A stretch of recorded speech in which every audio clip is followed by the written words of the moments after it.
I'm calling to order this hearing. This is a public hearing of the Committee of the Whole of the Council of the District of Columbia. I'm Phil Mendelson, Chair of the Council and Chair of the Committee of the Whole. The time is 12 o'clock noon. Today is Wednesday, October 23rd.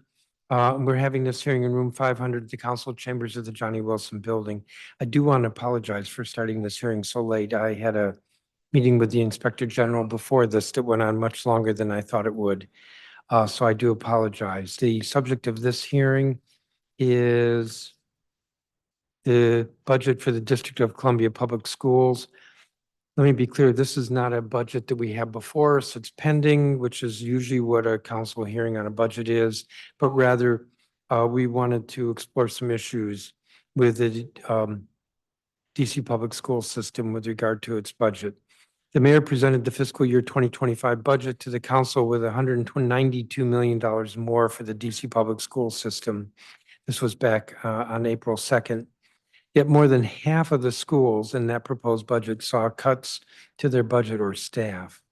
The purpose of this hearing is to explore DCPS Central's commitment to the Schools First in Budgeting Act, the efficiency of DCPS Central's operations, the increase in contractual costs such as security, the increase in litigation costs such as special education, IEP claims, and other aspects of the DCPS budget. Originally, this hearing was noticed for October 17th, but we did file a notice several weeks ago changing the date to today, October 23rd. The record in this matter will be open for 2 weeks. That is, it will close at 5 p.m. on Wednesday, November 6th. What that means is that as a political body, we accept comments anytime, but we're required to file a record of our hearings.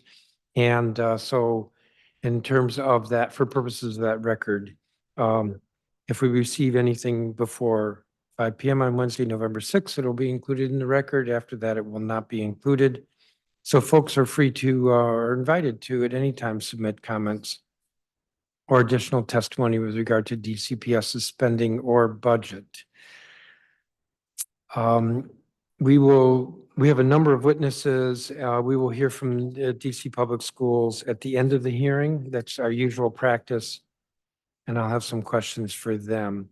Let me turn to my colleague, Councilmember Fruman, if you have any questions. Thank you very much, Chairman Mendelson, and thank you for having this hearing. I think we should get on with the show, and so I won't belabor it, but I do think it's critically important that we and DCPS start its budget process as early as this, including with engagement with the schools to make sure DCPS fully understands from the perspective of the schools what the needs are for the coming year. So I applaud you for holding this hearing and look forward to hearing from the witnesses and being in a position to pose questions to the Chancellor. Thank you. Thank you, Councilmember Fruman. This hearing is in person in room 500, but there are also some witnesses who will be testifying virtually, and Councilmember Parker is participating virtually. Councilmember Parker, do you have any opening statement?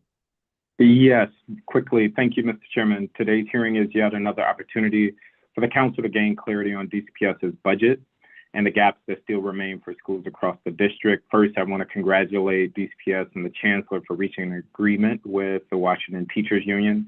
It continues to be my hope that our teachers will be rewarded with more regular updated contracts. I'm also interested in discussing the motivations for and the implications of rolling back investments in school security, as well as how the central office is prioritizing facility maintenance and improvements. To that end, I continue to join DCPS and DGS officials for walkthroughs in Ward 5 schools. In fact, we have another set of walkthroughs this Friday. I anticipate we will hear today what we've always heard, despite increased investments in DCPS, primarily accounting for rising personnel costs, schools routinely face budget cuts. I hope to better understand the cost pressures facing DCPS and their impact on student learning. I have also joined DCPS leadership in advocating for a deeper focus on math instruction across the LEA. Unfortunately, some of those investments didn't make it through the fiscal year 24-5 budget process. And I want to know and better understand how the LEA is pivoting Finally, I want to understand how DCPS's investments in letters and other professional learning initiatives have contributed to student achievement gains. I'll be in and out of today's hearing, but I want to thank everybody who has signed up to testify, and I look forward to continuing to work with you and the committee to provide oversight of DCPS. Thank you, Mr. Chairman. Thank you, Councilmember Parker. So I'm going to call witnesses. In some, I'm going to follow the order of the witness list, but in terms of there'll be a maximum of 4 sitting at the table and some virtual people. Robert Henderson, who is the State Board of Education representative from Ward 5, who's participating virtually, I believe. Kathy Riley, Executive Director of SHAPE. I believe she's virtual. Laura Nierenberg. Betsy Wolf. Is she here? She's virtual. Jackie Pogue Lyons. Regina Bells. And, I didn't note affiliation. Betsy Wolf is Education Researcher, Jefferson Academy Family Alliance. Jackie Pogue Lyons and Regina Bells are both with the Washington Teachers Union. She's virtual. Andrea Fields. Virtual. Sarah Buckley.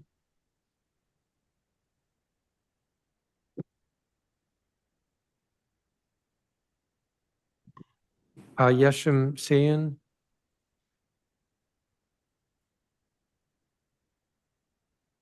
Abby Paulson. And Ms. Sayan is with the DC Policy Center. Anna Johnson.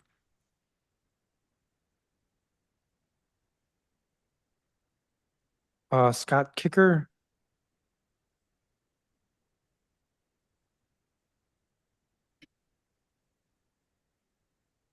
And I'm going to, having called all you, I'm going to stop there. Let me go and call people in the order in which they're on the witness list. I do again apologize that you all had to wait. Mr. Henderson, do you want to kick us off? Yes, thank you and good morning. I want to say I'm here in my individual capacity as Ward 5 member of the State Board of Education, and I am not representing the views of the board as a whole. I first want to acknowledge the legacy of Mary Levy with immense gratitude. We will surely miss her voice here today. I can only hope that the dozens of us who learned from her over the years can collectively pick up the torch in fighting for adequate, equitable, and stable budgets forged through transparent democratic processes. Achieving such a budget this cycle will depend on how council and the executive will resolve their disagreements over the Schools First and Budgeting Act, and if and how the DME's 2023 adequacy study will affect spending. I've said before that I greatly appreciate the council's efforts to stabilize school funding. The mayor's failure to submit budgets that comply with the Schools First Act has resulted in confusion and finger pointing that has not served students well. In addition to the turmoil of this back and forth, stability has been elusive in large part due to year declines in purchasing power, even when dollars remain stable. Here, I think that the proposal that you will hear from Scott Goldstein and Caroline Pryor with Empower Ed to maintain school stability based on purchasing power rather than dollar amounts is a promising alternative. A second challenge to stability is that schools are increasingly shouldering costs to support the non-instructional needs of students. According to the DME's adequacy study, on average, schools are spending less than half of their budgets on instructional staff. I strongly believe that students' mental health, safety, physical, and other needs must be met for them to succeed academically. Yet to the extent that the cost of meeting these needs are borne by school budgets, that should be supplemental to, not competing with, instructional costs. The adequacy study seems to understand this. Will the study's insights and recommendations be reflected in the budget? Finally, I will say that I think DCPS Central Office does and can perform vital functions that need to be adequately funded to support students. In fact, the State Board just passed a resolution recommending funding for the DCPS Dream Center to support math instruction. That said, I do think that central office is long overdue for a thorough, honest audit of what is and is not effectively serving students. Last spring, Mary Levy shared the following graph, which is in my submitted testimony, showing central office FTEs growing to an all-time high, even as enrollment remained relatively flat. And while not represented in this graph, we know that there is no correlating increase in student performance. As will be suggested in Scott Goldstein's testimony regarding contracted services, school-based personnel should have input in auditing the functions of the central office. I continually hear from teachers about tasks mandated by central office that they feel offer no tangible benefit to students and are a waste of their all too scarce time. As recently as last weekend, I also heard reports of delayed onboarding causing staffing shortages at a school. I don't have any objection to spending or staffing central office, so long as it is effectively serving our schools and ultimately our students. I think that the latter is most likely to happen when we have transparency and school-based stakeholder input on central office spending and the related programs, policies, and products. If education, by which I mean student learning, is the priority many of us say it is, our budget discussions shouldn't be marked by schools versus central office competing over a slice of the budget, but by providing the resources to adequately and equitably support student learning. Thank you. Thank you, Mr. Henderson. Ms. Riley. Thank you. Thank you for this opportunity to testify. My name is Kathy Riley, and I'm the Director of SHAPE and Facilitator for the Ward 4 Education Alliance and C for DC. As our public system, DCPS has the responsibility and opportunity to ensure schools have enough funds, the services they need, and that it is fair. The 2 years of Schools First, as well as the first years of the DCPS budget model, have revealed some unintended consequences that should be remedied with negotiation, adjustments, and amendments. The council cannot write an agency budget. They can, however, oversee it and ensure there are sound guiding policies in place. There is not consensus on whether DCPS Central Services can sustain additional cuts or on whether there should be reallocation within their budget. There are school leaders that feel well supported now and school staff that feel that more funds belong in the schools. DCPS could convene a standing committee of the school leaders, staff, teachers, parent reps, and advocates to review the budget and make recommendations similar to the UPSFF process. That has not happened yet. In terms of the DCPS budget, purchasing power is the figure that DCPS should use in ensuring that funding is stable from the prior year and not a dollar figure that does not reflect inflation. The summer adjustments wreak havoc. It's difficult to hire staff. This has meant that schools receive funding. Some sometimes upgrade similar positions to a higher grade or salary and existing staff at schools so that means existing schools end up losing staff, and that's destabilizing. Schools with additional funds were able to purchase programs like Remind, and other schools just lost the centrally funded program that they had come to rely on. So equity, not just stability, has to be better addressed. Schools that received additional funding didn't feel the impact of the central cuts, but schools that didn't definitely did. There are evolving strategies to address security, including more mental health and prevention. However, there is also a need for the security personnel. There are ongoing discussions on the contract and what training our specific schools need. However, none of it involved less money. We would really like to see this year's boundary committee's recommendation on rigorous programming across each DCPS high school feeder pattern honored in the budget. Oversight should also, look at what programs exist like XQ and if they're properly funded before we start new ones. Magogny has to come back to DCPS. The $14 million in outstanding debt is less than the $20 million in demountable structures for swing space cost, and there's woefully inadequate swing space in that part of the city. DCPS may need to increase the foundation and stability funds to address these concerns. That might be hard, but your job as the council is to oversee the entire education budget, including charters, DCPS, DME, and OSSI, and make sure there's not duplication. So PCSB has approved new expansions.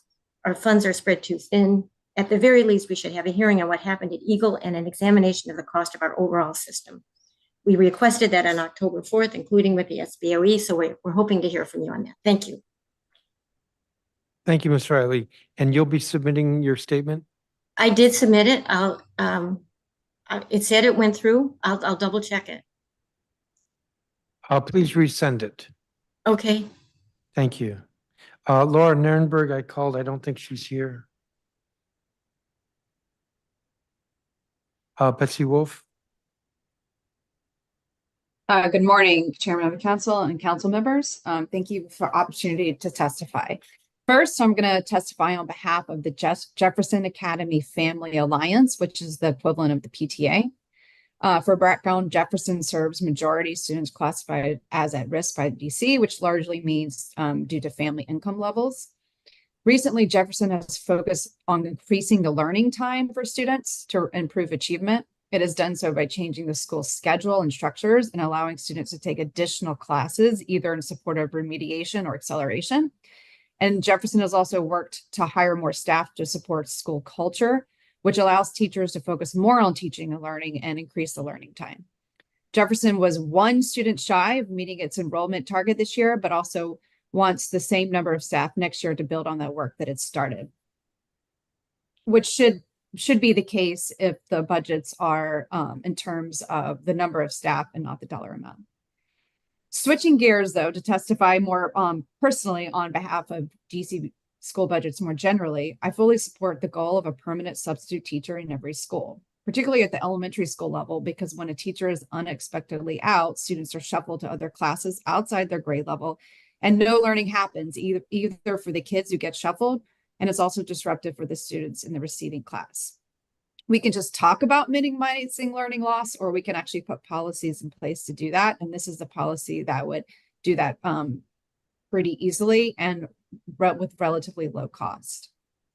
Third, I continue to be a broken record on the need to focus on the adequacy and equity of DCPS school budgets in addition to stability.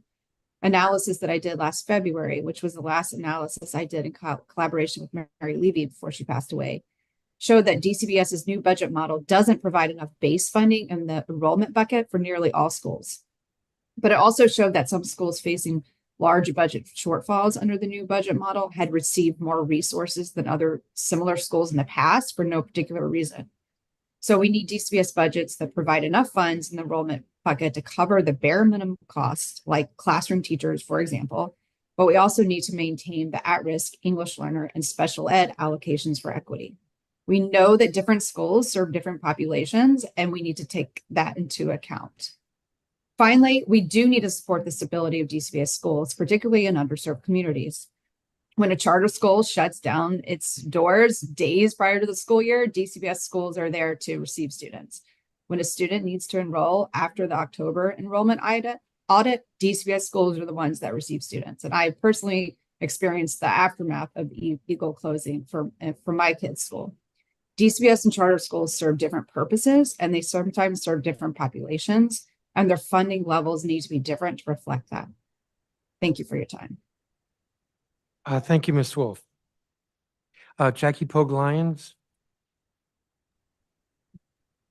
Good morning, Chairman Mendelson and City Council members. Thank you for giving me an opportunity to speak with you today. I want to begin my testimony by expressing my deepest condolences to the family of Mary Levy. Her work was critical in simplifying DCPS's complex budget while advocating for equitable budget and preventing teachers from losing their jobs. Ms. Levy also played an integral part in resolving the budgetary issues in prior contract negotiations for the WTU. Her legacy will continue to inspire us all, especially at the WTU. I also want to thank all members of the DC Council for your support throughout our contract campaign. Whether you attended our contract negotiation sessions at 5 a.m., used your voice to support our campaign, or rallied with us during extreme weather conditions, your efforts are greatly appreciated, and I am proud to announce that out of the 3,000 WTU members who voted for this tentative agreement, 2,880, 96% of our WTU members voted in favor of it. We urge the DC Council to act swiftly and unanimously to ratify this tentative agreement, as the need for it is urgent. I also want to express my thanks and deep gratitude to our WTU members, Mayor Bowser, Chancellor Fairby, the City Administrator Donahue, for their commitment in getting our hardworking teachers a 5-year contract. This contract is proof of the wonderful things we can do and accomplish for our children when there's room at the table for everyone. Regarding DCPS budgeting practices, we fervently hope that DCPS will adhere to the Schools First in Budgeting Act for the FY26 budget process. The DC Council's commendable efforts in allocating funds to follow this law for the past 2 years have prevented teachers from losing their jobs. However, DCPS's refusal to comply with the law jeopardizes teacher security. For example, last year, from when DCPS revealed its budget until the council voted on the budget, many of our teachers who were initially told they were being accessed were uncertain about their job security for approximately 5 months. Since the school year is 10 months long, many of our teachers had to spend the latter half of the school year feeling that they had no job security through no fault of their own. Many of those teachers only found out that they were no longer accessed after the school year ended. DCPS, following the Schools First in Budgeting law, could prevent this. In April, the Washington Post and the Schar School of Government conducted a poll of parents in the DMV. The poll reinforced our concerns about teacher shortages and turnover in DC. 56% of DC parents felt that not having enough teachers is a major problem in the community. It is worth noting that this percentage is 9 points higher than responses in Maryland and 13 points higher than in Virginia. At this point, we hope that DCPS clearly understands that the community is firmly against laying off teachers. Over the past 2 years, we've heard the powerful voices of hundreds of teachers, students, and parents testifying in unwavering support of the Schools First in Budget Act. Lastly, for the past 5 budget cycles now, the WTU has put forward 4 pillars that we believe can help our city close our persistent and stark achievement gaps. These include targeted investments to reduce class size, particularly in communities with high percentages of students who are struggling in math and reading. 2, implement co-teacher and collaborative teaching models to provide students with greater access to certified teachers and well-designed lessons. 3, support and invest in community schools and CTE programs. And 4, ensure that there is a librarian in every school. We've achieved only one of these goals, certified librarians in every school. That was largely due to community and council pressure. Thank you again for your unwavering support during our contract negotiations and for giving me an opportunity to speak with you today. Thank you. Thank you, Ms. Pogue-Lyons. Regina Bell. Good afternoon, Chairman and council members. Thank you for holding this public oversight hearing. I am Regina Bell, General Vice President of the Washington Teachers Union. I too would like to offer my condolences to Mary Levy's family. She was a fixture at these hearings and knew more about the school budgets than anyone else. She is sorely missed. The goal of Schools First was to create stability by protecting individual DC public school budgets from year-to-year budget reductions. School leaders in the wider community need that stability so they can plan to adequately staff their buildings. Last school year, many teachers were in limbo well into the summer because they did not know if they'd have a teaching position the following school year because their school budget was cut. In the end, the council did provide stability funds, but for many teachers, the additional funds came too late and they secured employment elsewhere. This scenario defeats the purpose of Schools First. The budget process shouldn't be a drawn-out poker game. It should be more efficient if the executive, it could be more efficient if the executive, the council, and DCPS work together to ensure that schools are fully funded with programs that students enjoy. Programs such as Food Prints, an experiential program where students learn about growing, preparing, and enjoying fresh food. It makes science, math, and social studies relevant and improves health outcomes for students and their families. Many schools report that student attendance is high on the day Food Prints is at school. That's a winning recipe for everyone. There needs to be more oversight of the budget. Earlier this school year, a school employee pled guilty to federal bribery charges. The scheme involved other employees at DCPS who took kickbacks. There is still an ongoing criminal investigation. Eagle Academy was forced to close due to falling enrollment and questionable finances. Surrounding DCPS schools took in some of the students who were enrolled at Eagle. I also understand that there's an outstanding mortgage on the property. We're counting on the council to make sure taxpayer dollars are spent wisely and to put in safeguards to prevent fraud, waste, abuse, and mismanagement of funds. Thank you for allowing me to testify. Thank you, Ms. Bell. And you'll be submitting your statement? I thought I submitted it, but I'll resubmit. Try it again. Thank you. Andrea Fields?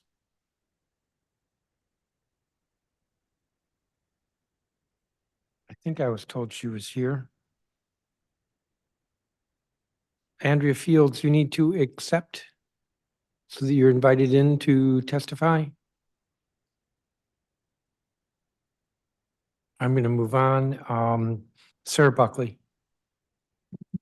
Good morning. My name is Sarah Buckley. I'm a parent of 2 at Amadon Bowen Elementary School in Southwest and the chair of the advocacy committee for our PTA. I want to address a few issues that are of particular importance to our school community. First, DCPS should account for enrollment increases overall and for students with IEPs as a result of Eagle Academy PCS's abrupt closure in impacted schools' budget allocation. As you're aware, Eagle Academy abruptly closed due to financial mismanagement just days before this school year. Hundreds of students had to quickly find new school homes, and Amadon Bowen welcomed at least 19 former Eagle students, including additional students with IEPs. While we're glad that the former Eagle students found a way to Amadon Bowen, the unexpected influx pushed many of our classes far over capacity, with nearly 30 students in each of our 3rd grade classrooms and 26 in each of our 1st grade classrooms. Teachers reported that the number of students made it very difficult to manage behaviors, and many students felt overwhelmed and overstimulated by the sheer number of kids in each class. Thankfully, last week, DCPS allocated additional funds to allow Amadon to bring on an additional teacher and an additional aide. And I want to thank Councilmember Allen, School Board Member Brandon Best, and Chancellor Farabee and his team for addressing this problem.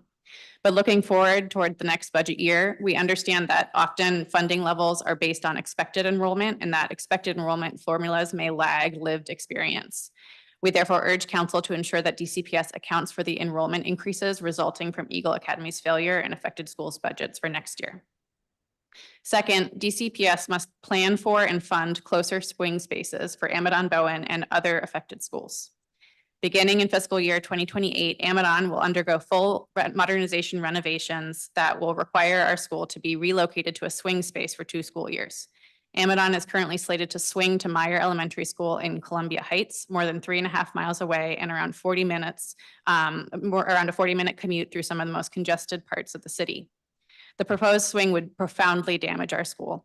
Responses to a recent parent survey indicated that 75% of families would try to find a different school closer to home, and teachers overwhelmingly support using a modular campus that is closer to our Southwest neighborhood rather than commuting to Meyer. If Amadon's swing to Meyer goes forward, it will be the farthest swing for a DCPS modernization yet. But if DCPS does not change its strategy on swing spaces soon, many other schools will be in our unfortunate company. Ketchum Elementary School in Ward 8 is also slated to swing 3.5 miles, and Simon and Hendley Elementary Schools in Ward 8 are slated to swing more than 7 miles each. Modernization planning should include swing space planning, and modernization budgeting should include swing space budgeting. We urge you to ensure that DCPS budgets and plans for reasonable swing space solutions that keeps our school communities strong. Finally, 2 quick points. DC must continue to fund food prints. It's a wonderful program that has really benefited our Title I school. And without that central funding, we would not be able to support that program. And second, we strongly support maintaining the at-risk EL and IEP allocations to schools to give schools adequate UPSFF rates. Thank you.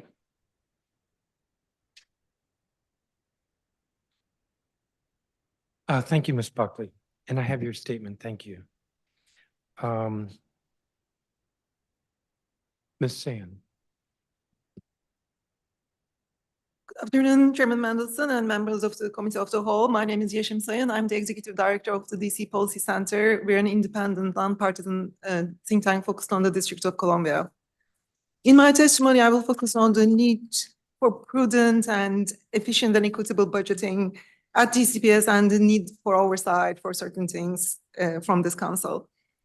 In some ways, there's like a lot of good stuff going on in education in DC. We have a funding formula that stands out, and I have some information on it in my testimony in terms of how it is designed in the nation. We allocate a lot of dollars towards education. We have the equitable access option that has increased lottery matches for our at-risk students and participation from that group in the public lottery. And we have a lot of choice and variety in schools that allow parents to find the best school that fits their students. So those are really good things about education policy in DC, but we also have needs. Academic outcomes are not improving as fast as we hoped they would after the pandemic. Chronic absenteeism is down, but it's still at 40%. And when you look at the life outcomes of DC's public school students, alumni, they're not doing as well as their peers who live in DC, but who were not born and raised in DC. For example, unemployment rate between those, the ages of 25 and 34, if they are born and raised in DC, the unemployment rate for this group is 23%. If they move to DC later in life, it's 3%. If this group has jobs, their annual salary is $36,000. If they move to DC after graduating from high school, college, whenever, their annual salary is $76,000. So our public education system is not preparing our students for success, especially when it comes to early career outcomes. So how do we solve that? I think this amount of money we spend on schools is extremely important, but I worry that while creating stability at schools gives a lot of comfort to teachers and parents, it doesn't allow us to ask the question of where should the money go, how should we allocate it, because we start with school budgets. And that means that if the needs change in schools, the school cannot respond. It means that historic inequities that have been funded in DCPS budgets will continue because we cannot change them, because every school is funded historically. And it means that if students start moving from one school to other, we keep paying for the same student multiple times because we're not changing staffing numbers. Now, these may be less important compared to the stability at school, and I understand that, but at the same time, the one advantage of DCPS is its scale. I serve on the board of a small charter school. We don't have that kind of capacity of like what is central, what can be organized centrally, what can be organized at the school level. That scale means that there are some programs that could be done better, for example, career planning or career readiness or instruction for teachers' professional development, like such as the instruction of science of reading. Similarly, we know that schools try a lot to reduce absenteeism, but their efforts are pretty much by October, individual teacher efforts stop working. So there needs to be a systems level intervention to think about the absenteeism program, and that can be done centrally and not at the school level. And I think thinking through the education through the lens of where do we invest our money to serve particular problems is a really important one. I think the council can make a really big difference by asking the question, not just, where should the money go, but what did we achieve with that money? We spent $2.6 billion in public education, and some of the results are really not showing for that investment. Thank you for the opportunity to testify. I'm happy to answer any questions. Thank you, Ms. Sayin. Abby Paulson. Hello, everybody's looking fabulous today. Thanks for having us here. My rundown of my CV is that I have a kid at Jackson Reed. I have a kid right now at Hardy Middle School. I have an alumni of former Wilson High School, Mann Elementary School, and potential student at MacArthur High School. So sort of a broad spread there, and a lot of other folks have said a lot of other things, so I'm just going to keep my testimony pretty short. We know district-wide, there's going to need to be funding cuts, and what we know at Hardy, the cuts need to be as far from the classroom as possible. Last year was already an extremely challenging year from a budgeting perspective. Man, Eaton, Stoddard, Hyde-Addis, and Key, which are all the feeder schools for Hardy, MacArthur, and Jackson Reed are all running on extremely lean budgets already. Hardy is slated to grow by 30 students in school year 25-26, which we've grown every year since, I believe, 2019. We've continued to grow even through the pandemic. And we are already over-enrolled in this 24-25 school year. In order to properly staff our building, there was an over-enrollment adjustment contribution, which thank you to Councilmember Fruman and Pinto, that allowed our program to maintain its high level of service for our students. Hopefully we'll see that carry over into next year and beyond. Our current per pupil investment is approximately $14,000, and we've heard a lot of people speak today about how is that going to translate into purchasing power. And that is the critical factor, is maintaining that buying power of that $14,000 per pupil as the new WTO contract is implemented. The school budgets need to see a factor of increase that represents that increased cost of staff. Otherwise, and I've said this repeatedly over the years, it is effectively a cut. Even though the money goes up, if it doesn't grow to that ratio that we need, it's still effectively a cut. Under the current legislation, even a 5% cut, which would be tolerated within the law, at Hardy Middle School, any cut would be devastating to our programming that is already running as lean as possible, and a 5% cut would just be catastrophic. Another item to flag for consideration is that as of school year 26-27, Hardy will be at building capacity as we continue to grow by approximately 30 students per year with no sign of a leveling off or a decrease. The current facility from a programmatic and functional perspective is approaching critical mass in the next year. And we welcome collaboration with the council and DCPS on strategies to address this going forward. Thanks. Thank you very much, and I do have your statement. Anna Johnson, I think, is not here. She is. How about Andrea Fields? Hasn't accepted. Scott Kicker. Dear members of the committee, my name is Scott Kicker. I've been a resident of DC since 2016. Reside here with my wife and our 3 children who have all been members of the public school system, 1 at Eaton today and 2 at Hardy Middle School, who are former Eaton Elementary School students.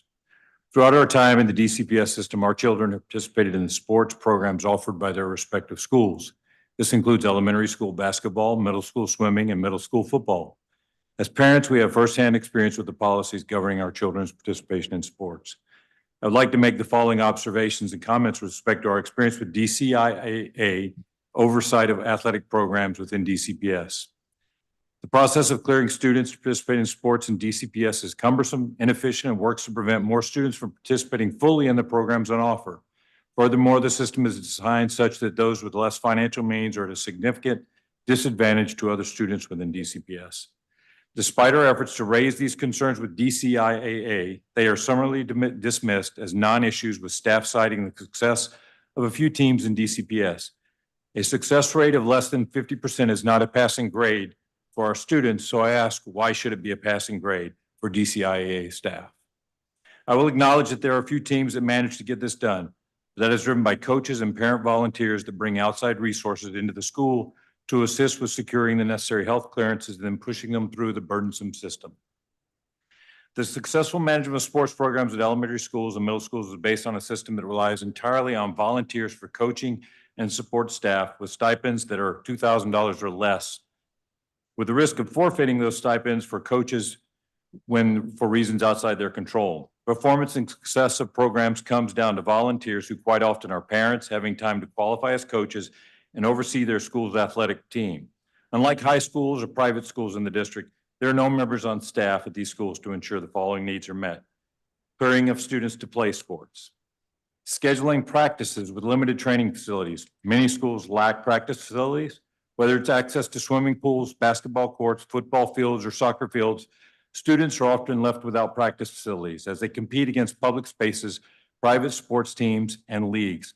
I have personally attended sports events and training where the DCPS team was removed from the field to make way for a private club that unfortunately was much better organized and equipped to take care of reserving the field space. Game scheduling and transportation scheduling are inadequate to meet the needs of the students. On many occasions, games are rescheduled because DCIAA fails to arrange in advance sufficient transportation for our teams. When challenged on fixing this issue, the response given was that games will be rescheduled. Game rescheduling should be a rare event based on weather or some other uncontrolled circumstance. Rescheduling results in additional cost and places a burden on our student athletes and their academics, as well as the volunteer coaches and staff members. DCPS spends considerable funds on sports equipment and facilities, but these are not maintained. It seems our precious funds are poured down an endless drain with no measure of return on investment. Without managers for our sports facilities, there is no oversight. As an example, Hardy Middle School has been allocated use of the sports field at Duke Ellington. However, this field is not maintained. It's full of holes presenting hazards to the athletes. The field is not mown, gates are not functioning, there is no security for the protection of the student athletes, and the field is used by dog owners in violation of laws of the district. Furthermore, the prevalent use of drugs in the area creates an unwelcome area for student athletes. The above are but a few examples of the problems we see as parents of students. DCIA must be held accountable for the performance of the budgets be allocated based on results. As we plan budgets for the coming year, it is time for DCPS to raise the standards expected for student athletics in the district and allocate funding accordingly. Either increased or decreased funding for athletics with funds reallocated to other programs in schools where funding is already short. Although we all want to see programs offered at sports offered at all DCPS schools, the reality may be that not all schools can support each program efficiently and effectively. In this regard, we ask the DCPS to do a thorough assessment of the sports programs offered in elementary and middle school, develop a comprehensive plan and associated budget that will ensure our student athlete programs are on par with national standards and can compete with the other schools in our region, providing our students world-class education. The rest of my testimony has been submitted for the record, and I'll stop there. Thank you, Mr. Kicker. Give me just a second.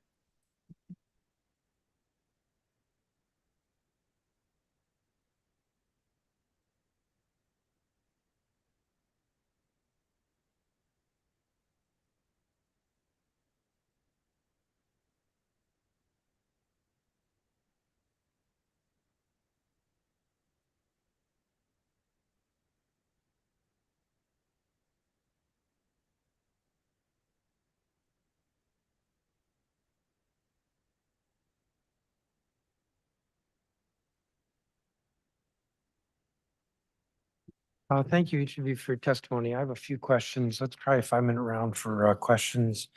I do want to say, Mr. Kicker, we're going to follow up with some oversight questions to DCIAA. Because we've heard some complaints, maybe other complaints from you, but I'm pretty sure they're widespread, so we'll follow up on that. Ms. Buckley, my impression is that Eagle Academy's demise resulted in an increase of 6 students at Amadon Bowen. However, it's also my impression that Amadon Bowen has been like really, really tight in terms of, what do I want to say, faculty relative to the number of students, which is why you needed some increased resources. It's also the way we budget. We put money in the DCPS budget for what's called enrollment reserve, which is supposedly what DCPS has access to. Well, they do have access to it. It's supposedly what they use when they give additional dollars to a school such as yours. So I think the process is working. I do think the process eventually worked this year. It would have been nice for those funds to be released further sooner than mid-October. Yes. But again, wanted to note that looking forward to next year, the enrollment projection should take into account that we're now going to be serving more in-boundary kids that previously were going to Eagle. It should. And we will have a hearing when we get the budget that will include what the enrollment projection is. And I absolutely agree that the funds should be released earlier. It's kind of hard to hire teachers in October. Mr.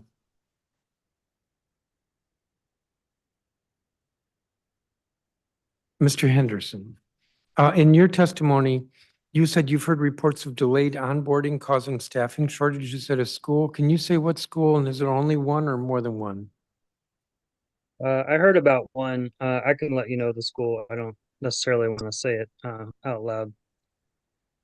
So you don't want DCPS to know, you don't want the chancellor to know? What school? Fair enough. It's Langley Elementary. Langley. So I'm going to ask at this point that the chancellor get back to us with regard to whether there have been delays in onboarding at Langley. Thank you.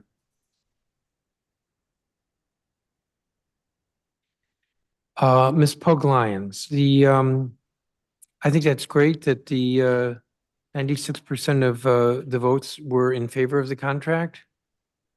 And was 3,000 a good number of votes? Because I remember you were looking for a lot of people participating. Yes, but I guess, good morning again, but I guess when you compare how people typically vote, both in our union and both locally and nationally, that's a good number because we have about 4,700 full members. So of that, 3,000 voted, exactly 3,000. So how many voted on the last contract? you're trying to stab me in the heart today. No, I'm not. 3,345 people voted for the last contract. Well, getting to 3,000 isn't bad. No, it's not. But you know, you're but let me always going to just do better. let me just say, because I shouldn't use up all my time, we have to get the agreement before the council can act on it. I'm hopeful that we get it in time for us to have it available for discussion next week when we have the hearing on teacher retention. We may not. I do think it's useful to have a hearing on the CBA just so that everybody is clear that everybody's okay with the document itself, because the document has to be constructed, if you will. And you know the process. Right. We are under a clock. That is when the contract comes to us. If I remember correctly, we have 30 days.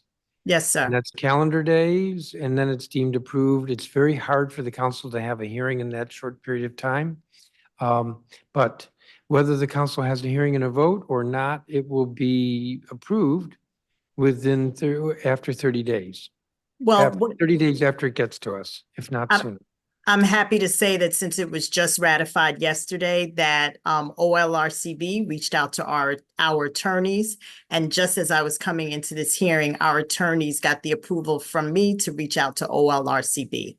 And again, Chairman Mendelson, I want to thank you for your support, including coming to the bargaining table at 5 a.m. in the morning. Yeah, some of the best bargaining takes place at 5 in the morning. Yes, it does. Ms. Sam, I'm out of time, so you're lucky here, but I'm going to do battle with you at some point over this issue of system-wide initiatives. Okay. So I look forward to that conversation. Sounds good. Thank you. Councilmember Fruman. Thank you very much. I also, this is the first hearing without Mary Levy, and I join in all of the people who have recognized her contribution over many years. Mr. Kicker, I've gotten emails from you on issues in this space, some that are in your testimony, some that are not in your testimony. Really, thank you very much for the advocacy you're doing. I do think in big picture that DCPS and the DC State Athletic Association has made a lot of progress in recent years, and we've added sports in different places. There are definitely issues, and field access and transportation are very important ones. Thank you for lifting them up.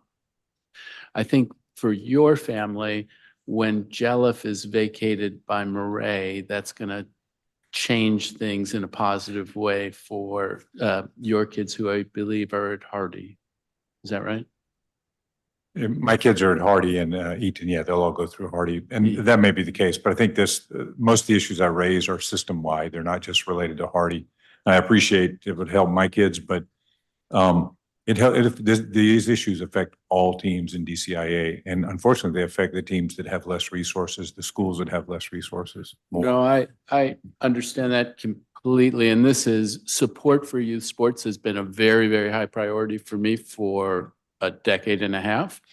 We're going to do a hearing in mid-November on access to fields and field supply. And I invite you to join in testifying there and put your shoulder down with us, because I do want to get to addressing this issue and increasing opportunities for kids to engage in sports. Ms. Buckley, on Amadon Bowen and Eagle Academy, glad to hear that you got the money. I actually think, and this gets to be a little bit complicated math, but there was money in the budget for Eagle Academy. 300 kids at Eagle Academy, 200 of them went to charters. The 200 who went to charters were unanticipated above what they were budgeted for, but they will get it because they will turn up in the audit. The 100 who end up at DCPS are not incorporated. They're still somewhere in the budget and not incorporated in the DCPS budget. And I do think we need to have a hearing on Eagle Academy to think about the building, to think about what happens with those dollars, and to understand what happened with Eagle Academy. This is an earthquake that happened for lots of families, and we need to get to the bottom of it, and we need to distribute the resources that were left on the table in a way that's fair. So just put that out there. On swing space, how long is Amadon Bowen expected to need to be in swing space? 2 years. And there's not a ton of space by Amadon Bowen. Are you saying demountables on one of the fields there? There actually is a ton of space in our southwest neighborhood and close by our field, but there's a DPR field immediately behind the school that's about 82,000 square feet. There is Randall Park that has hundreds of thousands of square feet of field space and other space. And in partnership with Brent Elementary School, towards the end of last school year, we identified a space in Navy Yard that is currently owned by DCHA. It is a little under 100,000 square feet, maybe somewhere in the 80,000 square feet range. That would have been sort of a happy medium for both of our schools to use it, but we have encountered lots of barriers in working with DCPS and DGS on sort of getting appropriate parameters to understand what would be an acceptable swing space alternative, and willingness to overcome some other barriers to actually meeting our needs. So do keep us posted on this, because I mean, Meyer, that requires going through rush hour traffic in both directions. To, as you said, Meyer has been swing space for lots of places, and it's suboptimal as swing space, but boy, it really is suboptimal for swing space for you. I think I'm going to run out of time, but I guess I want to put a plug in on Hardy. Ms. Paulson, you're over enrolled. Where are you in terms of the projection? How much higher than the projection are you? And then in terms of capacity over the horizon, where are you in the process of planning for the cafeteria? Because I know one of the thoughts is that classroom space could be added on top of the cafeteria, and I want that seed to be planted as widely as possible. So can you speak to those things? Sure. So we have asked repeatedly for a SIT to be put in place, which would be the proper step to take going forward with the cafeteria planning, as well as the auditorium renovation, and that has not happened. So that really is the first step, and we need some support on getting that in place, because we need to have conversation with people who are more intelligent about what the planning is going to be versus just putting a box on top of that parking lot and blocking off all the windows to the cafeteria and the classrooms that are currently there. So because originally we was just the conversation around the cafeteria, but as we saw that the runway was getting short on our capacity, those kind of came on top of each other at the same time. So there needs to be a broader conversation about what that can look like. And as Hardy continues to grow, which it's anticipated because we've been so successful over the last years, it's anticipated that it's going to continue to grow, and this is going to be a larger conversation. My understanding from Principal Westover is that we will be at capacity in like over capacity and counting in the 26-27 school year. So that's just right around the corner. And as programmatically, we keep adjusting with getting different types of classrooms that need larger space for smaller number of students. That's impacted our overall numbers. And so we have a lot of factors in play, but the SIT has not been put in place, and that really needs to happen so that the conversation about how we're going to expand is done in a mindful way.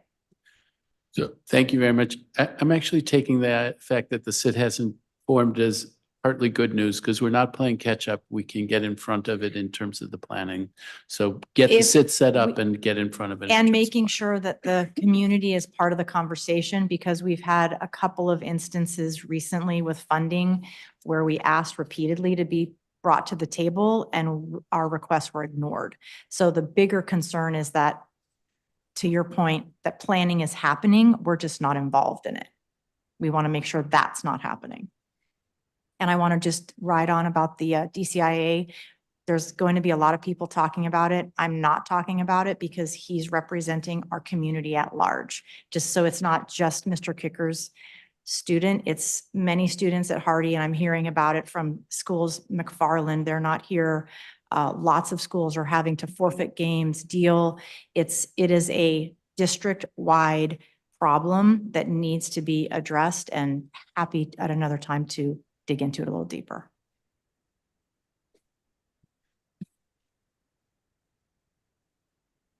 Thank you, Councilmember. Councilmember Parker? We think he might have dropped off. We're going to move on to the next witnesses. Thank you all for your testimony. And again, my apologies that I kept you waiting.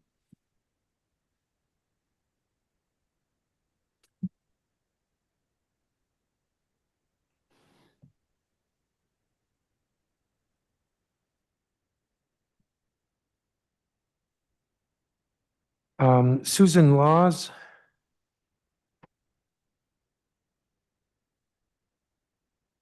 Scott Goldstein.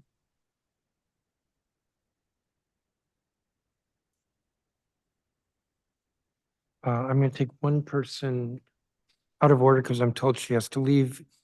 Jania Johnson. Is she here?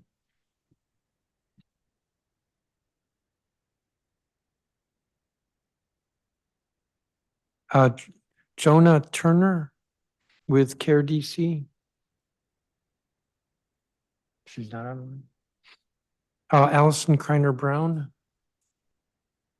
Is she here?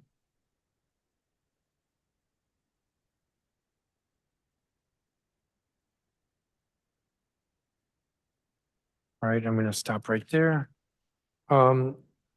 Miss Laws, and good afternoon. Good afternoon. I'm Susan Laws. I too am a parent at Hardy Middle School.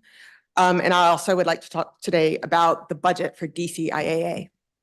I have two children at Hardy. They participated in a total of five sports between them, and I currently serve as a cross-country coach. I've been grateful that my students, my children, and others have been able to participate in DCPS athletics, and it's been fun to be a coach. DCIAA does a number of things well. A lot of games happen that are exciting and fun, and some, great staff puts in a lot of work into those. And yet, participating in DCPS athletics is tremendously frustrating. And the frustrations are compounded by the fact that so many of the problems seem unnecessary or really easily solvable. As you've heard, issues persist in numerous areas: the clearance process, transportation, the geographically crazy assignment of fields and facilities, the scheduling of practices and games that it cuts into class time, the lack of provision of promised uniforms, and on and on. The persistence of such a wide swath of problems begs the question of why. Why does DCIA repeat the same programming template with the same problems year after year? Money is probably a constraint. We know it's too low because parents, coaches, PTOs, PTAs spend so much time and money to make the system work. Beyond that, it's hard to have a view on what the budget is on the adequacy of the budget because there is very little data, very little information. DCPS says athletics is a vital, integral part of the school educational program, and yet there's no financial data published about DCIA, and there's not even basic performance data. We don't know how many games happen. We don't know how many games are canceled, why, and at what cost. Starting with basic data would be great. We could go farther and ask, why does DCPS collect no feedback on athletics from the community? Where's its goals? Where's its strategy? Where's its culture of performance? We could spend all day, a full day hearing on DCIA alone, but that wouldn't be productive. What would make far more sense is to hold the mayor and the central office accountable for the tepid performance of DCIA. And whatever money they should get, it should come with a requirement to publish basic data, an expectation of continuous improvement, and a standard of success that keeps the students at the center of decision-making. Thank you. Thank you, Ms. Laws. Scott Goldstein. Good afternoon. Like others, I want to send my condolences to the family of Mary Levy and honor the incredible contribution she has made to the discussion today on this topic. We are here today to ensure that we're making the strongest and smartest investments in our city's children. The way we have done things the past 2 years, with DCPS having one approach to budgeting and the council having another, simply has not been in the interest of students, teachers, and DCPS schools. We agree with the premise of schools first, that we should prioritize stability in our schools from year to year and to protect us against budget cuts. We also believe that a budget approach is incomplete without a focus on adequacy and equity. We believe there's a path to be forged that we do not yet again yank our schools around and cause further confusion and turnover by producing one budget in March and then another in June.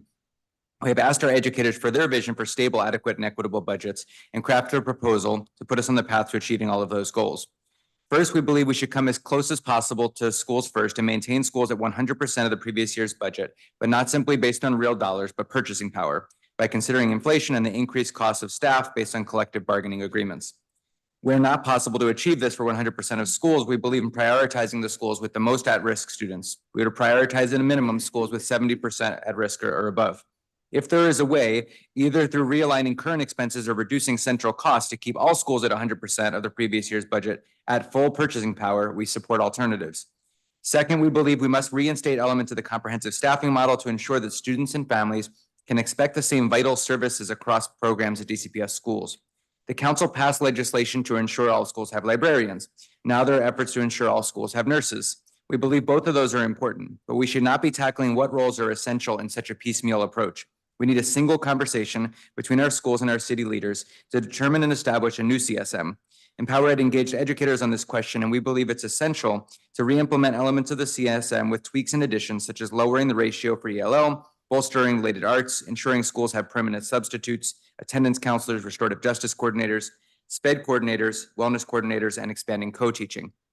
While we don't want schools to be too admin heavy, we also recognize essential non-teaching roles actually make a teacher's job much easier and allow them to focus on instruction.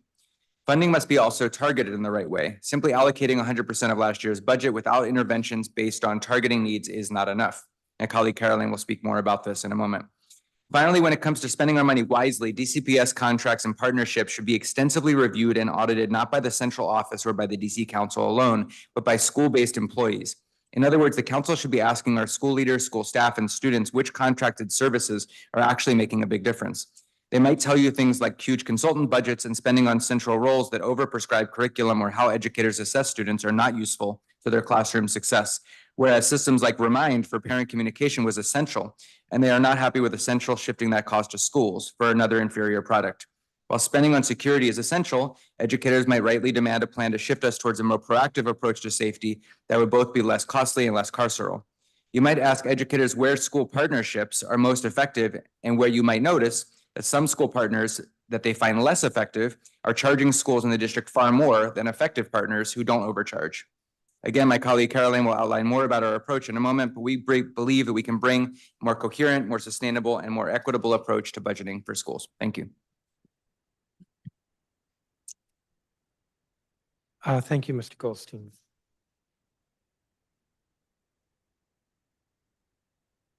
Yes, your colleague will be the next panel.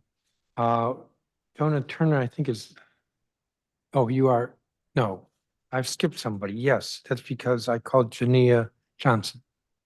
Please. Good afternoon. My name is Janaea Johnson, and I have been a DCPS security officer for 18 years at schools like Brown Educational Campus, Eastern High School, and as well as Phelps Senior High School.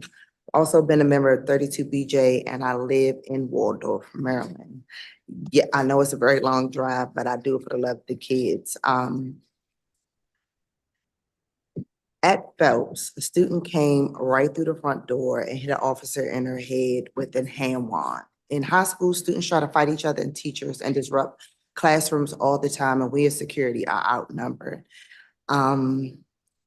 That's why teachers thank us for having their backs when we're able to step into the classrooms, calm the students down, and build sort of relationships with them. Not so much relationships, but they just personally respect us. Sometimes students come to us first, not counselors, and then we bring them to the counselors. We are the eyes and ears of the school, and we take time to talk to students before class, after class, and we sometimes walk them to class. We know when they have problems at home and are able to give them information about safe places to go and safe people to talk to. We are why the buildings run smoothly. We prevent fights and other issues, and I'm trained to make sure that I'm noticing everything before it happens. I can identify the telltale signs of groups of students moving quickly through the buildings, whether they're trying to fight or whether they're just playing.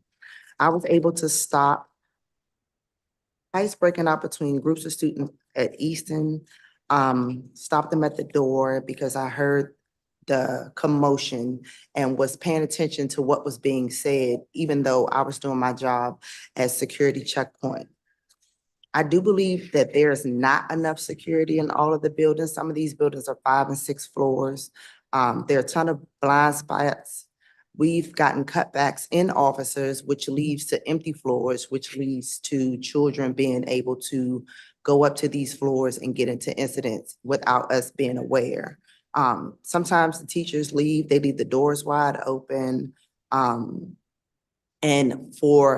Because there are not enough of us, there are not enough of us to man those empty areas.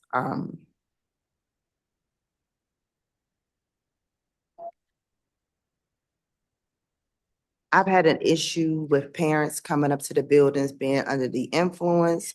We've been able to keep them out. However, because we are undermanned, she was able to slip in through a side door that was left open by someone exiting. The parent did get confrontational with office staff as well as my staff, but we were able to de-escalate the situation because we are aware of the parents' needs and we have built certain relationships with parents where we're able to talk them down. A lot of the kids that come back to the building, I thought would never graduate. Some come back as firefighters, police officers, and teachers. They thank me for playing a role in their life, and that's what I do. I'm the first person that they come to see when they graduated, and I appreciate them for appreciating me.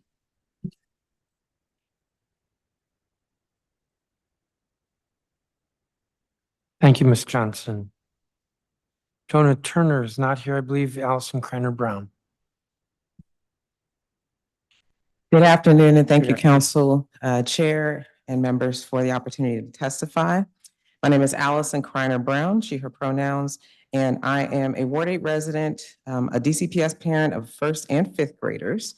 I'm an LSAT member at Beers Elementary. I'm also a member of the Coalition for DC Public Schools and Communities. and participate with other organizations organizing around equity and justice and education here in the district. I want to also pay honor and respect to Mary Levy and thank her for her service for many, many years. I spent more than a decade actually leading family engagement and parent organizing in DCPS schools and charter schools across the district. So I like to say I spent 10 years in the parent centers, principals' offices, and classrooms of DCPS. While I do not have as great of a top level view, I'm still a parent, and I want to speak today just to a few points about things that I've seen and experienced firsthand as a parent and as a DCPS community member, and some of the needs I see regarding DCPS budgeting. So first, I want to reemphasize the point that others will make about the need to budget so schools maintain purchasing power. We are still seeing year after year, the budget goes up, but we still have to make cuts. So budgeting for purchase power to protect and reinsure that positions are there is very important. I also want to give a nod to the WTU, and I'm very, very glad to hear that the WTU and DCPS reached contract negotiations. The investment in our educators is one of the most important in-school supports that we can provide. I want to also call out the points that you will hear made about guaranteeing positions in schools, potentially revising finding some kind of balance between the comprehensive school model where we had this set number of positions and some of the flexibility that is needed at the school level. So we need a balance between what's guaranteed and what still needs to be flexible. And also, you spoke earlier, Chairman, about the Enrollment Reserve Fund, I believe, that DCPS sometimes uses to add funding where it's needed. And I don't know exactly how that's been treated in this year or in prior years, but I will say that is needed. There are sometimes beginning of the year adjustments that are made. Eagle Academy is making a great case for this. I can also tell you as an LSAT member in the spring, when we signed off on what our principal submitted, we were told, you know, we had a good understanding that we were going to be fully staffed. We had all of the classroom teachers that we needed. My oldest, who is now a fifth grader and has been at the school since pre-K 3, usually has had class sizes of about 20. Right now, there are 29 fifth graders in one class and there's 28 in another. We were supposed to have 3 fifth grade classrooms, of which we were going to be very proud. But it came down to the school needing to decide between which grade would have 3 classes or have to do a combined 2, and they chose fifth grade, in part because of the strength of our teachers. That's not a choice that our teachers or our school administrators should have to make, and we don't know if an adjustment can be made. We need adequate funding for school programming, everything from theater, music, arts, science, sports, specialty programs. We need to continue to invest in connected schools, community schools, and CTE programs as a strategy. We should also remember there's more we can be doing, things like SPED coordinators, family engagement coordinators, center specialists. DCPS has definitely improved on its communication with families and materials provided, but that's not always the same thing as building relationships. And there are schools and school communities where that effort is really needed.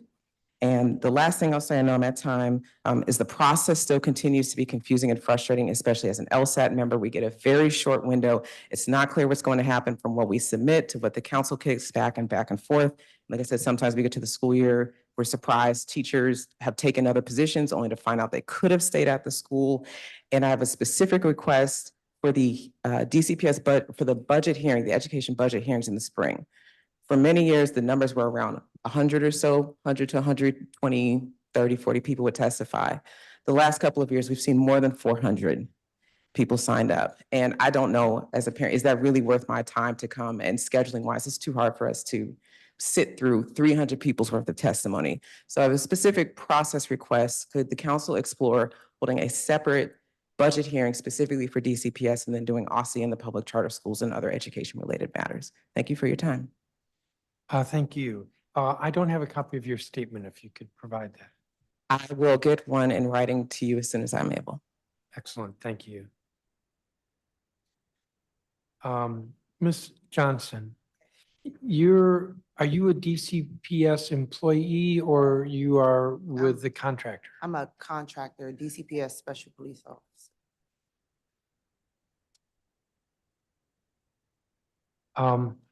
Just out of curiosity, because I was wondering this yesterday, are the contract officers allowed to leave their post if there's an incident? So let's say you're at the door, the front door.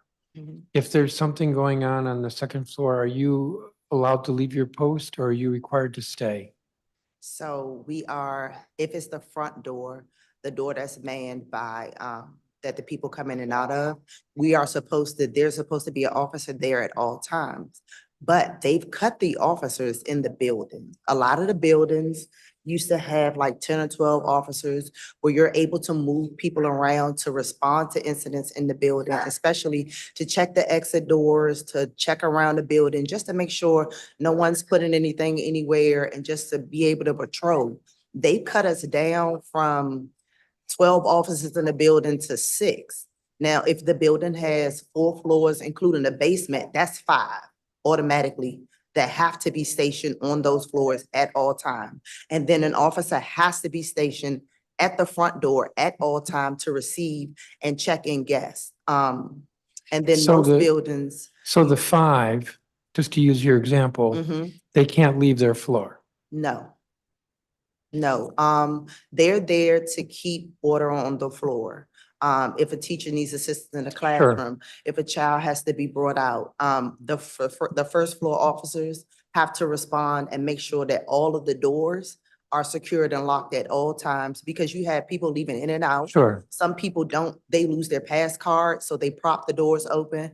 We have to be able to patrol that whole first floor at all times. So pretty much, as I'm understanding you, the guards are required to stay at their post. And if Mhm. the post is the, let's say, 5th floor, then they have to stay on the They 5th have to stay on floor. that floor. because And if there is a guard to rove through the building, then there would be a guard who's assigned to roving. Exactly. So that one guard that rows would be myself, and I would walk each floor. So I would be the one, like if a guard needs a break, to break them, so that now I'm on their floor, so then Sure. I can't move. And that goes the same for their lunch breaks. So if like we have a situation, Bard just had a brawl on the second floor. There are only 3 guards on that, in that school. There are 3 floors. 1 guard is posted at all times at the front door. So that left the second floor guard alone for 30 minutes before someone else was able to respond up to her, because the officer that would have been her help on the first floor was on her lunch break. So she was by Yeah. herself. Thank you. Mr. Goldstein. In your testimony, there was a line near the end, a system like Remind for parent communication was essential, and they're not happy with Central shifting the cost to school or another inferior product in its place. Elaborate? Yeah, so I mean, we've heard a lot of complaints from teachers that Remind used to be centrally purchased. Remind is a parent communication system, so you'd have everyone in your class on the system. The parent sends out a message, one single message, it goes to every parent. Parents can communicate back from it, and it was an essential communication tool. It's very developed, it's been used for a very long time, and so they're cutting that expense. The schools are then choosing to have to purchase it or not, which means some schools don't. I would also remind people that we have a lot of concerns raised about what happens in an emergency or a traumatic event, and do we have good communication? That was one way to communicate. And there's been conversation that maybe centrally and maybe just at the school level, they're purchasing other products to do that are just not working as well as Remind. So that's what the reference is to, or another inferior product. Yeah. That schools are choosing something other than Remind and. Or that the central office might do that on a district level. We don't know, but Yeah. that's what we've heard. Anything else that comes to mind that's been shifted from central to the schools? I would say that's the big one that we've heard. Over time, there's been concerns from bilingual educators about dual language resources and access that are given there, and that some of those may be cut. But that's the single contract that we've heard most about. There's other central contracts and programs that we've heard about as being less essential to the schools. But in terms of things cut this year, that's the main one. Thank you. And Ms. Laws. So I said pretty much everything I wanted to say about DCIA with the previous panel. However, you mentioned there's a stark lack of data and information. We asked questions of the association as part of our performance oversight. Have you looked online at their answers? I have looked online for what I, as random individual, can find.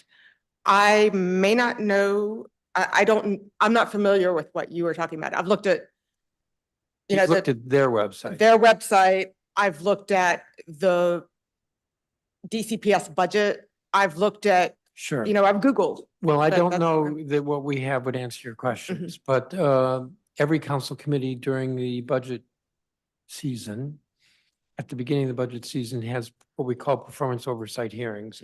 And every council committee sends questions to the agencies asking them to answer.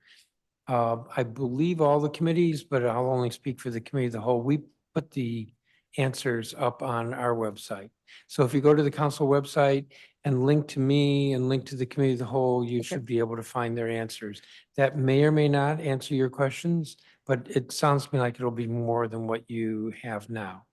It does sound like it would be more than what I have now. And what I do think that is the starting point. I mean, it's hard to make suggestions. When there's no mechanism for it.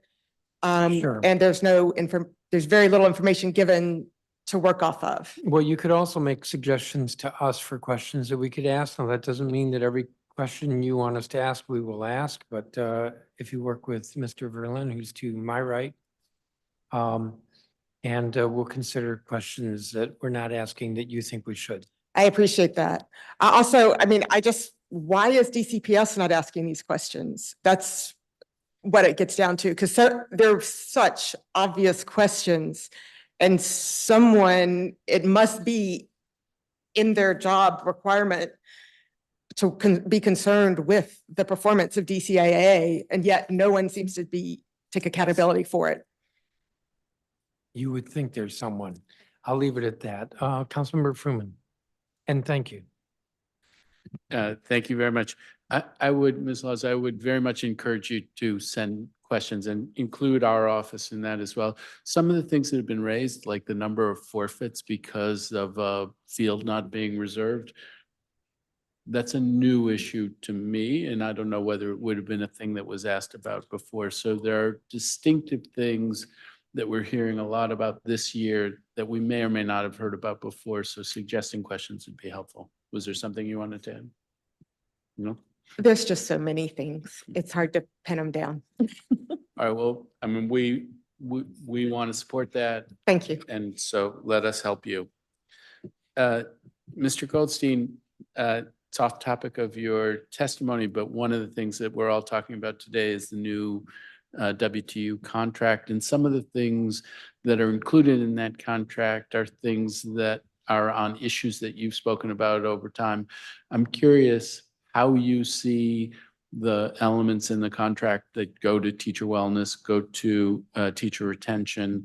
Yeah. And what things that you think we should be thinking about to bolster that in the coming budget season.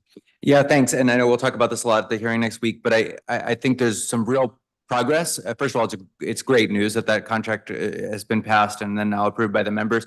I was surprised, actually. I think just from what we've initially heard, that there are some really good working condition gains in there, as well as the salary increases. I would say, for example, addition of mental health days for DCPS educators, and also a focus on equity in reporting about educators by race, and equity in hiring and things like that, that there's going to be task forces around climate and culture. There's several process things that I think will be improved in ways that teachers will be able to give more voice systematically to DCPS about some issues that are important now with the new contract. So I think there's some real gains. I think it does not address some things that we've raised and you've actually heard today as part of the budget discussion already, around making sure every school has permanent substitutes, that they have the wellness supports that they need, that they have the wraparound supports that they need. And those are things you'll hear a lot from us around the budget, which is things like community schools, permanent substitutes, more flexible scheduling for educators and wellness supports. So the things that we know will improve teacher expertise and pedagogy in the classroom, and the things that will make the job sustainable. Talk more about that. Thank you very much. Ms. Kreiner-Brown, I'm curious about how things are going at Ann Beers. It sounds like maybe over time enrollment's been growing. And I wonder, did you pick up any kids from Eagle Academy? It sounds like your enrollment grew. You're not miles away from where the Eagle Academy campuses were located. What's that picture look like? Do you know? Thank you. So I can't speak, I was curious about that myself as well. I don't have that information is the short answer. What I can tell you, the strength of our school is that we have not only attracted new families, but we've retained a lot of families. So as I said, we have three second grade, third grade, fourth grade, and the plan was for 3 fifth grade classrooms. We attribute that to just a long time dedication, involvement, and actual investment in building and supporting the parent community. And also we have a number of dedicated educators that continue to attract people to the school. We have teachers on staff who went to the school, their kids went to the school, their kids are at the school right now. So we're a really good example, I think, of the strength of a neighborhood school. And every time we've had challenges in terms of something that needs to be cut, we've always fought for them. We haven't always got it. We've been thankful to have science funded for the last few years. But yeah, we're a really good example of how neighborhood schools and teachers and staff and parents are often doing the best that we can with what we have. So we need to be fully resourced so we can really meet needs the way that they need to be. Do you still have like the NASA flight thing that was in the lobby? This is when my kids were young. Yeah, so it's still just inside. However, that is no longer a formal partnership with NASA. It hasn't been for quite some time, which does speak, again, getting back to the budget funding. Our school has wanted to be like truly a STEM school. We have a fully built out science lab, and actually our longtime science teacher who taught there for something like 20 or 30 years, she retired just going into the pandemic. She was actually one of the lead curriculum writers for DCPS in science. And we just were not able to really secure a partner, which comes down to, you know, if we can even get get staffed fully the way that we need, well, what's left? What's left for field trips? What's left for partnerships that can really make those kinds of investments? What's left to bring in clubs after school? Because it's not just, you know, the curriculum through the day that gets kids invested in their learning. It's those other wraparound learning experiences and supports. And so that's one of the reasons why a lot of us are up here constantly fighting for the budget, even when it looks like on paper, we may be getting what we need. All right, thank you. My time is up, so thank you very much. Thank you, Councilmember. Thank you, each of you, for your testimony. Go to the next group of witnesses. Caroline Pryor, who's lead organizer with Empower Ed. Laura Fuchs, who I know is a teacher. Erica Chance. Devon Wilson. Ronald Miller.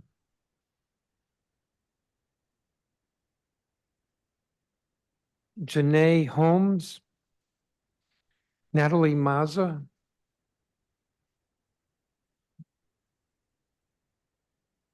Sharika Red.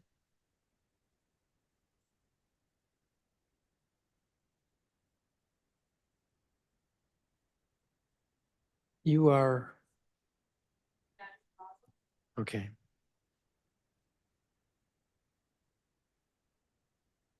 I called Sharika Red. Caitlin Meyer.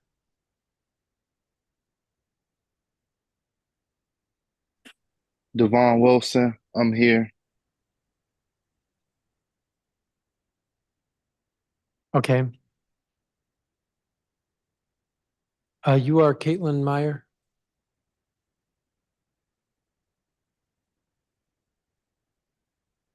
Rakito Taylor.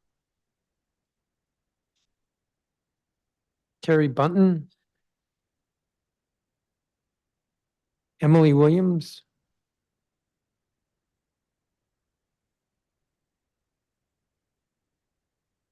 You are Emily Williams.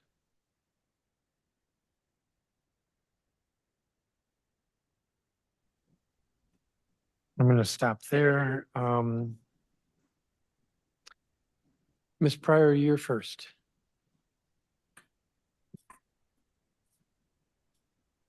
Yeah, I guess. Yeah. Good afternoon. My name is Caroline Pryor, and I'm the lead organizer at Empower Ed.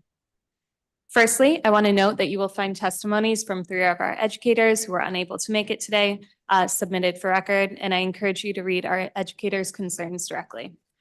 Our Executive Director, Scott Goldstein, has shared the first pieces of our budget reform proposal, funding schools based on purchasing power rather than real dollars, prioritizing schools with high at-risk populations, and ensuring that every DCPS school has a baseline of staffing positions to holistically serve the school community. We have to balance principal autonomy with the acknowledgement that our end goal is equity of programming. In current incentive structures, persuade many principals to invest extra dollars in testable subjects, rather than necessities like attendance counselors or permanent substitutes, even if they feel those would be better uses of spending. Additionally, we believe that we should create strategic funding streams to target support at schools where our data indicates a need. The purpose of the data we collect on schools is to support school communities, not merely punish them, and we have to recalibrate our budget models to follow suit. Test scores are not the limits of the data we collect. For example, schools struggling with low attendance or with high teacher turnover might receive earmarked funding to address those particular needs. Schools with high suspension and expulsion data might receive funding for the explicit purpose of implementing restorative justice. Schools could receive targeted funding to bolster their climate scores. And we propose that targeted funding streams or grants be implemented by OSSI, freeing up DCPS to primarily focus school budgets on staffing and programming needs. What would it look like to target our funding rather than simply adding funding to the discretionary funding pot? It could enable strategic vision. Imagine that our community schools model provided funding not on an ad hoc basis, adding schools to DCPS's Connected Schools or OSSI's Community Schools program in piecemeal fashion, but instead to any school that meets certain criteria. Our neighbors in Maryland have already committed to a future where every public school is a community school. Currently, 53% of PG County schools and 89% of Baltimore City schools are community schools. And in the next 5 years, DC could double our community school programming to provide wraparound services and reduce burdens many schools presently face on their own. What would it look like to support neighborhood schools which have struggled to reverse years of community divestment and enrollment struggles caused by redlining and other historically racist policy? We could provide targeted reparations funding through a grant that reinvests in qualifying schools, enabling them to implement program that makes them competitive in our choice landscape. I understand our budgets are finite and we have hard choices to make, but we can use our funding to intervene early and strategically for collective net benefit. Thank you for your time. Thank you. Is Laura Fuchs here? Laura Fuchs? I need like 3 minutes. All right. Hello. Thank you. Appreciate y'all squeezing me in here.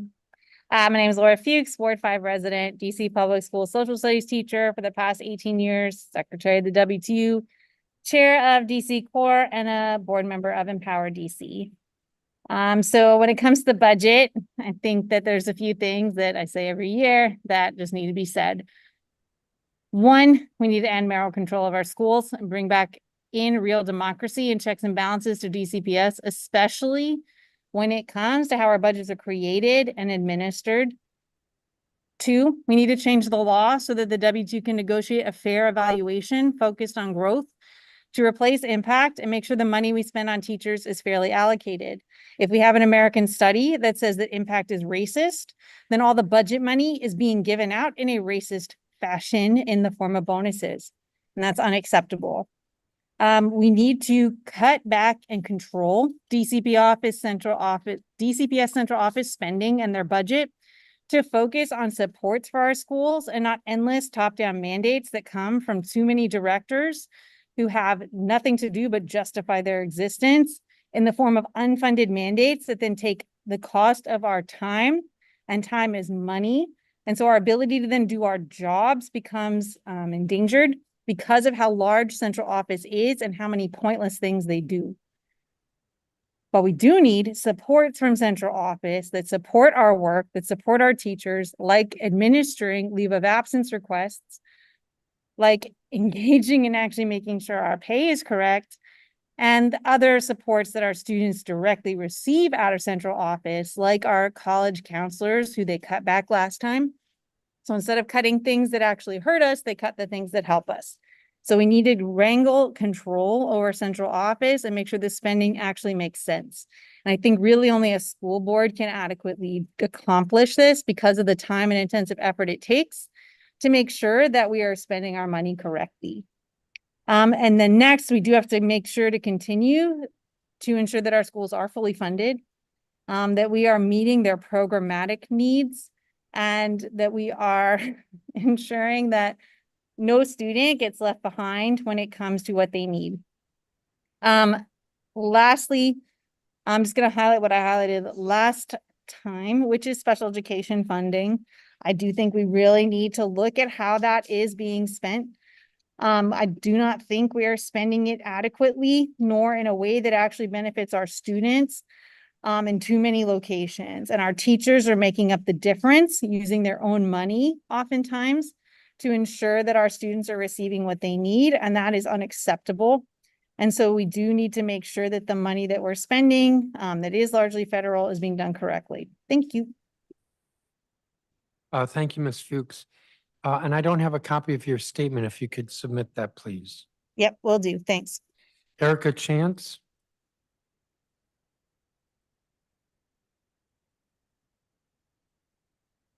Erica Chance.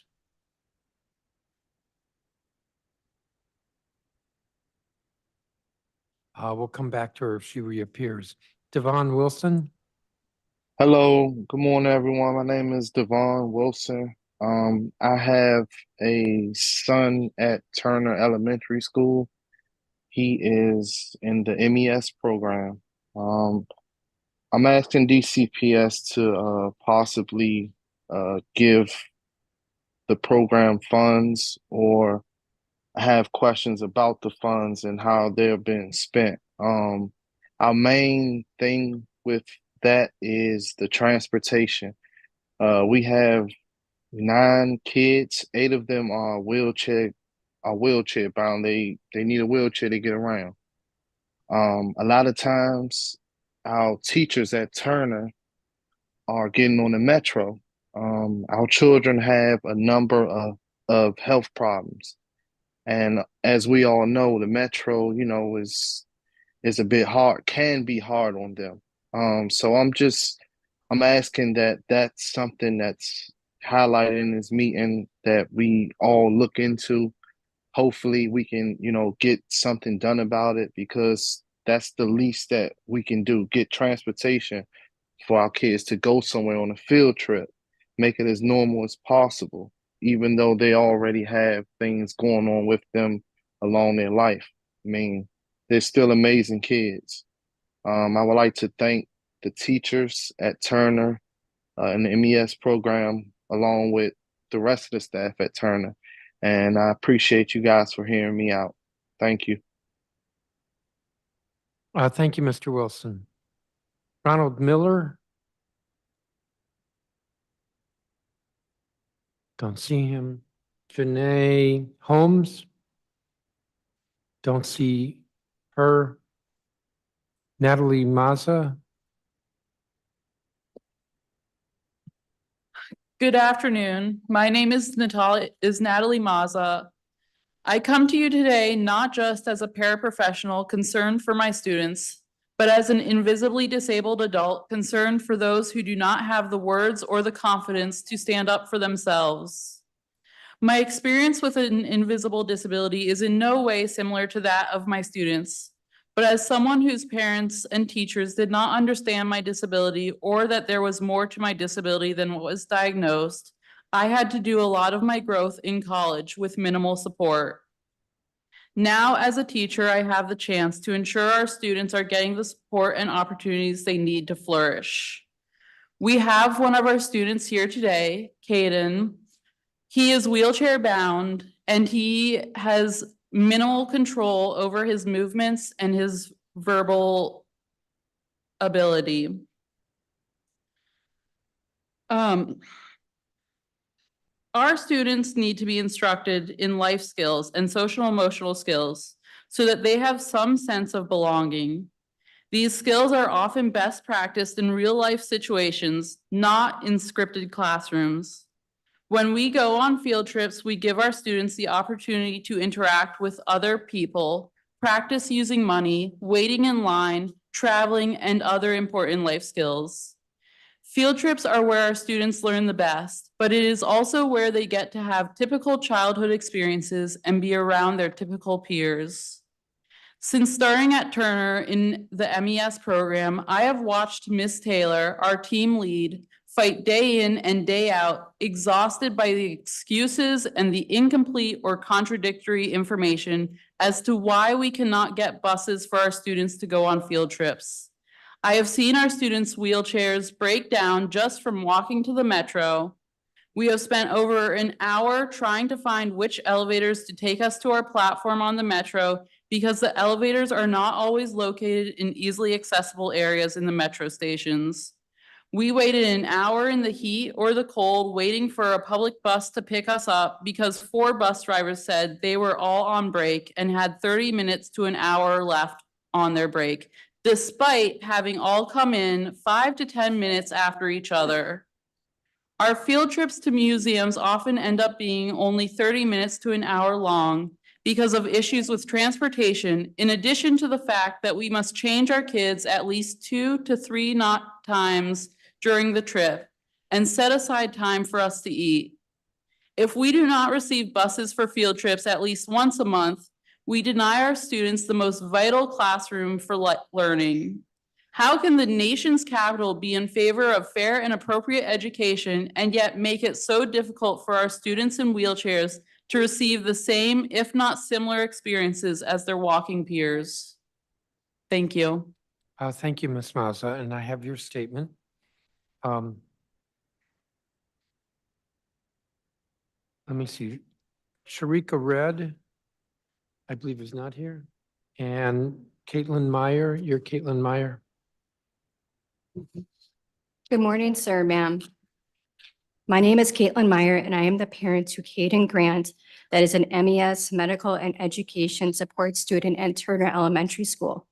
As a special needs parent, my family encounters several challenges regarding accessibility and reliability across several domains to include safe transportation to and from school for field trips.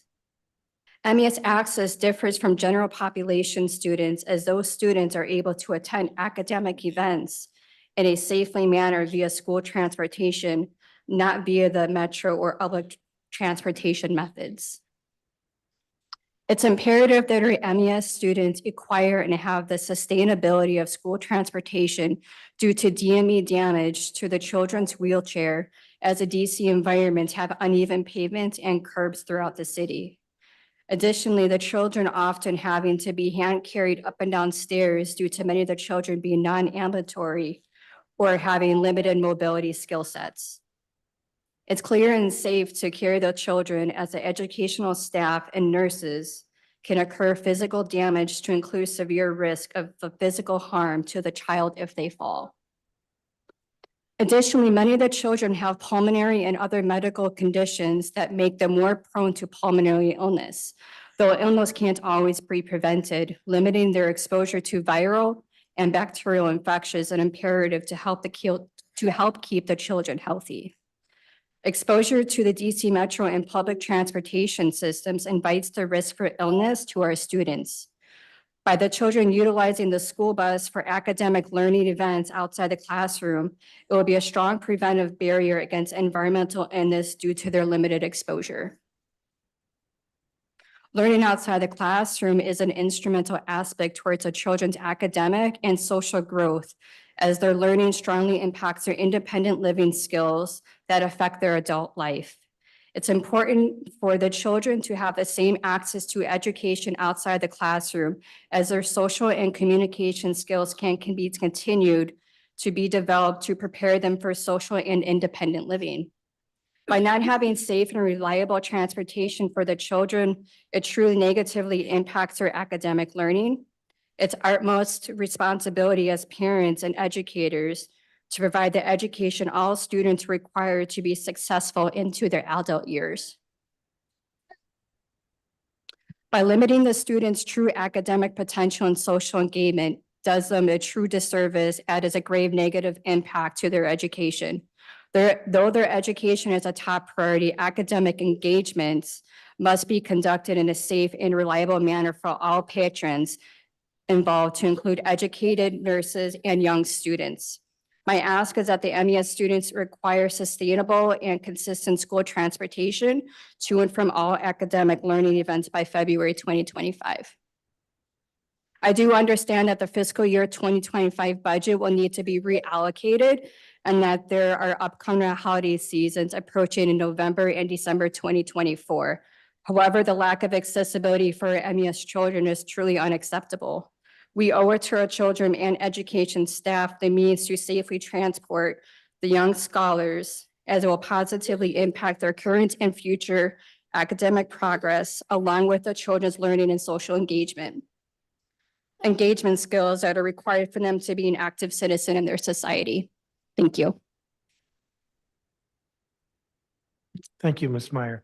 The statement that you read is very different than the statement I have. Could you submit that? I did. Could you resubmit it? Because I just have this shorter one. Of course. Yes, Thank sir. you. Rakita Taylor?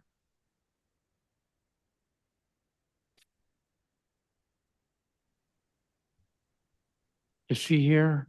Yes, I'm Rakita here. Taylor? Yes, I'm here. Just I was getting off of mute. Okay, hi, good afternoon. My name is Rakita Taylor, and I am a special education teacher for the MES program at Turner.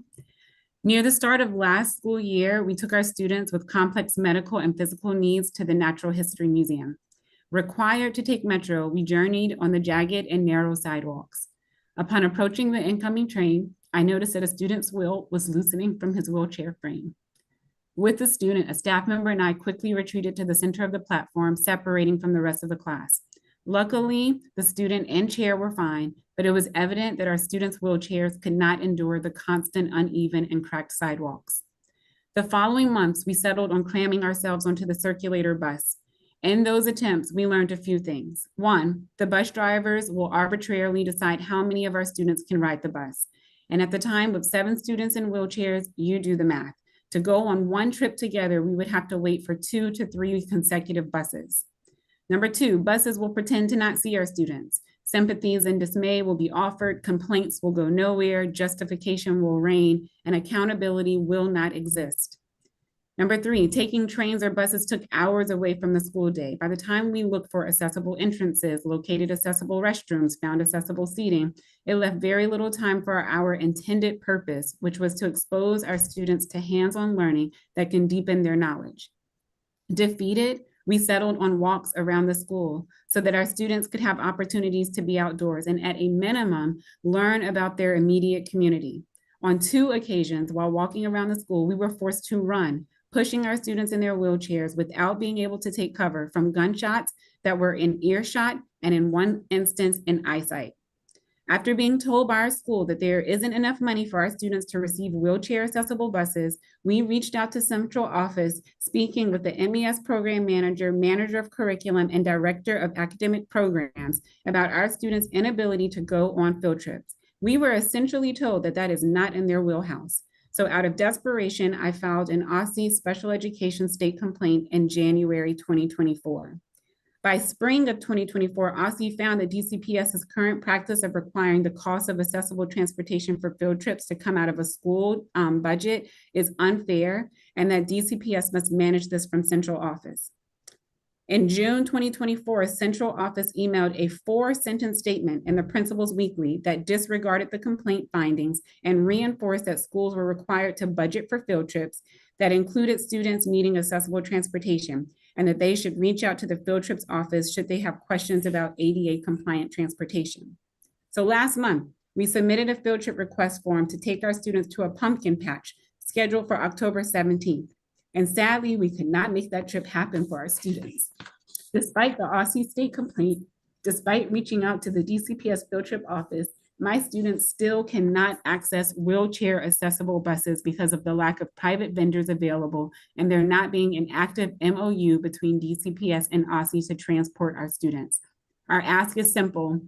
Our students deserve wheelchair accessible buses so that they're able to attend field trips like their non-disabled peers. And that funding should either be increased on a school level or provided by central office. We are also asking immediately that DCPS works on an MOU with OSSI that will allow our students to use accessible buses for field trips.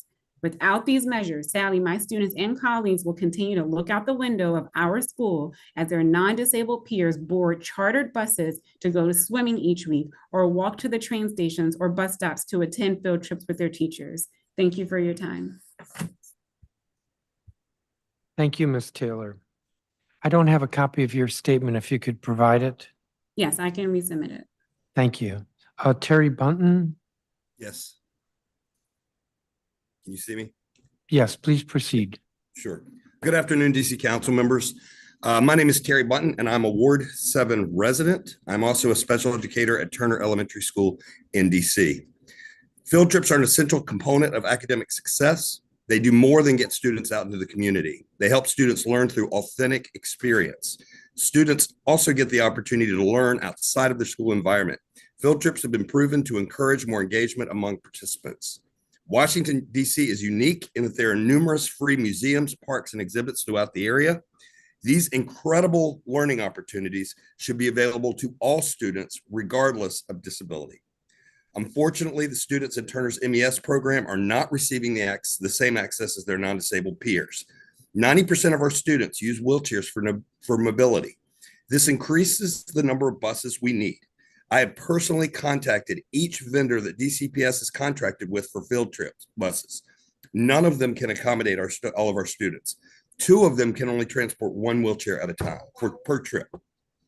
We believe our students should receive the same rich and varied education that their peers get. The value of this is immeasurable. Our students get to increase their visibility in the community and learn to access the world on their terms.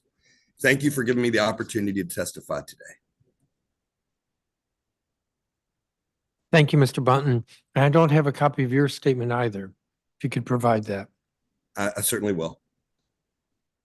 Thank you. Emily Williams?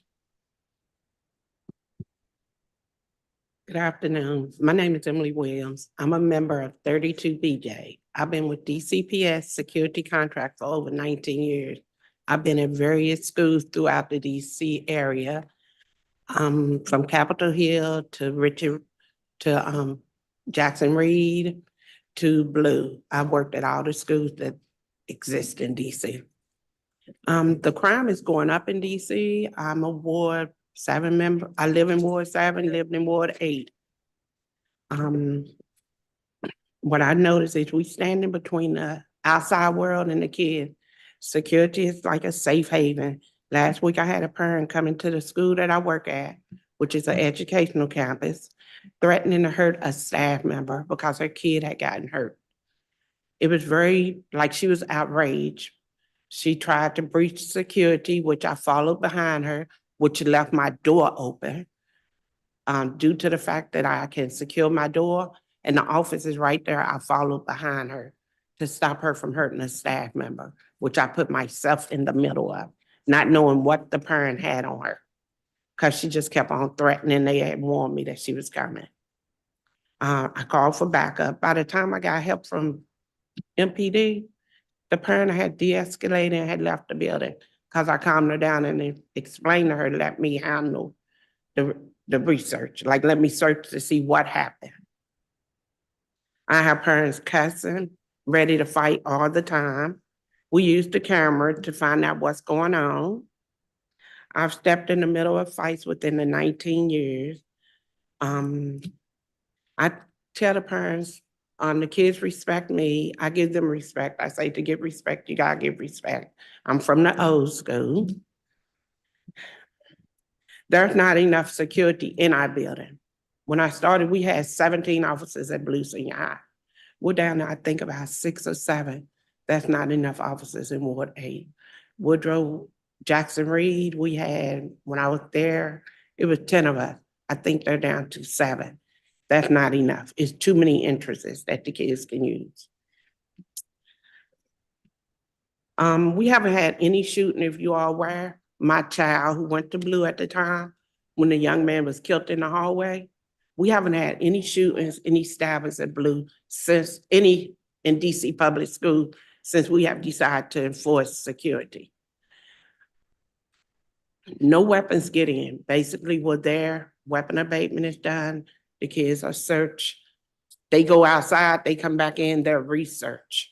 A lot of people feel it's harsh, but it's not. Me being a parent, grandparent, and I have a passion to make a difference in the kids' lives. I feel like security is always the bottom ones to get cut. Why should we get cut in the budget? We protect not only the kids, we protect the students at the same time. My daughter is 36 years old, and the only person she can remember is the security staff that were there to protect her. And that's what she looks at. They were there to have her when she came in with problems or issues.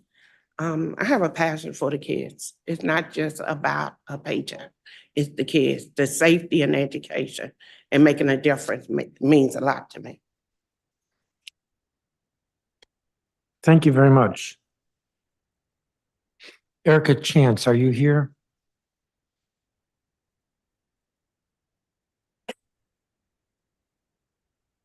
Erica Chance.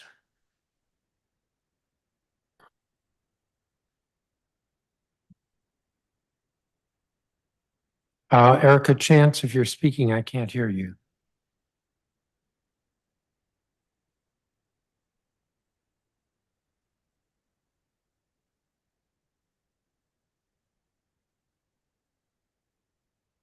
All right, well, we're going to move on then. I want to thank each of you. I don't have any questions for any of you, but I do appreciate your testimony. Thank you very much.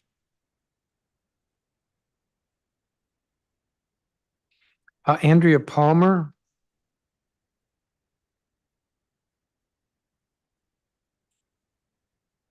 Anne Louise Taylor, who's president of the Ward 2 Education Council.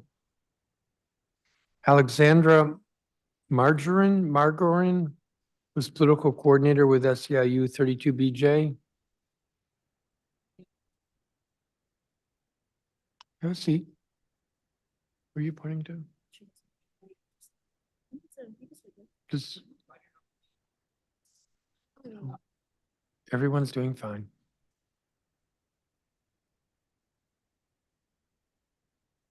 You're Alexandra Margarine. Irene Jacobs, who's policy manager with Black Swan Academy. Troy Kravitz.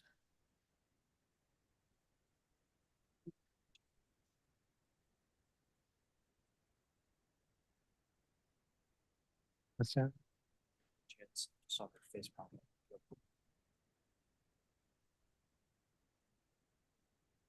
Erica Chance, you're still online, but we have yet to see you. Are you still here? Are you here?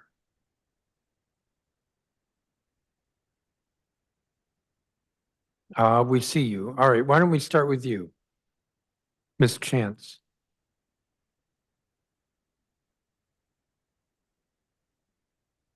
We can't hear you, though.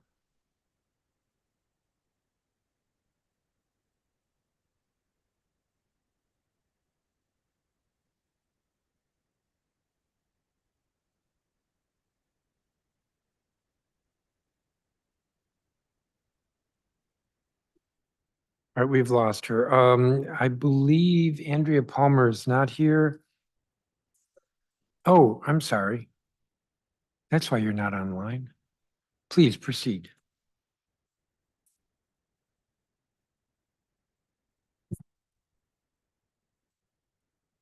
You're good. Good afternoon. My name is Andrea Palmer, and I'm a resident of Ward 7, and I'm a member of 32BJ. I've been a DCPS security officer for 25 years. I've been at Blue since 2013, and because of officers like myself, guns have not gotten inside of our building. I've stopped parents who tried to bum rush the doors and come through thinking their kids were jumped by other students due to their children telling them so. A parent said that his daughter was in a fight and was trying to go through. When the father came around on the other side of the gate, we were able to close the gate. Parents come in, they curse a lot, saying what they're gonna do to the students, staff, and us as security officers. But if we wasn't there, it'd be utter chaos. In 2021, a female student was fighting a male student. She picked up a chair.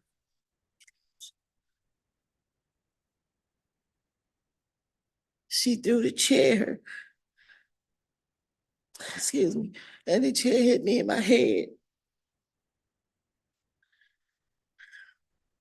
I'm sorry. I was taken to an area hospital where I had 3 cuts to the top of my head and I suffered from a concussion.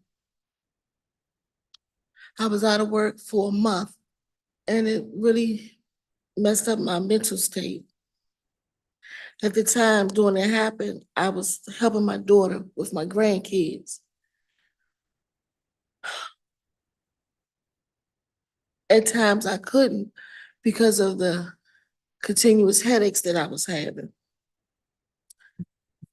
When we're breaking up the fights, there's always a chance of us getting hurt, either being punched or knocked down. But when the kids are fighting, the boys are our most serious fights because most of them are brawls from neighborhood beefs. So when we try to stop them, they're kicking, so we have to get down on the floor to try to grab their legs. I would grab their legs to keep them from kicking while the other officers are trying to pull all of them apart. My team is mostly females, so that's a big struggle for us as well. If security wasn't in the buildings, knives could get through, unauthorized people can get through, and if so, we check the cameras, follow which way did they go on the cameras, go to the area where they are, and escort them out of the building. We get a lot of kudos from the staff, teachers mainly, thanking us for being there, helping them, support them. And in the 25 years that I've been doing this year alone has been trying for myself, but I push through every day and come in and do the job that I'm expected to do. I love what I do, and I want to continue doing what I love to do, helping my students and my staff.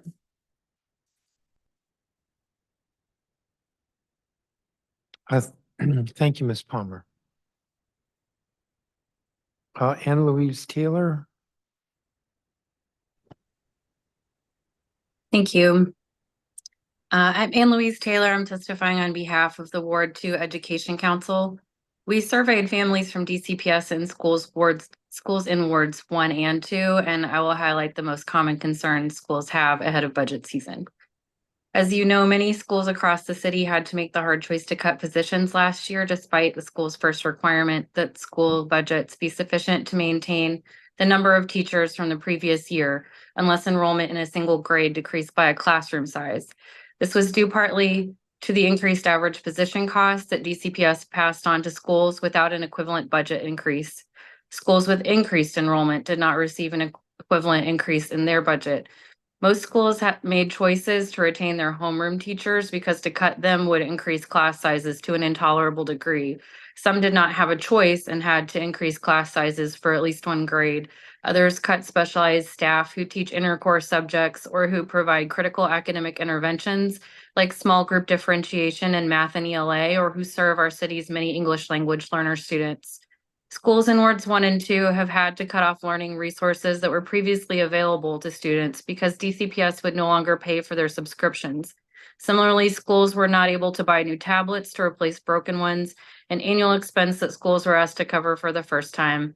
Now, some students, especially in second grade and below, do not have sufficient access to the technology required for teaching, testing, and turning in their assignments. When the council tried to restore school budgets with cuts to central office, DCPS transferred those costs to students again by cutting centralized resources that had been provided to them.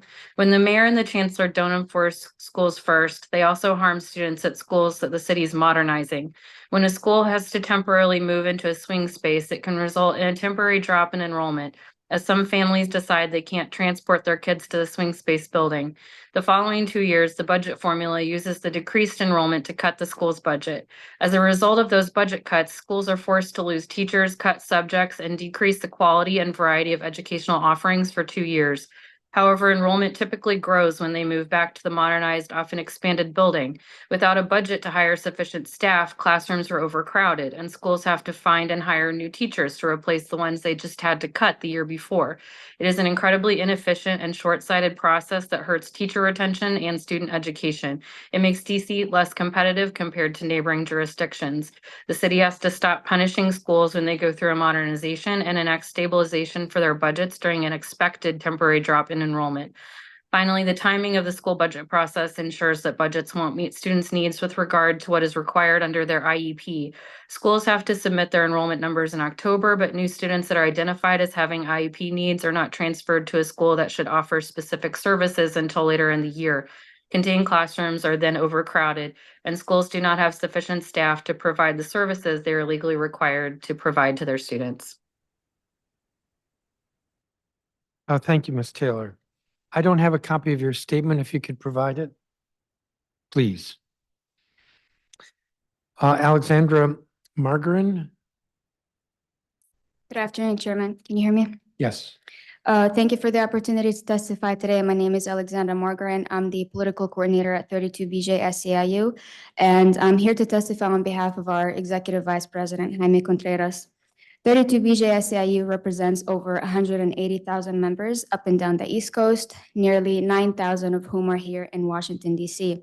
Our members are the cleaners, security officers, and other building service workers who maintain the schools, offices, airports, stadiums, and government facilities that our community relies on. As a union, we are committed to making life better for working families, including the workers who service our public schools, as well as the students and parents who rely on them. Security officers play a vital role in our schools. They patrol school grounds, prevent entry of intruders through screening entranceways and monitoring surveillance footage, and they de-escalate peer-to-peer violence when it arises. Security officers can become valued members of the school community, developing strong relationships with the students, teachers, and parents who they greet every day. As DC has shifted funding from the Metropolitan Police Department to provide to private security firms, school-based security officers have come to play an increasingly central role in safeguarding schools and protecting children. Broadly, contracted security officers are paid less than police officers and contend with insufficient staffing levels. And this shift has taken place as safety incidents in school are on the rise both across the country and here in Washington, D.C. As we contend with this difficult moment and determine how to address the root causes that are driving it, it is also crucial that we are investing in the immediate safety of our students and teachers through quality security measures at all of our schools. This means both adequate staffing levels of school-based security guards and competitive compensation to attract and retain officers that have the training and experience to respond effectively in a crisis. Recent research conducted by the Mayor's Office on how to strengthen safety in DC schools confirms that security officers are a leading contributor to safety, to the feelings of safety at school. Findings from extensive community and stakeholder engagement noted that students appreciate effective security guards and cited police, security guards, and metal detectors as the top things that make them feel protected. The report also notes challenges around staffing safety roles in the past and emphasizes the importance of recruiting and retaining qualified security personnel. Effective emergency response and de-escalation competency has never been more important. Since 2018, we have seen shootings at K-12 schools spike dramatically, with a record 349 incidents in 2023 alone. Already in this academic year, schools are contending with a deluge of violent threats, which followed the tragic shooting of 2 teachers and 2 students at a high school in Georgia last month. DC public schools are unfortunately no stranger to school-based threats and violence. Last year, the Washington Teachers Union found that 55% of teachers had seen students assault other students, and 30% had seen students assault staff. As a result, 45% said that they were considering leaving the profession. Students' and teachers' physical safety is fundamental to a conducive learning environment, and this requires a stable and skilled workforce that community members know they can rely on. DC has seen what can happen when we do not prioritize quality and security services. In 2009, thousands of students were put at risk across the city when DCPS's security contractor seized operations overnight and left hundreds of school security posts unmanned with no warning. We cannot afford a failure like this again, especially with the current safety concerns facing our students and schools. As we navigate this difficult time, it is crucial that we allocate our resources to ensuring the safety of our students, teachers, and school administrators. And that begins with our school-based security officers. It is essential that DCPS's budget reflect this priority by ensuring funding for both sufficient staffing and competitive compensation levels of all of the contracted security officers who fill these roles. Thank you for your time. Thank you, Ms. Margaret. Irene Jacobs, I think is not here. Troy Kravitz. Hi, I'm Troy Kravitz, parent at Mann Elementary and Hardy Middle, member of the Hardy LSAT, and member of the MacArthur School Improvement Team. I'm happy to talk about any of them. I'd like to begin with an apology. I was sure this hearing was tomorrow. One of the other witnesses today is currently doing victory laps after insisting the hearing was today, despite my incredulousness. She was right, and I'll probably now have to record an answering machine greeting for her saying she was right and I was wrong. Hunger Games, Lord of the Flies, Survivor, use the metaphor that matches your generation. Regardless, that's what DCPS budget season is. Budgets drop, figuratively and literally. LSATs scramble feverishly to make sense of the numbers and to try and make ends meet. The executive then revises the numbers as if that was the plan all along. The ends still don't meet, and we appeal to you, the council, for help. While some help often comes, thank you for that, we cannot reliably plan until we know what our final budget will look like. That means we cannot hire for all needed positions in a timely manner. That means we cannot plan robust and fulsome curricula. Parents then lobby you for their preferred program that the LSAT cannot support given the DCPS budget. And for some positions that cannot be fulfilled by the council, we cannot hire at all. The problem, A problem is that the entire process is a black box and leaves schools to beg like supplicants before their feudal lords for scraps to eat. There appears little rhyme or reason to how budgets are decided at the outset. Schools are left to feel like their initial budget was determined by their score on some vindictiveness scale. When appeals are made, the executive's position oft appears motivated by general ratios, like the number of students per allotted teacher. But this number is nonsense for many schools. Some students require much more intensive staffing than others. You know this, and maybe your initial response is to say, well, that's why there's a specialized education plus up, or an English language learner plus up. This plus up is about 1/40th the cost of a teacher. So schools need a lot of plussed up students to afford the staffing they require. In reality, the students don't get the supports they need, and the entire school suffers. The students lacking the needed supports, the students not needing supports whose education is hindered by unsupported classmates, and the school administration that is stretched far too thinly trying to paper mache over the holes. Schools have different programs, and some of these programs are absolute budget killers. Hardy operates a deaf and hard of hearing program. Typically, it enrolls 2 students with a dedicated interpreter. 2 plus-ups, each at 1/40th the cost of a single teacher, doesn't begin to cover the staffing needs that a program such as this entails. There are plenty of similar programs that simply do not fit within the budget paradigm, including at MacArthur High School. The effect is that all students are shortchanged. The system does not provide adequately for the students who need the intensive intervention. They are shortchanged, perhaps in violation of the Individuals with Disabilities in Education Act. The other students are also shortchanged as their classes swell enormously. Any sane budget process needs to fix this. Maybe fund narrowly targeted programs outside the normal budget process so that schools aren't forced to rob Peter to partially pay Paul, leaving them both victimized. Maybe focus on the number of classrooms per period that the school needs, and give schools more than 2 weeks over break to evaluate their initial budget proposal. There has got to be a better way.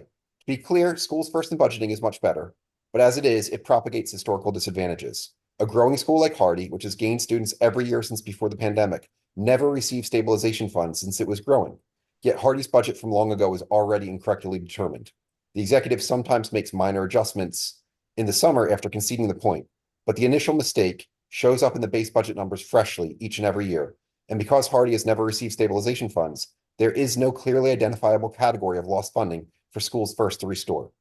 Even with Schools First, Hardy cannot seem to escape the event horizon of the DCPS budget black hole. Thank you. Thank you, Mr. Kravitz. It's good to see you again. I don't have a copy of your statement, if you could provide that. And Ms. Taylor, I apologize. I do have your statement. And I think I said to you I didn't have your statement. So thank you for that.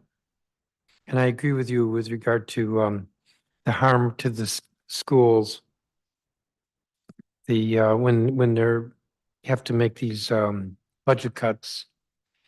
And then it's almost like being victimized again when the council's able to restore the funding, but it's after many months and a lot of instability.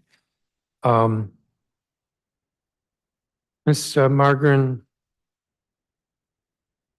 you noted that the contracted security officers are paid less than police officers. I'm not going to dispute that, but I'm looking at the contract now. This is a couple years old, but the contract for an SPO Guard 2, we're paying $50.95 an hour, even though the actual wages are like $31.80. So thank you for the question, Chairman. I wasn't aware of the $50, but what I know is our members, SPOs, which are about 50 workers, they make about $34 an hour. And that's still slightly less than a police officer during their probation period of 18 months. And the rest, which are about 400 and some members, they make about $25 an hour. Yes. For that SPO at 55, at 34.39, yes, we're paying $55. So that's a $21 difference that's going to the company per hour. Just want to note that we're paying a lot. The guards aren't getting paid as much. I don't have any other questions for you all. I want to thank each of you for your testimony. I'm going to take a 15-minute break and then we'll turn to the government. And we have two government witnesses, Patrick Ashley and Dr. Louis Farabee. So let's see if I'm faithful to my word. We'll come back at 2:30.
Let's come back to order. This is a continuation of the oversight hearing by the Committee of the Whole on the DCPS budget.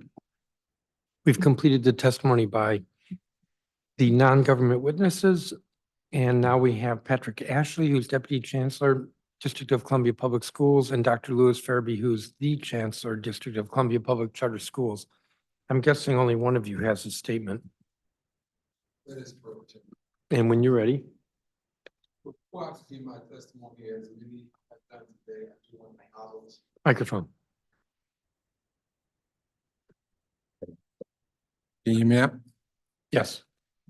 Before I begin my testimony today, I do want to acknowledge, as many have done today, Dr. Mary Levy.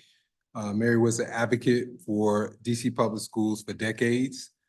She was truly a very guru, if you will, of the DCPS budget. And I believe our system is better, our school communities are better, our students have better opportunity as a result of her work.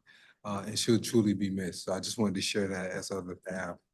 And there will be a memorial service for her, I believe, in a couple of weeks. That is correct.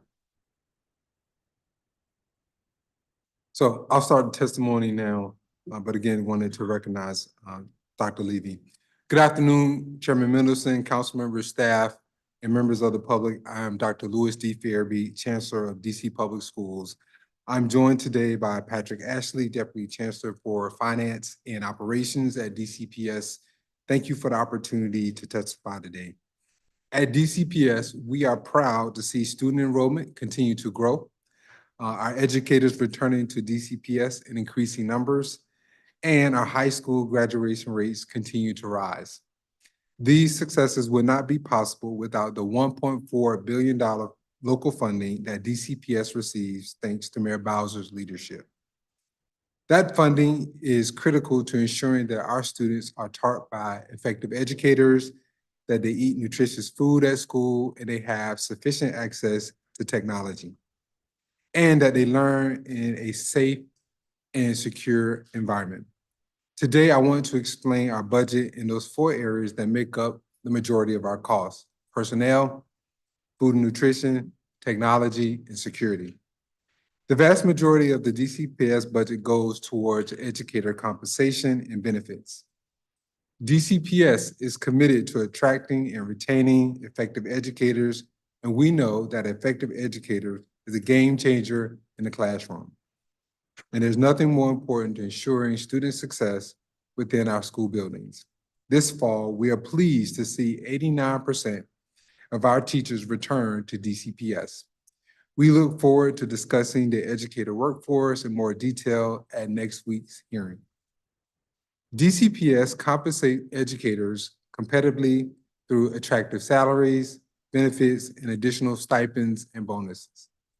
DCPS projects that the average teacher will earn approximately $108,000 this school year. On top of that salary, DCPS provides competitive benefits at a cost of $19,000 per teacher. Finally, DCPS educators can earn stipends by demonstrating effectiveness by taking on additional roles or by filling hard-to-fill positions. For example, teachers effectively educating students at our highest need schools can earn a bonus up to $25,000 annually.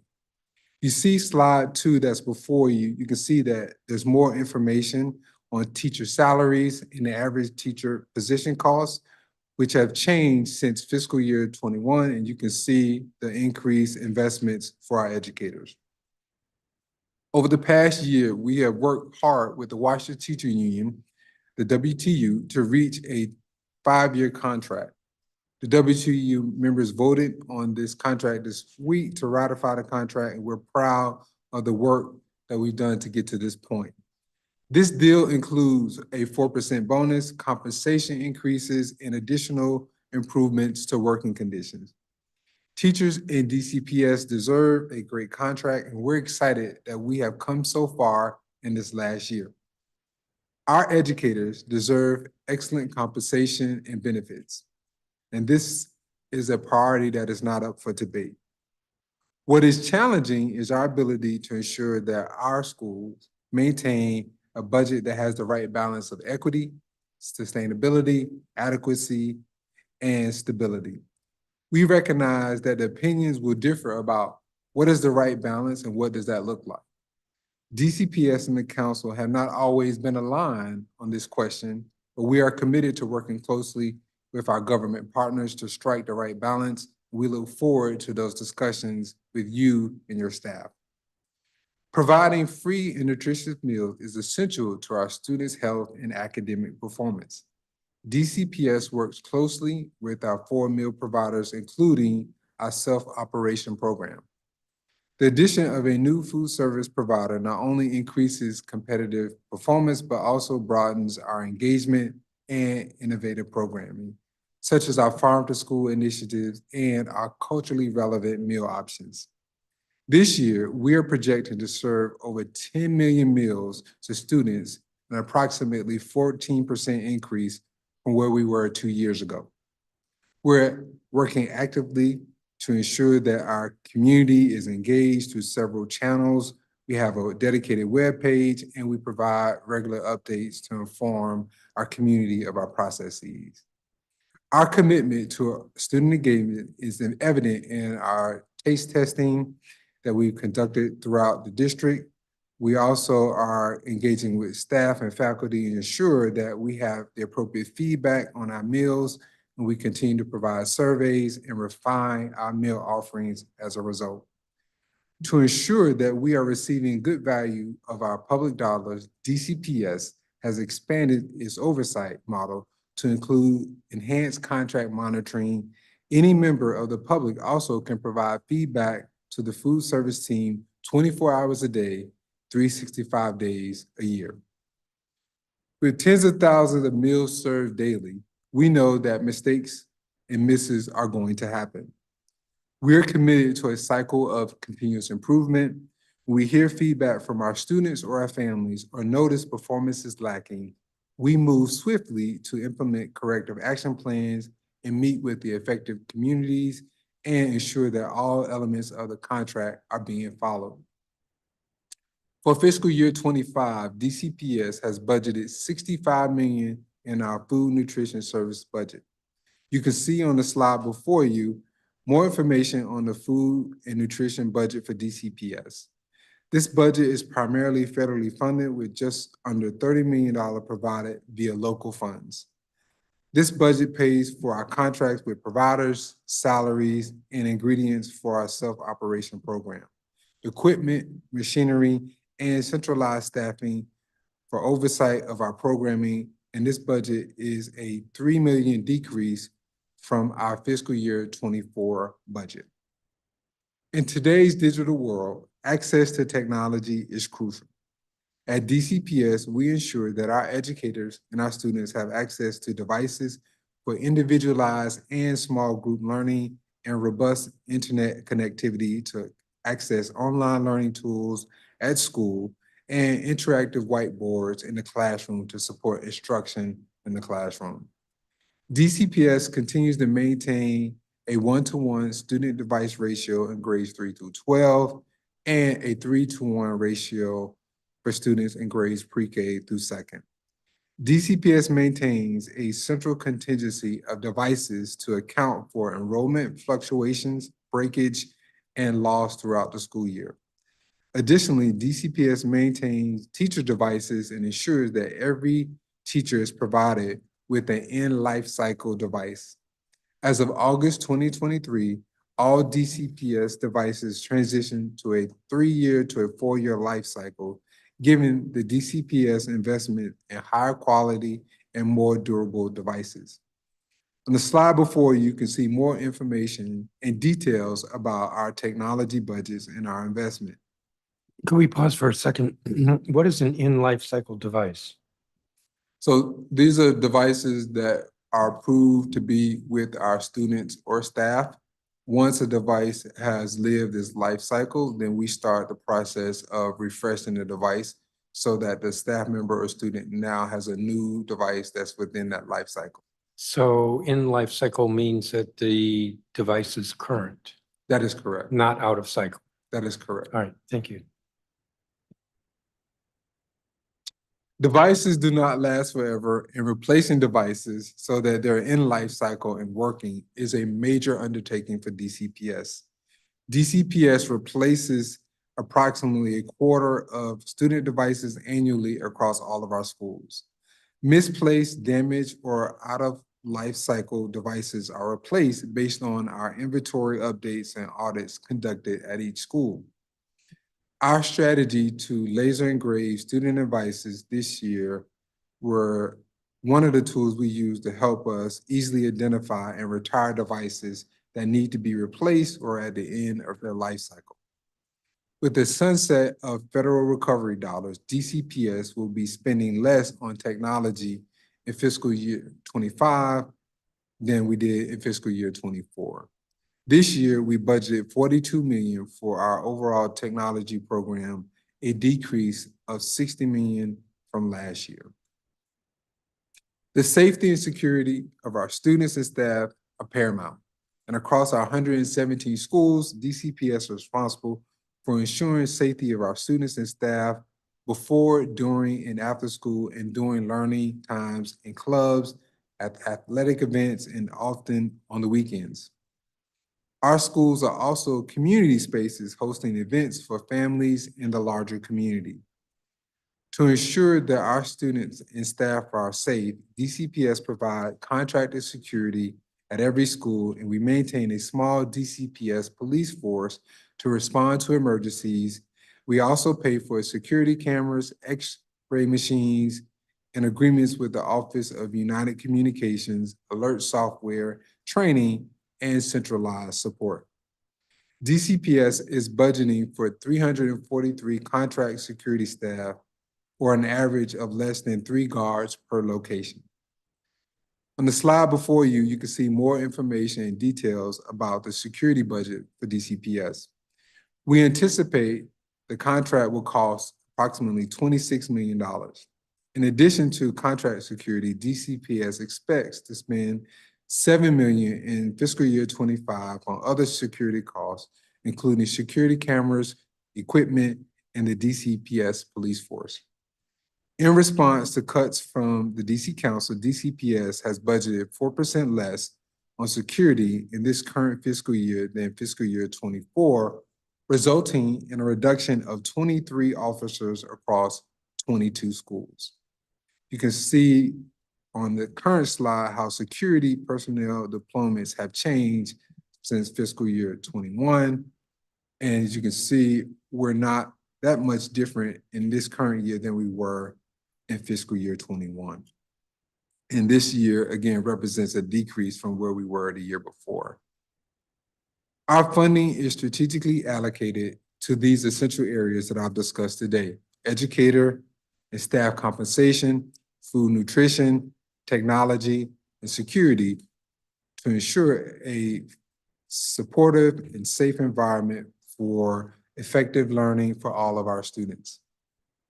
In each of these areas, DCPS is seeing increased costs, whether it's higher salaries for educators, increased costs for food, higher costs for device, increases in hourly rates for security guards. These increased costs are not just something that's happening in DCPS.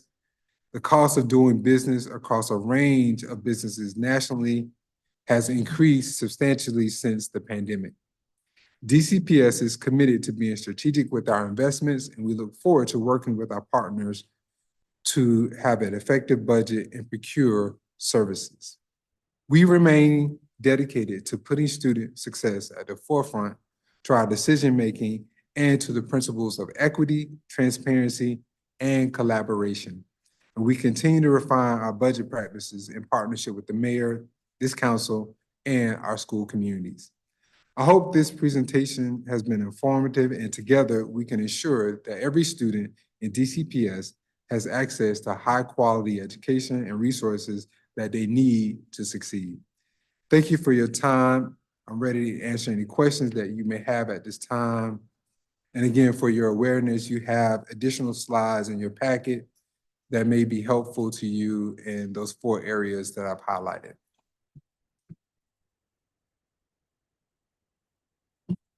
Thank you, Chancellor Farabee. And the slides are helpful. Thank you for that. So I do have some questions. I think I will start with this. Why is it that Impact, which is budgeted about $26 million roughly, why is it funded outside of the UPSFF formula? Yeah, so Patrick actually will speak to how we fund impact. Yeah, so historically, Impact has been funded out of the UPSF because it's a bonus that's only offered to DC public schools. It's not something that's been offered to charter schools. And so the decision has been to exclude that from the UPSF because it's a DCPS specific program. You know, that's a horrible answer because there are a lot of programs that DCPS offers that are unique in DCPS as opposed to the charters. Be that as it may, where do I find impact? Is that in central or school support? That's in school-wide, I believe. School-wide, yep. It's budgeted in school-wide. Yep.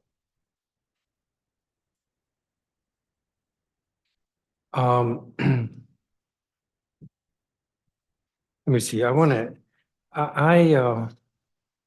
have a very short list here of where costs have gone up, and I don't understand why. But one of the items that's a small item is fingerprinting. It's gone up 73% since fiscal year 2021.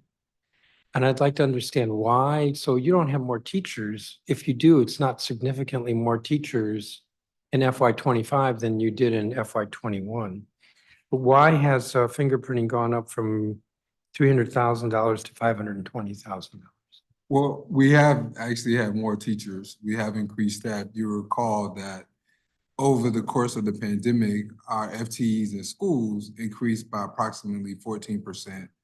We've also have new rates. As I said earlier, the cost of doing business in many of these areas has substantially increased. But we also have ensured that it is digitized in a way that we can quickly process individuals. You recall that that was one of our goals, to ensure that once an individual is selected, we're able to process them quickly for hire and they're able to receive their assignment for work. I'm not quite following that. So, I mean, it's not a lot of money, but it does speak to what is DCPS doing to control costs? Yeah. How many teachers do you have today? 3,400? yeah, 4,400? Yeah, so since then, we have at least 800 more staff members. All of whom are fingerprinted? Yes, all of them are fingerprinted. And a growth of 8, including folks in central? Depending upon their role. In schools? All school. In schools, you have 800 more people, adults who get fingerprinted? Yeah, we actually have a slide that before you that outlines our personnel increases over the years. That shows the number of FTEs on school budgets. So for example, in fiscal year 21, we had 7,893 FTEs in schools. In fiscal year 25, we have 8,767. Now that's a decrease from fiscal year 24 to fiscal year 25. Fiscal year 24, there were 8,967 FTEs. And how many 7,000, what was that number, that first number? 7,893. Yeah, Chairman, and I'll also add, we have a requirement that people are re-go through the background check every couple of years as part of that process to make sure that we're doing our due diligence with staff. And so you're seeing that as a recurring cost. Sure. The other piece of this is also we fingerprint any volunteers, parents that go on field trips. Sure. As well. And I think the other piece of this too, this is a contract that's managed by DCHR. So the same contract that's used citywide as well. We've also gotten better working with DCHR in terms of the accounting. Some of DCHR has covered some of those costs historically as part of overages. And so now that we have better accounting between our two agencies, we're reflecting the true cost of that program. And the FTEs on the slide before you from fiscal year 21 to 25. I'm struggling with this because it's a 73% increase. That's Well, that's not almost double. That's almost 3/4 double, almost 3/4 increased. Let me see, that's almost 75% increase. Yeah, so I mean, that's the huge. yeah, the rate increase. Well, maybe the best answer I've heard so far is it's not your contract. Is that right, Mr. Ashley? Yeah, I mean, it is DCHR's contract. So I would, if I go to any other agency that fingerprints, and I don't know what other ones do, I would see that their cost has gone up the same amount. Yeah, so that contract is approved by council, so you can go on and see year over year the cost of that increase. And again, I'll point back to the fact that we historically, DCHR has covered some of those overages. And now we have a true accounting of all of those costs. But yes, the costs have gone up year over year. Well, let's take another that's gone up, which is the security budget.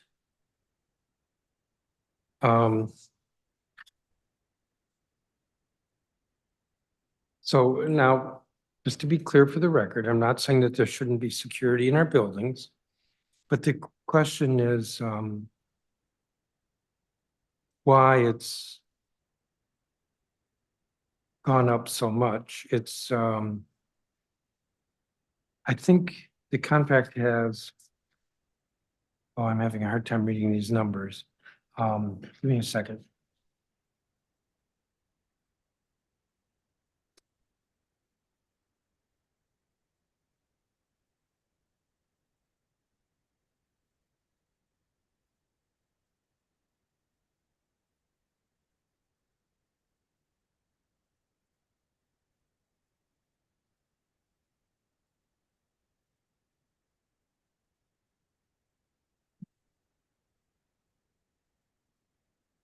So the request this year was for like 35 million, as I recall. And in 2013, which is not quite 10 years ago, it was 13 million. So that's a difference of about 300%. Almost 300%. That's huge. And the theme here is, what are you doing to control costs? But let me ask more specifically. We looked at the contracts. For some reason, what I have in front of me is fiscal year 2022. For a SO guard, DGS for its contract paid $35 per hour. Department of Parks and Recreation, $35 an hour. For shelter sites, COVID shelter sites, $37 an hour. DCPS, $38. Why isn't DCPS paying the same amount? And that's true also for the SPO, Guard 2, armed and unarmed, that it's significantly higher. $50.95 for DCPS, $46.37 DGS. Why aren't you paying the same amount? Yeah, those are, in many cases, different contracts. Of course they are. In some scenarios, they're using different vendors. And the type of services being provided are also different because. No, this is per hour. This is not the services. But it's a difference, for example, if you're an SO or SPO, your compensation is different. Correct. You didn't hear me. DGS paid $35.07 an hour for an SO, while DCPS paid $38.57 for the same function, for the same person. For an SPO guard, armed or unarmed, DCPS paid $50.95 an hour, while DGS $46.37. Why aren't you paying the same amount? You do your own procurement, correct? We do, and I think, you know, so these are. So don't blame somebody else for negotiating. Yes? Yeah, so these are competitively bid contracts, as you know. And so when we develop competitively bid contracts, we issue out scopes of work, right? And so the work that a security officer is doing for one agency is very different than what a security officer for another agency. You heard that from the testimony of the security officers that were up here today in terms of the way that they interact with students and the way that they provide behavioral supports and some of the issues that they have to deal with. That's not going to cut it with me, Mr. Ashley, with all due respect. Because the amounts differ from year to year. A guard is a guard, as SPO is an SPO. So yeah, being in a school is different than being in City Hall. City Hall, we have demonstrations, mentally ill people come into the building, protesters, plus a bunch of crazy council members. It's a little different here than in a school. Yeah, Chairman, I'd also point you back to the FY25 contracts where we're actually paying less than DGS. And so, I mean, you're comparing something that happened in 21. And so as we compare apples to apples, in 25, we're paying less than DGS. Okay. So again, these prices. Now, you do fluctuate. realize that just contradicted what you all said a minute ago, which was that the guard work is more difficult in a school and therefore you have to pay more. Well, I say it was different. No, The you work is said, and different. therefore you have to pay more. Yeah, but there's times where one agency might have a contract that is more costly, or sometimes it's less. I think you'll find that. Well, but I scenario. think it should always be less. And if I'm seeing this with the security, then it makes me think that that might be true with other contracts. I totally get it that for a few contracts, you're looking for quality. And I don't mean by that to cast aspersions on security, but security might be more based on the lowest price rather than how sophisticated the science program is for the a different kind of a contract. So why wouldn't you always be going for the lower price? But let me move on. So we looked at the number of security guards per school, and we see that on an individual basis for a school, maybe one more guard in a year than the previous year, or one less guard. Like it goes up and it goes down, it goes up, it goes down.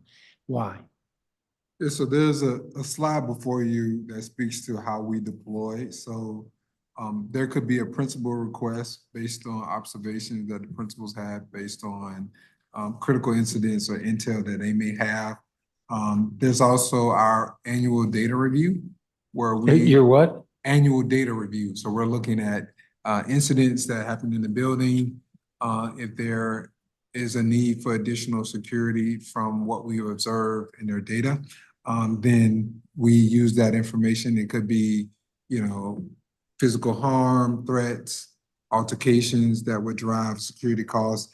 And then the physical makeup of the campus, that also drives it, and that obviously changes as we modernize or change school space. And then we also have conversations with school personnel as well. And then we make those determinations on an annual basis. And there's sometimes throughout the school year, we may make adjustments based on needs as well. Well, let's talk about that. So if you had a sophisticated professional analysis of what the security needs actually are, conducted by an outside professional firm? We typically do that internally. We do also collaborate with the Metropolitan. So the answer Police is Department. no. In terms of an outside agency, no. Okay.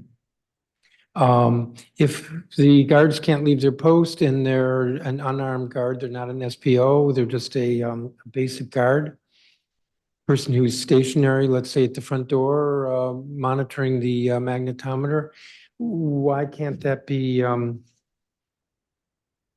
actually a non-contracted employee who's just simply responsible for monitoring the front door? Or have you even had that kind of assessment? Yeah, so under the DCLP regulations for security services, there are certain things that have to have licensed security guards to do that work. And so we'd have to go and check and see, is that actually security in terms of folks checking for weapons? So when we've talked with DLCP before, any sort of checking for weapons, any sort of security work requires a licensed individual to do that work. Really? To do security work? No, to operate a magnetometer. Correct. That would be Correct. security work. Can you send us the regulation? Sure, we can follow up with you. What I'm getting at here is this contract has gone up 300% in the last 10 years. And I have a sense that money is not an object here, is not a concern. It is, we're just going to do more. I mean, there were 323 officers or guards budgeted in FY20 before the pandemic. There are 343 now. I don't know that the world is more dangerous today or our schools are more dangerous. Actually, I think crime is down below pre-pandemic levels this year. So I have a sense that there isn't a serious, sophisticated, professional, independent assessment of what's really needed to ensure order or safety. Or I could put it a little differently, because I see this in a different sphere that, you know, we could have more guards and more guards. There was some testimony earlier, a guard for every door, even doors that aren't used, a guard for every floor, but maybe we don't need to be that heavily policed, protected or whatever, or maybe you have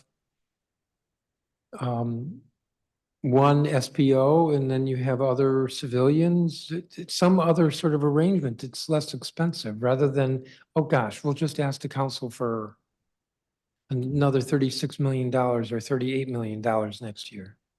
Yeah, from my estimation, this is a service while the cost has increased that we shouldn't compromise on. I think safety is paramount. to Well, ensure but that's that- completely ignoring me. So no, we shouldn't compromise on safety, but so then why not have an SPO on every floor? Because that would be safe. Well, That I would think be we- many, many more officers if this is only the tagline of we shouldn't compromise on safety. What if we're smart about safety? Well, I believe we're smart about safety. I believe the expertise that we have in the Metropolitan Police Department that we collaborate with is best in class. So they've done a written assessment of what you need? Well, But I'm not sure I want MPD to do it. I think I would want a independent security professional who understands what level of security is truly necessary in a school. Explain to me why it's 343 officers budgeted this year and 323 before the pandemic. Why 20 more? well, you can see that we have increased incidents coming in person off of the pandemic where we needed more officers. Now, that's been decreasing over time and you got less officers this You year. do know crime is down 33% this year. Yeah, while there's a symbiotic relation between school and communities, school issues are very different than what community issues I'm are. just looking for cost, for whether there's any sensitivity to cost, and I'm not hearing that. Yeah, well, What I'm hearing is that a principal says, I want another security officer, and you figure out if you can provide it. No, that's not. We use a myriad of indicators to determine if additional officers are needed. I And this provided you is some your of that. internal assessments. Yeah, so there's the footprint of the building. For example, 10 years ago, we didn't have MacArthur High School. When we opened that campus, we had 6 officers on that campus. So our physical footprint looks completely different than it did 10 Yeah, years ago. MacArthur is a new school. How many other new schools do you have? I mean, that's not the only one, but how many do you have? But we have also modernized space that looks completely different than it did. That 10 years ago. presumably was built with safety in mind, as opposed to older schools which have less thought about safety. That's Sure, there are typically- additional safety enhancement, but there's often different square footage in the building as well in terms of. So why did Baloo go from, I think the testimony was 16 officers down to 8? Explain that if we don't want to compromise on safety.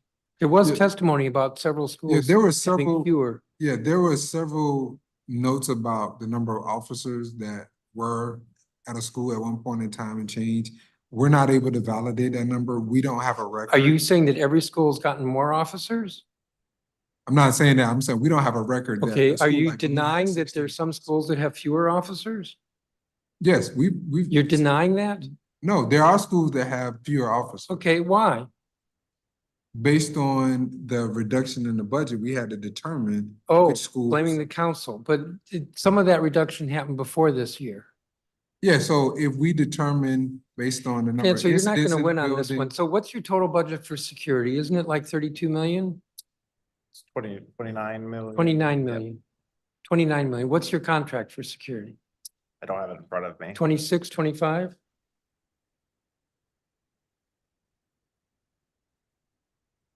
You have it in front of you. I know, I just don't like the council being blamed for this. But there's always going to be fluctuations as we evaluate a school and their need for But security. Baloo in 2017, 2018 had 14. And this year has 9. I would want to see their enrollment at that time period. I would also point out. So it's not based on the number of doors?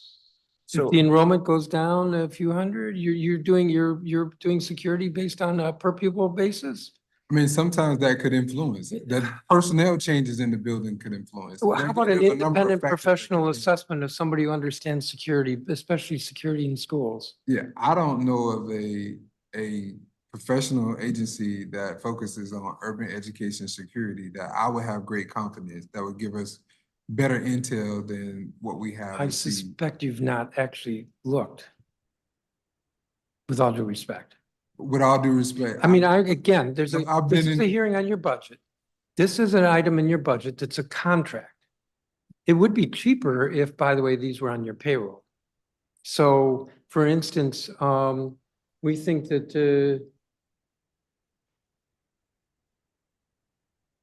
you're right now paying about $43 an hour for your basic guard.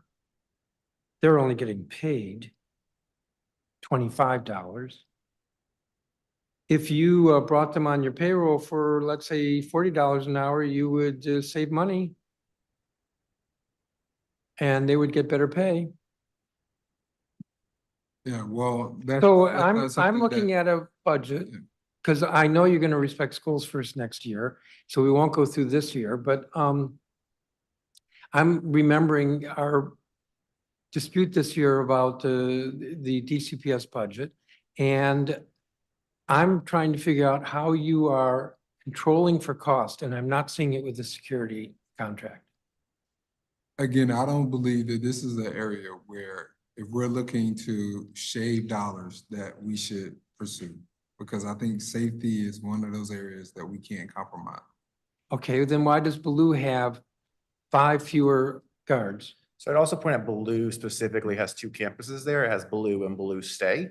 And so when we talk about all the officers at Blue, we've got to talk about Blue and Blue Stay together. And there's some economies of scale there as well. So just want to point out in that specific instance, you need to compare Blue and Blue Stay. There were 573 students. Oh, no, that can't be right. There were 573 students at Baloo in 2019. You're right, Stay would be an additional 3. And then there are 585 this year. Stay is an additional 4, according to these notes. I appreciate the effort to try to come up with explanations. What I would really much prefer is a commitment to paying for security, actually paying for security in a way that better compensates the individuals, provides the amount of security and the right level of security that's actually necessary, rather than somewhat of a guess. And that also is consistent with what we're paying other contracts for security. I would note as well, based on earlier testimony, that the guards aren't even allowed to leave their posts. which seems to me to be a problem as well. Give me a So Chairman, second. I think there might have been some misinformation there. So each principal determines post orders, which is where they want them in the building, the rules of engagement. If there is some sort of active issue going on, we would expect them to respond to that. That's really the prescriptive authority in terms of, how they engage. We want them generally at the front doors and where they're supposed to be stationed, but if there's active incidents, they do respond to those incidents. So the guard who testified earlier that she was not allowed, that they're not allowed to leave the floor if they're assigned to the third floor, or they're not allowed to leave the front door if they're assigned to the front door, that this was just the principal? So I have to follow up specifically on that instance. I don't know where that individual was from, and we'd have to follow up with what those post orders are. But generally, we expect them to respond to keep the school safe. It's not as if we expect them to be stationary at doors, just. I hear you, and I don't mean disrespect, but I don't think that's true. I mean, I know in other buildings, they're not allowed to leave their post. That's why I'd asked the question. The contract guards are not allowed to leave their posts. I would If say they that are is not what posted to we. be a roving officer, then they can rove. But if they're posted at the fifth floor door, they're not allowed to leave the fifth floor door. Yeah, Chairman, respectfully, that's not accurate, and that's not what we instruct the security officers. If there's an ongoing situation, we expect them to respond to that. If they're not responding to an active situation, we do expect them to be where they're assigned. Even though the testimony was different. And a minute ago, you just said that it's up to the principal. Correct. Yeah, the principal assigns where those post orders are, where they want them stationed throughout the building. If there's a critical incident, they can leave their post. And we'll make sure that that's clear to the security provider and to our school leaders.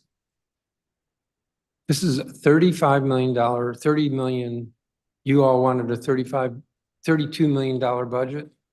This is a big chunk of change. Councilmember Freeman? Thank you very much, Chairman Mendelson. So do we have 26-minute rounds? No. And as the chair of the committee, I have a lot of questions. Okay, thank you very much.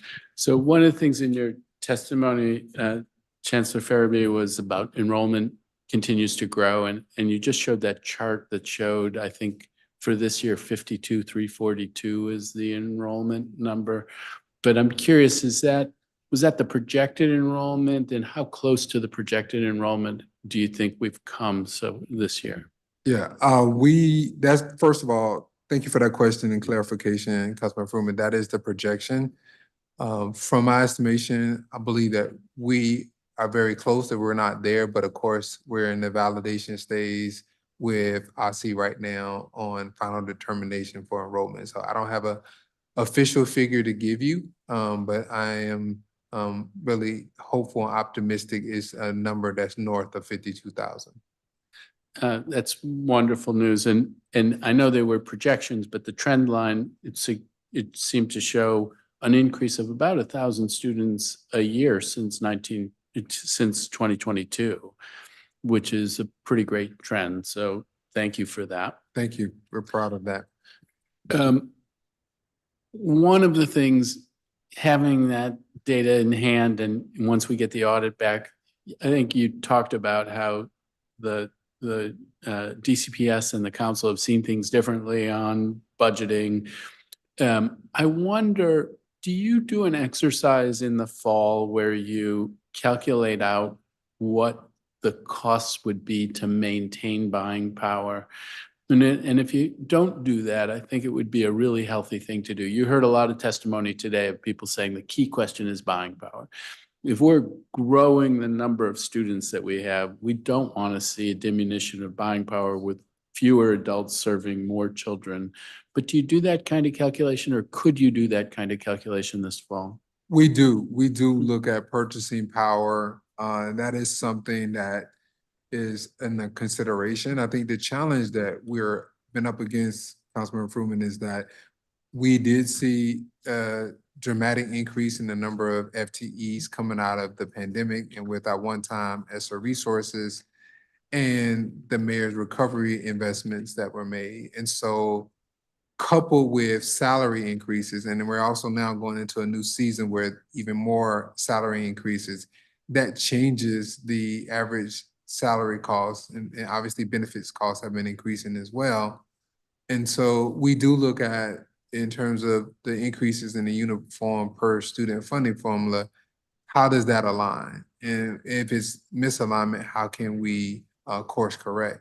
I do think we need to continue to think about sustainability. And to do that, I think there has to continue to be some effort about right sizing, because the FTEs, while enrollment has steadily increased, the count for FTEs in schools has outpaced that enrollment increase.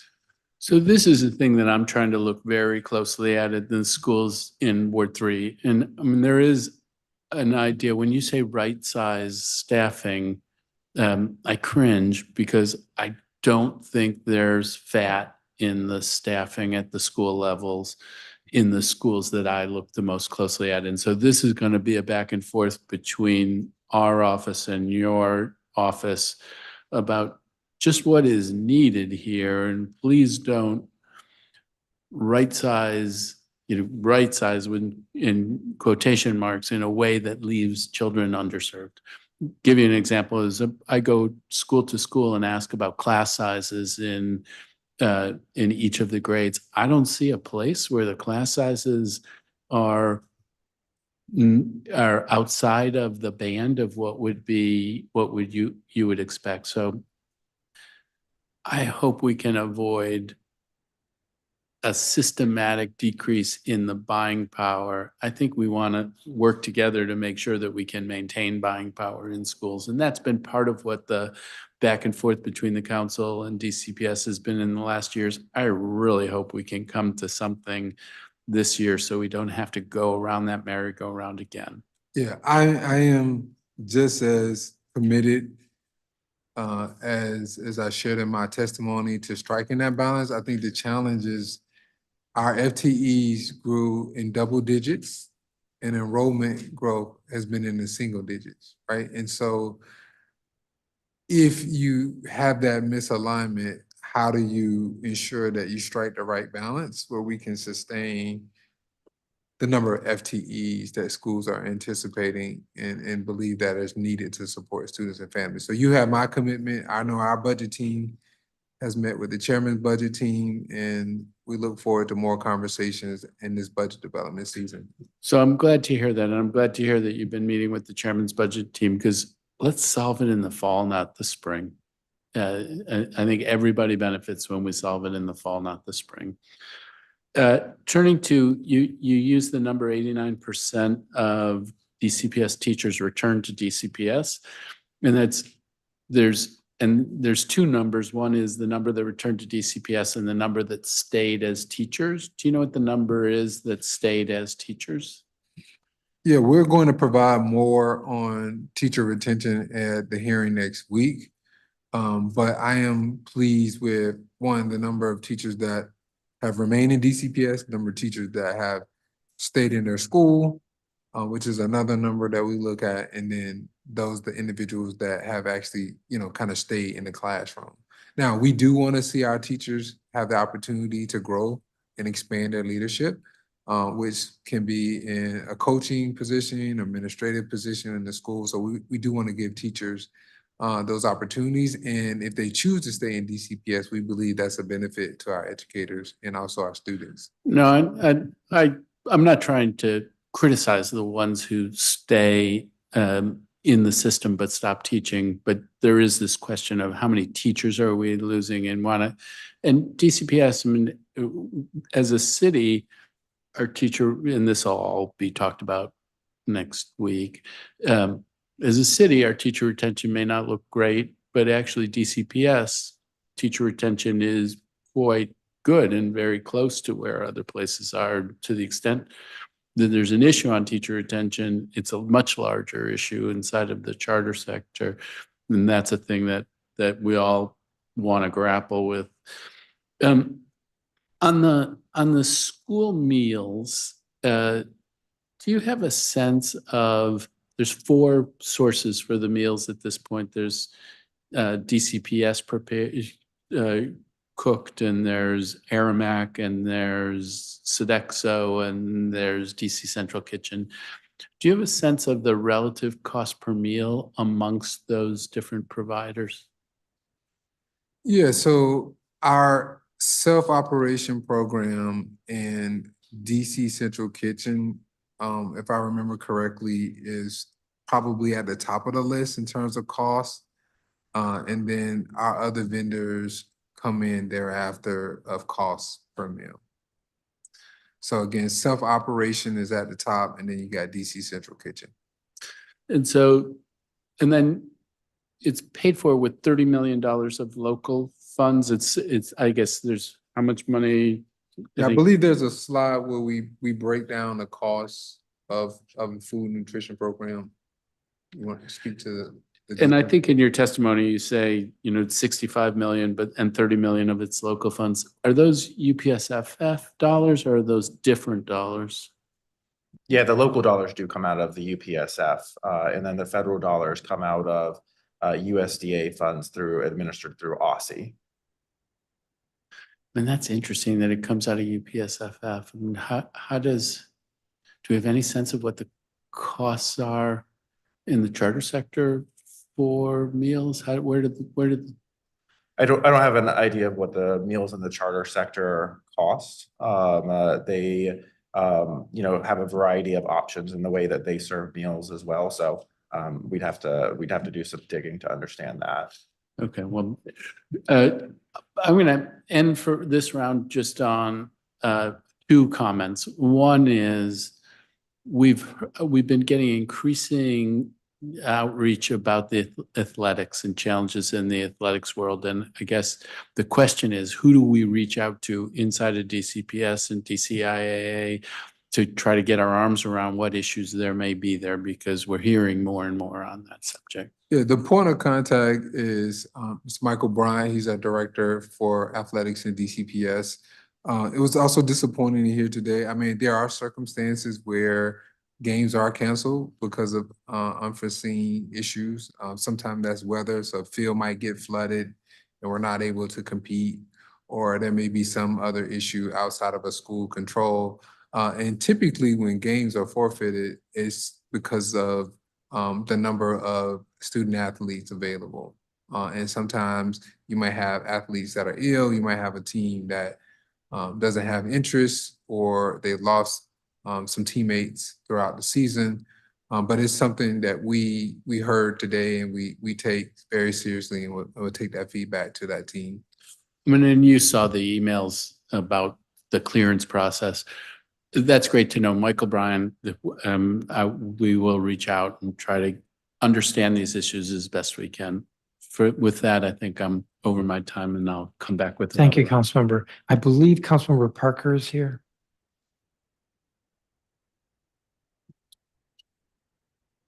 You're muted if you're speaking.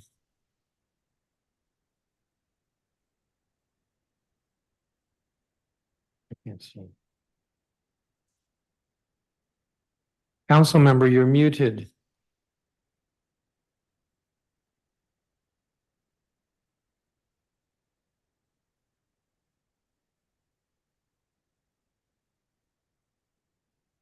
Councilmember Parker, I believe you're talking and you are muted.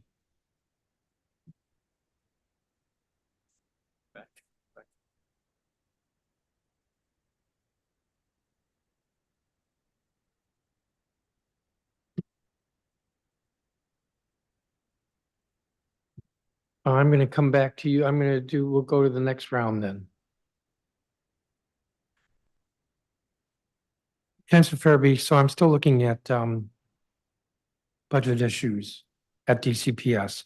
And so I want to ask about several offices in Central. What does the Office of the Inner Core do? Yeah, so the Office of Inner Core is all of the non-academic subjects. And so they have health, library, art, music, performing arts, cornerstones, educational technology, global studies, advanced placements. It's not an office. It exists within the Office of Teaching and Learning.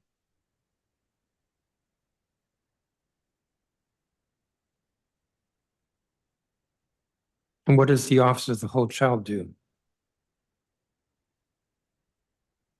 Not sure. Yeah. I'm not familiar with Office of the Whole Child. It's not an office. You're not familiar with the Office of the Whole Child? Well, there's $1 million and 4 FTEs in that office. Yeah, so I think where there's some challenges in terms of where you're getting this information from in terms of the programs in the budget book. Generally, we don't change the names so that you can follow the ball as the budgets move from year to year. And so the team says that it's the whole child work within the Office of Student Improvement and Supports and Learning Development Sciences. So that exists within the Office of or OSIS. OSIS is Office of Student Improvement and Support. Yes. And what does it do? It works on restorative practices, professional developments, and restorative practices for school as well.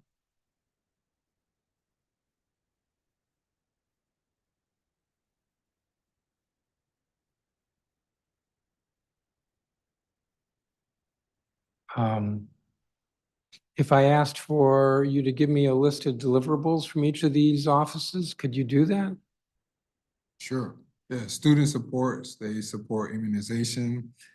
No, I didn't student ask health for student support. I asked for the Office of the Whole Child and the Office of the Inner Core. Recognizing that their titles may have changed a little, but that's what I asked about. Oh, yes, we can. There are provide 4 that for that. FTEs and $1 million devoted to the Office of the Whole Child. And there are 4 FTEs and $2.6 million. I'm not sure why 2.5 times for the same number of FTEs for the Office of the Inner Core. Yeah, we can certainly follow up with you. And again, those are just naming conventions so that you can follow year over year. Generally, we don't change as the programs stay the same. The office names might change or they might move within the organization. So we can certainly provide you the functions of those. But what I'm asking for is a list of deliverables from each. What they've delivered in the last year. Yes, we can describe the supports that they provide to schools. No, I want the deliverables. I'd like to know what they actually delivered in the last year. I'll put that down as a yes. What about the Office of Social, Emotional, and Academic Development? What does it do? Yeah, so OC does a lot of coordination work. They do our summer school programming. They do graduation. There's athletics as well, leadership development. They also have our CTE program as well. This one office with 5 FTEs? I don't have it in front of me. The OC has more. So again, when you're thinking about, there's programs within offices. And so when we look at all the different line items within the budget, where they are administratively, we can help you line that up with an organizational chart. I'm not sure I followed that because what was going through my mind is how are we supposed to know what we're doing with the budget if the names are wrong? And I think you're looking at program codes, and program codes and offices are not synonymous. We would love to give you a breakdown. we adopt a budget, and the budget we adopt is based on the budget book. And our budget office has access to the diff system, so everything's got codes and attributes and everything. And so my staff and our budget office tells me that there is an Office of Social, Emotional, and Academic Development with a budget of 1 million and 5 FTEs. You're correct. And so, as I mentioned before, that may be just the leadership that has programs underneath of it as well. And so you can have programs within programs. And so as we think about the organizational hierarchy, right, that is OC'd is actually part of the organizational hierarchy, but there are programs within OC'd as well. So for example, the Office of Fiscal Strategy, right, in which you're very familiar with, we have procurement as a program, and then we also have finance as a program as well. And so those are 2 distinct programs that sit within one office that are going to have different program codes. And then leadership may have a different program code as well, but it's all part of one organizational structure.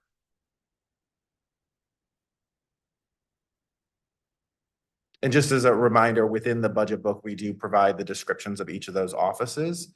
And we work with OCFO on that every year, so we can also follow up with any programs you might have specific questions about. Well, but it sounds like you don't have a program description in the budget book for the Office of Inner Core. Because I think you said that's within the Office of Teaching and Learning. So you Correct. would have a description of the Office of Teaching and Learning. Correct. All right, this sounds a little confusing. If it's confusing to me and I'm an appropriator, then it's got to be confusing to the public. But I'll keep moving. Every time I talk to folks working in schools, I hear complaints about the cluster support model. Why shouldn't I zero this out in the budget? Yeah, well, I think if you look at the survey data and the information that we have from school leaders, many of our school leaders have found value in the cluster support model. Can But you it share is- that survey data?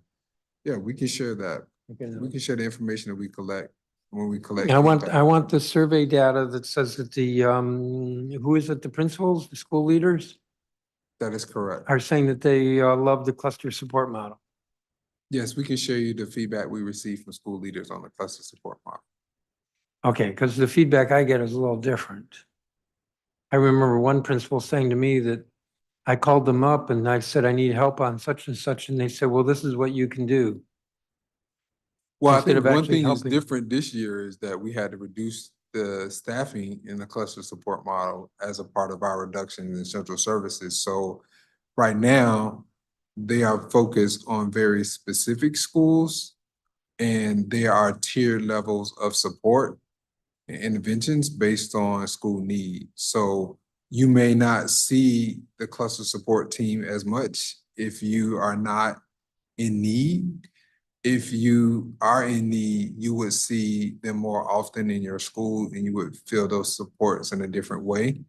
Now, when I met with principals this year, some have already noticed the reduction in the services we have and are seeking more additional support, especially on the curriculum side that the cluster support model provides. All right, so you're going to share with me the feedback from the leaders. Yes. That says this is wonderful. And then you said that that this year, the focus is actually a little different. So instead of the cluster supporting all of, let's say, cluster 3, it's targeting schools within that cluster. That is correct. And So is there that- may be a number of schools within, let's say there's 10 schools in a cluster, there may be 4 schools that we've identified for the most intensive support. They would see the cluster support staff the most. And those other schools that are part of the 10 would likely see those individuals less because we have less. So we have less content support. How many FTEs do you have in the cluster support function? Yeah, we'd have to get you the total number. I don't have that number with me. Or at would this you time. provide that plus on a comparative basis, let's say last year and 2019, the year before the pandemic, like 2019, 20? Yes, we can provide you a historical data of that team.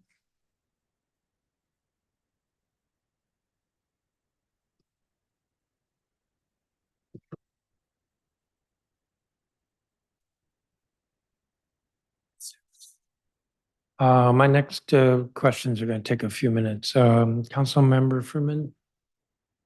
Thank you very much, Chairman Mendelson. So you talk about in the IT space, how the cost went from 60 million a year down to 42 million a year.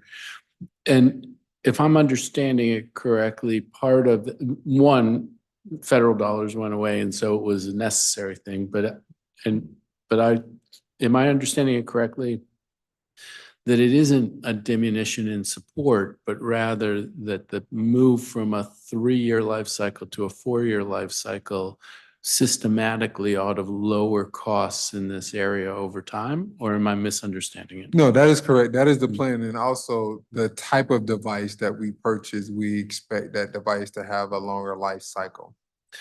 And so can I hope that it went from 60 to 42 and maybe it can go to 36 in a future year and down to 30 as the 4-year life cycle, devices become a larger and larger fraction of the pool of devices, so you have fewer renewals. Yeah, I mean, I think that's hard to predict. One, we don't know how costs will fluctuate over that time period, but the more durable device is also a more expensive device, right? So you're making a larger front-end investment as well. And then we continue to monitor loss and breakage and damage as well, which also can be a cost driver. But we are at 1-to-1, and so now the question is, how do we maintain 1-to-1? Is that correct? That is correct. We're at 1-to-1 in grades 3 through 12 and 3-to-1 at pre-K through second grade. And when did we make it to 1-to-1? Our Empower Learners Initiative, we started that cycle years ago in 2021, I believe.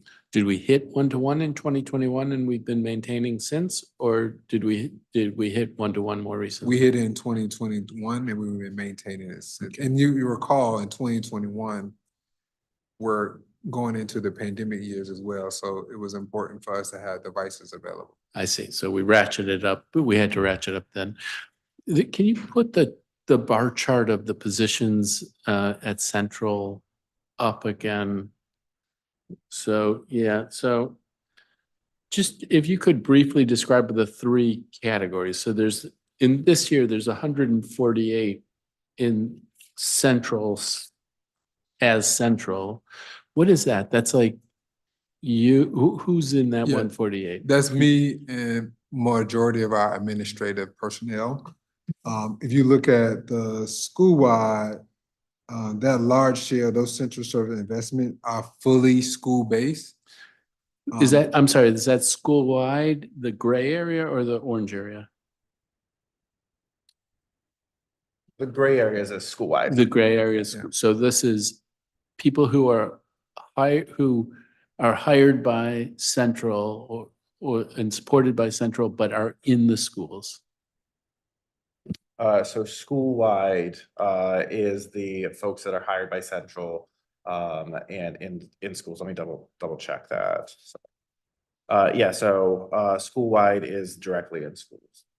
So, and what kinds of people are those? It's 400 and For example, it would be athletic trainers that support our athletic programs in high school. And what other kinds of things are there? Food service workers is another one in that category. So they serve primarily in schools. Okay, and so then we have that middle bar, the orange bar, which is School support. What is that? Who are those? So that's like the curriculum team that I mentioned earlier. That's curriculum support to school. You also have logistics and operation, transportation contracts is also in there. And do we have a place where these are all listed? I mean, could you give a spreadsheet that showed the source for this information? So I could see all the positions in each of those different categories. Yeah, so we can provide you the Schedule A that's provided every year during budget development, and that covers where the funds come from for each position. So that's something you guys already have during budget development, but we can send you again. If you'd resend it to me, that Sure. would be great. I appreciate that.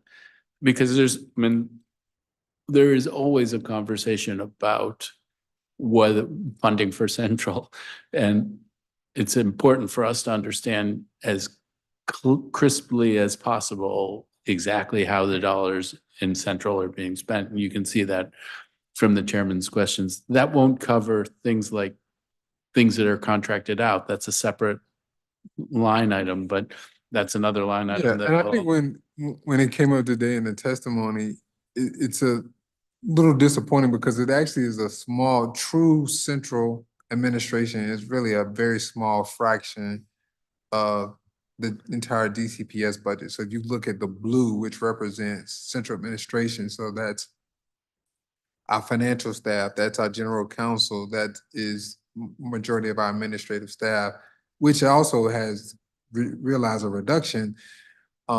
You couldn't balance the DCPS budget off reducing the supports in those areas. Yeah, so I'm not trying to make a judgment about it, but I do think, and I've been going back and forth between here and a hearing on the Office of Unified Communication, and I said to the director of the Office of Unified Communication, nobody should have a stronger interest in transparency than you. Because to the extent it feels like a black box, then you will be criticized for it. But to the extent that there is clarity about what everything is, you have the opportunity to make your case. So I'm trying to get at the very specific numbers, and they may be out there, and you Yeah. can just help me by pointing me to it, and then we get over Yeah, to the we're happy to content. elevate that up. I'm going to touch on a couple of things, and then I'll have one last round. But I don't know if you heard the testimony about Hardy Middle School and the capacity issues at Hardy Middle School. The enrollment is growing, has been consistently growing in a number of years. Trend line is good. The fact that there's MacArthur out there really helps. And Hardy is one of the oldest renovations. It happened a long time ago. And now there's going to be work on the cafeteria and the auditorium. And there is some sense of, do we need to take advantage of this moment to increase capacity at Hardy, given what's happening with the enrollment there over time and what's expected to happen to it? I'm not asking you to answer this right now, but I am asking you to take a hard look at it. Because if what we need to do is add dollars to the budget in order to be able to add 4 classrooms so that it is more like the 90% capacity that's your goal in other places, then let's do it while we're in the middle of a project on it. Yeah, I mean, I think the other consideration is just the footprint, right? You know, what can be accomplished, the footprint of that particular campus as we look at space, but we're certainly taking another look at their enrollment and their capacity to provide the services that students needed, given the current enrollment trends. Yeah, and I hear you. The footprint is a challenge. But I think there may be a sense that if the cafeteria is expanded, is there an opportunity for a second floor on top of the cafeteria? I don't have the answer. I don't want to pretend I'm the architect. I think, but it's a thing that I think it's important for people to be thinking about as we're going into this budget process and thinking about that capital project. Another thing that we heard about today was Amadon Bowen and swing space for Amadon Bowen. And the idea of folks from Amadon Bowen making their way to Meyer, that's not an easy trek. That's, taking you straight through every part of downtown. Have you looked at other options for swing space for Amadon Bowen? Are you open to looking at other options? We have looked at other options. We will continue to look at other options. As you may know, we have identified a swing space for a school, and through our research and studying the landscape, we have identified other solutions for other schools that we believe work better. That could happen for the Amadon Bowen school community. We're soliciting feedback from that school community. So we'll have some time before we need to make a final determination as they swing in school year 27 and 28, I believe. Okay, so then I'm glad to hear that you're open on it. Related, but only indirectly, is Magogny that the Eagle Academy had. And I don't know whether or not, if you got Magogny, that it might be better for one school, and that you could move them. It does seem like you have a need for swing space. You're going to have a need for swing space in the areas around Magogny. Are you actively trying to get I hope you are actively trying to get your hands on Magogny and can put it to use, and maybe that can alleviate pressures in other places. We're pursuing every option for additional swing space. All right, I am 30 seconds over, so thank you very much. Thank you, Councilmember. So I want to ask you about special education attorneys' fees. So this was also an area where we had some disagreement with regard to the budget this year. The approved budget for FY24 was 6.4 million. and the request was for 9.6 million. We reduced that to 5.8 million. Actuals in FY '22 were 1.3 million. FY '21, 1 million. I realize that's during the pandemic. If special education services, well, let me back up. So these costs are for attorneys and for settlements. That's what I'm looking at. Cost for attorneys, that's personal and non-personal services, as well as settlements and judgments. If special education services are provided to students appropriately, there should be $0 needed for litigation. That's clearly not the case. What efforts are you making to improve the provision of SPED services? And please don't tell me about all the wonderful things that are happening, because that's said every year. I know that sounds disrespectful. I don't quite mean it that way.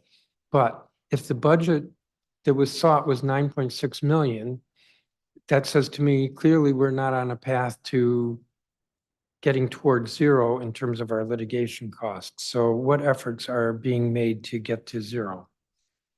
Yeah, so at the school level, we continue to work with our school leaders and our division that provides services for students with IEPs and 504s to ensure that we are providing the least restrictive environment for Okay, but that students. doesn't really tell me anything, because you said that last year. Yeah, well, What's as you can different? see, though, we have been reducing those costs. I think what you see when there is litigation or there is a settlement, there is often a disagreement between the family and the school about the services and whether it's aligned to a student's IEP or 504 plan. You lost me.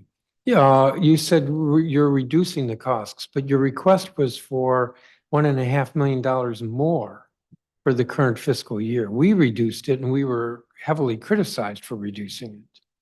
Right, but if you look at the charts before you, right, you can see the number of settlements that DCPS has had since fiscal year 11 to 2023. And then you can also see the amount of settlement payments. And you look at the settlement payments, for example, in fiscal year 21 in comparison to 22 and to 23, you can see that that is a reduction in those settlement payments. Give me a second, because I didn't look at that table earlier.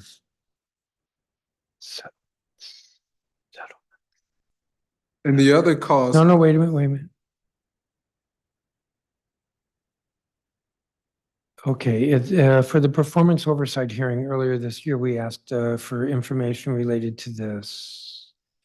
Now, your table there for FY '21, the amount of the settlement payments, I'm guessing that's $4,789,000. All right, the information you provided us in February or March was 10 million. Yeah, so that was fiscal year plus current to date. So that was not, that's like 18 months, I believe, of data. So when you ask the oversight hearings, it's typically the previous fiscal year and then to date.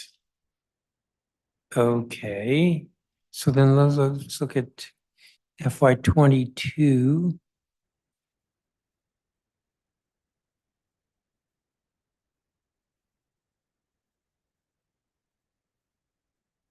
Well, that might work. I don't quite know. 10 million plus 2.8 million would be 12.8 million. But those numbers don't add up on your table. Let me try a different.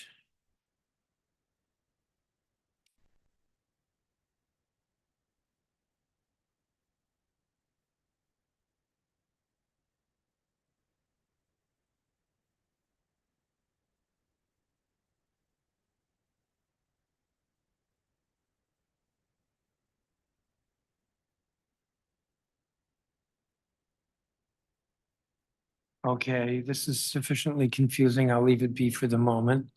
So your point, Chancellor, is that it's coming down. That is correct. So then why did you ask for an increase? Well, Yeah, I was gonna say, so we work with the OCFO on any mandated cost drivers. And so we make sure that they're looking down the pipeline, looking at historical averages to make sure that we're not anti-deficient on settlements. And so we get historical data from them for cost drivers that we have to meet in our budget. This was one of those numbers that we got. Okay.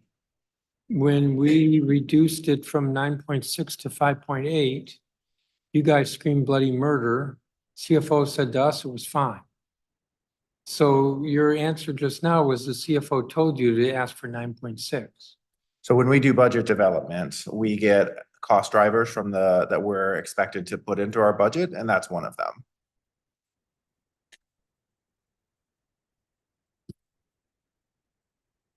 So the CFO tells you one thing and tells us something different. Let me move on. The Inspector General came out with a report last week on special education and said, since 2019, the Inspector General has recommended that DCPS track IDEA complaints to identify opportunities to reduce attorneys' fees and provide better services to students with disabilities. Now, I believe your response to the Inspector General was you're doing it. But the Inspector General said you're not doing it. So Well, why are you not doing it? We are in agreement with the Inspector General, and we have started that work, but there's still more work to do. For example, we work with Octo, on a tracking tool to allow for us to have better tracking of that as recommended. And so there's still some more work for us to do in this area, but we are in agreement with that report. Well, but I think you were in agreement in 2019. And in fact, you were in so much agreement that I think you told the Inspector General, I might be confusing this, that you were actually implementing it, and the Inspector General said you're not. How long does it take to do this? Because this is millions of dollars. Well, as I said earlier, the costs have gone down. It's still, according to your numbers, $3 million last year. I don't know about this year. 3 million. At any rate, I think I've accomplished one thing at this hearing, and that's that you've withdrawn your bloody murder screams for my having reduced it from 9.6 to 5.8. I think that would depend on where we end up at the end of the fiscal year during execution. I mean, it's the same thing as all of our cost of But the budget numbers is are a guess down. and time. And so, we need to make sure that we have money to cover settlements and judgments throughout the year. Well, how are they doing this year? Well, we're just getting started. No, we're a couple months into the school year. You're 23 days into fiscal year 25. And some of the settlements this year will be for last year, probably. Correct. Okay, well, so I don't have the data in front of me, but I would be willing to bet that many have not hit any of the FY 25 dollars in the 23 days that we've been in execution. well, yes, many of the school year 24-25 would not have hit settlements yet. But you just admitted that settlements occur any time in the year, including this time of year for last spring. And your testimonies, the numbers are down. So how are you doing this year? And you're saying you can't actually tell me. So all we can do is look at FY 23, which actually ended September 30th, 2023, over a year ago. So this does not reflect what happened at all last year in the school year. All I know is the Inspector General said he made a recommendation in 2019, and as far as he's concerned, it hasn't been implemented. But let's go forward a little bit. OSSI's Special Education Performance Report notes that DCPS struggles with timely IEP evaluation, secondary transitions, statewide testing participation and achievement, and attaining IEP goals for 3 to 5-year-olds. So it seems to be, for OSSI, also an area of concern. So when is this going to get fixed?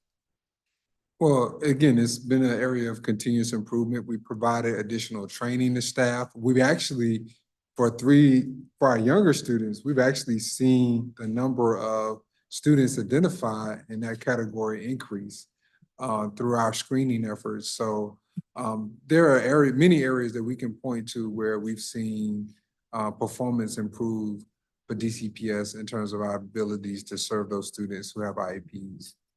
So you are able to give me, because we're now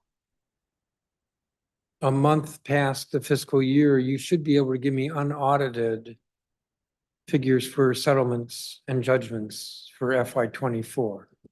I think we could get you that in the next couple of weeks. Yes, there's still closeout that's happening as part of FY '24, but in the next couple of weeks, we can certainly get that to you. What does next couple of weeks mean? Couple two. So 2 weeks, we can give it to you. I guess couple does mean two sometimes. For you, it means what it says. Thank you.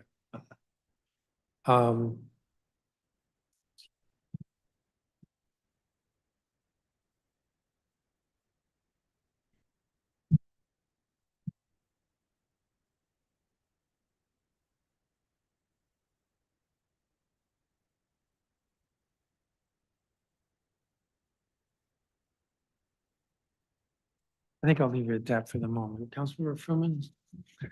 Thank you very much. I'm going to ask some more questions in the special education area. I mean, it may be that there's continuous improvement, but I think all of us, when we look at the test scores and performance in special education, not just at DCPS, but citywide, like we got to do better here. Actually, we have some very compelling results for our students with IEPs, especially in ELA and reading. So we can provide that to you and your staff where that particular subgroup has performed well in terms of our performance out of the pandemic and their recovery since then.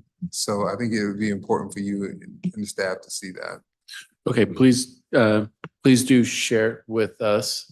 One of the things that we hear, and you talked about identifying more kids, but do you have data on the self-contained classrooms? How many students are in each of the self-contained classrooms? How many adults are in those classrooms, and what the standards, given the level of the IEPs, would be called for? Because one of the things that we hear is that staff in self-contained classrooms feel very, very stretched. But do you track it? And do you have that data available? We do, so we can provide to you, there are different types of self-contained classroom. And so the type of program oftentimes determines the staffing, and then the IEP for the students in that classroom also will determine the staffing. But we can provide you a landscape view of all of our self-contained classrooms. That would be great. And I understand it's not a simple calculation. It could be 5 kids, but what's required to serve those 5 kids could be very different than another classroom with 5 different kids. Correct. So you might have a self-contained classroom at River Terrace, which is our most intensive service model. That looks very different from an autism self-contained classroom at said elementary school. Yeah, as we move towards trying to serve kids closer to home, which I think has been part of what you're doing, you can get a mix of kids in a self-contained classroom that presents its own challenges. But please do share that data with us so that we can be looking at what the real numbers are and identifying what issues might be out there. Another thing we've heard, and you were identifying it as a good thing, but I wonder if you have a theory about why the numbers of children who are identified as appropriate for a self-contained classroom has gone up by, I think, pretty considerably in recent years. Is it something about the change in population? Is it something about the change in standards? What's happening there? Yeah, I think there are a number of different factors, but I believe most importantly, when we think about the least restrictive environment, that is not always often the best least restrictive environment, right? And so the goal, I think, should always be is to explore as many options as we can to support a student before we determine that a self-contained classroom is the absolute solution. Because in many cases, I believe that inclusionary practices where a student with an IEP is served within a regular setting often can be beneficial for that student and his or her peers. But it is something that we are digging into in terms of identification. We do see numbers trending up nationally. I think there are a number of different reasons why that would be, whether it be medically related or other environmental factors driving that, but it is something that I've asked our team to dive deeper into to ensure that we're setting students up for success. Well, thank you. I think as you're diving deeper into it, I think we will, because I mean, it is exactly the dynamic that you're talking about. We've heard from people who are concerned that a child at age 3 might find themselves, an evaluation says they should be in a self-contained classroom, and that then is part of their reality, can be a part of their reality for a long time. So we want to make sure that everybody is served to the maximum extent possible, but we also don't want to have kids in a more restrained environment than they need to be. Right. Yeah, certainly. And I mean, I think one driver, when we think about environmental, is the effects of the pandemic. We hear from a lot of parents that, social skills are quite different. The students had different experiences. Young people were in a different setting than what they would typically be in. And so we think that certainly is playing out, but I agree, like we want to ensure that students are in the most least restrictive environment. And our self-contained classroom should be last resort. And some of this, I hear you on that, and some of this may relate back to the security conversation, but I mean, one of the things anecdotally that I heard was in the years directly after kids returned to school, that behavior issues were awful in the first year back, bad in the next year back. What's the trend on that? So the trend is trend down. So for example, in our first year 2 to in-person learning out of the pandemic, it's also important to note that we were away from in-person learning a year and a half, so longer than most. But when we returned, we did see a spike in what we call tier 4 and tier 5 incidents. These are the highest tiers of incidents severity, which often include altercations, physical harm. Those have been trending down. So if you look at where we are this year, this time of year, year to date compared to last year, we see a dramatic reduction. We also see a reduction in out-of-school suspensions and behavior infractions as well.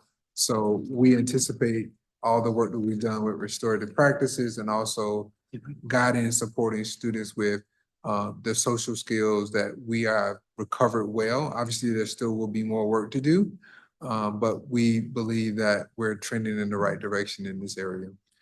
And I mean, do you have a sense, you may or may not have the data available, but are we back to pre-pandemic levels for that sort of behavior, violence in schools, to the kind of tier 4 behavior, or are we still feeling the ripple effects of the out of school time during the pandemic? I would say we're probably back to about the same area where we were pre-pandemic. Year to date, we'll continue to monitor throughout the school year to see if we outperform where we were pre-pandemic, but compared to post-pandemic years, we're certainly in a much better position than we've been in the past couple of years. Okay, and then a different thing that I'm hearing about is the Aspen system that I think is used for attendance and gives alerts and different things, and that there have been breakdowns in the Aspen system, and that you may even be looking at other ways to back it up. But what's happening in terms of that system and in terms of any need to replace it, fix it, support it? We've evaluated Aspen and there have been opportunities to improve it. We think it is a strong solution for us as a student information system. Like many of the software solutions, you will have regular updates to improve performance. And we've gone through that process with Aspen to ensure that we have the best in class in terms of functionality. But it's something that we'll continue to evaluate, but we did have a third-party audit as well to validate that this is a good fit for us. So we'll continue to just lean into where we see gaps and continue to ask that Aspen makes the updates or improvements needed to ensure functionality is strong for both staff and for students and families. And did the third-party audit come back saying that it is the appropriate system, or did they? Yes, so the third-party audit determined that this is a strong product and a good fit for DCPS for our needs. All right, so it's interesting. I'm going to end on security, which the chairman was talking about a third-party audit on security needs. There's a dimension on security that I've been thinking about lately, which is when folks rent a field, there's security needs. For out-of-school time programming, there are security needs. And I wonder whether or not those needs should be funded in a separate way, because they're sort of out of your main education delivery space when you get into the after-school world. Yeah. Yeah, we would be open to that. I mean, I think the reality is my hesitation on having a solid third-party evaluation is we provide very unique services. For example, if you look at our weapons abatement program, you would not find the level of service that we provide in DCPS in most urban school districts, right? The types of services we provide for after-school programming, weekend events. And so I believe we should continue to maintain those services, but in many cases, they are very unique, which could beg the question, should they be funded and supported differently? And so that'll be something that we can talk a little bit more about, but I think it's a good question to grapple with. Yeah, I had a friend who once said, and then I'm done and we'll leave you, Chairman Mendelson, was that we shouldn't think about it as schools and communities, but communities and schools. And the idea is your buildings are centers of all of communities around the city and used in lots of different ways. And that's actually very healthy. That's what we want, is for them to be magnets for the community and serving the communities more broadly. And certainly, in addition to that, our students and our families have asked for more after-school programming. And so, for example, we've had a focus on expanding programming for middle school age students who are often forgotten, in terms of they want and need to have constructive activities outside of the school day. So as we add additional programming outside of the school day, that does require safety considerations and oftentimes security staffing. And if you look at where we were 10 years ago, I would make a strong argument that the types of services we provide, the times in which we provide it, are very different today than where we were a decade ago. And I guess I'll just note and then go that you may have after-school programming for middle schoolers. It may be DCPS middle schoolers who are there, but it could be middle schoolers from other schools as well who are participating in that after-school programming. Yeah. Thank you. Thank you. Thank you, Councilmember. I forgot to ask this earlier, Chancellor. Where is fingerprinting? Remember I asked you about fingerprinting, why it's gone up so much? Where is that budgeted? Is that in central or school support? Yeah, it's in school-wide, school-wide, It's budgeted in school-wide. correct. And that's an MOU with DCHR.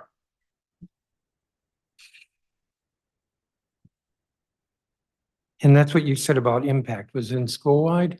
Impact is in school-wide as well.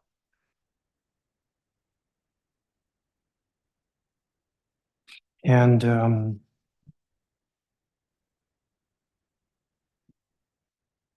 all right, so we looked at the PeopleSoft data.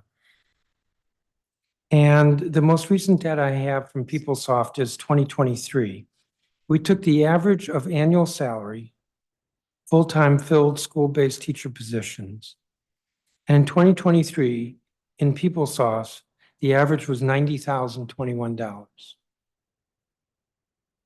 But in the DCPS approved budget data, it was $93,171, $3,000 more, $3,150 more.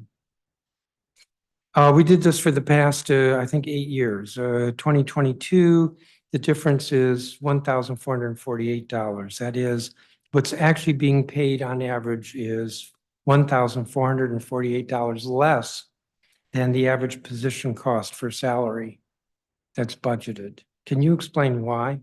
Sure, happy to. I think, you know, up front, respectfully, you have the advantage of looking hindsight in terms of understanding what those averages are. When we do average position cost, we're predicting 18 months into the future. And the reason for that is we don't necessarily know impact scores affect the salaries of employees. We don't know those scores until July. Budget development happens. We start working on average position cost in December. And we also know that we're going to hire a different amount of teachers or different set of teachers that are going to get compensated differently. And so we take our best guess. We work with OCFO on that, looking at historical data, but really understanding that we're as every budget is a best guess of what those costs are. Some years we get it, some years we're under, some years we're over. And so that's the reason why those costs are different. When we're talking about projecting of all those employees, the difference of $1,500 is not that far off from our projection. Well, you said 18 months. Correct. So you're starting budget development now for FY '26. Correct. So that's the 18 months is Correct. roughly now until next October 1st. Yes, but then you also have an entire year's worth of pay that we are executing on. And so that year's worth of pay, we have to count into there. So what's the 18 months? 6 months of budget development.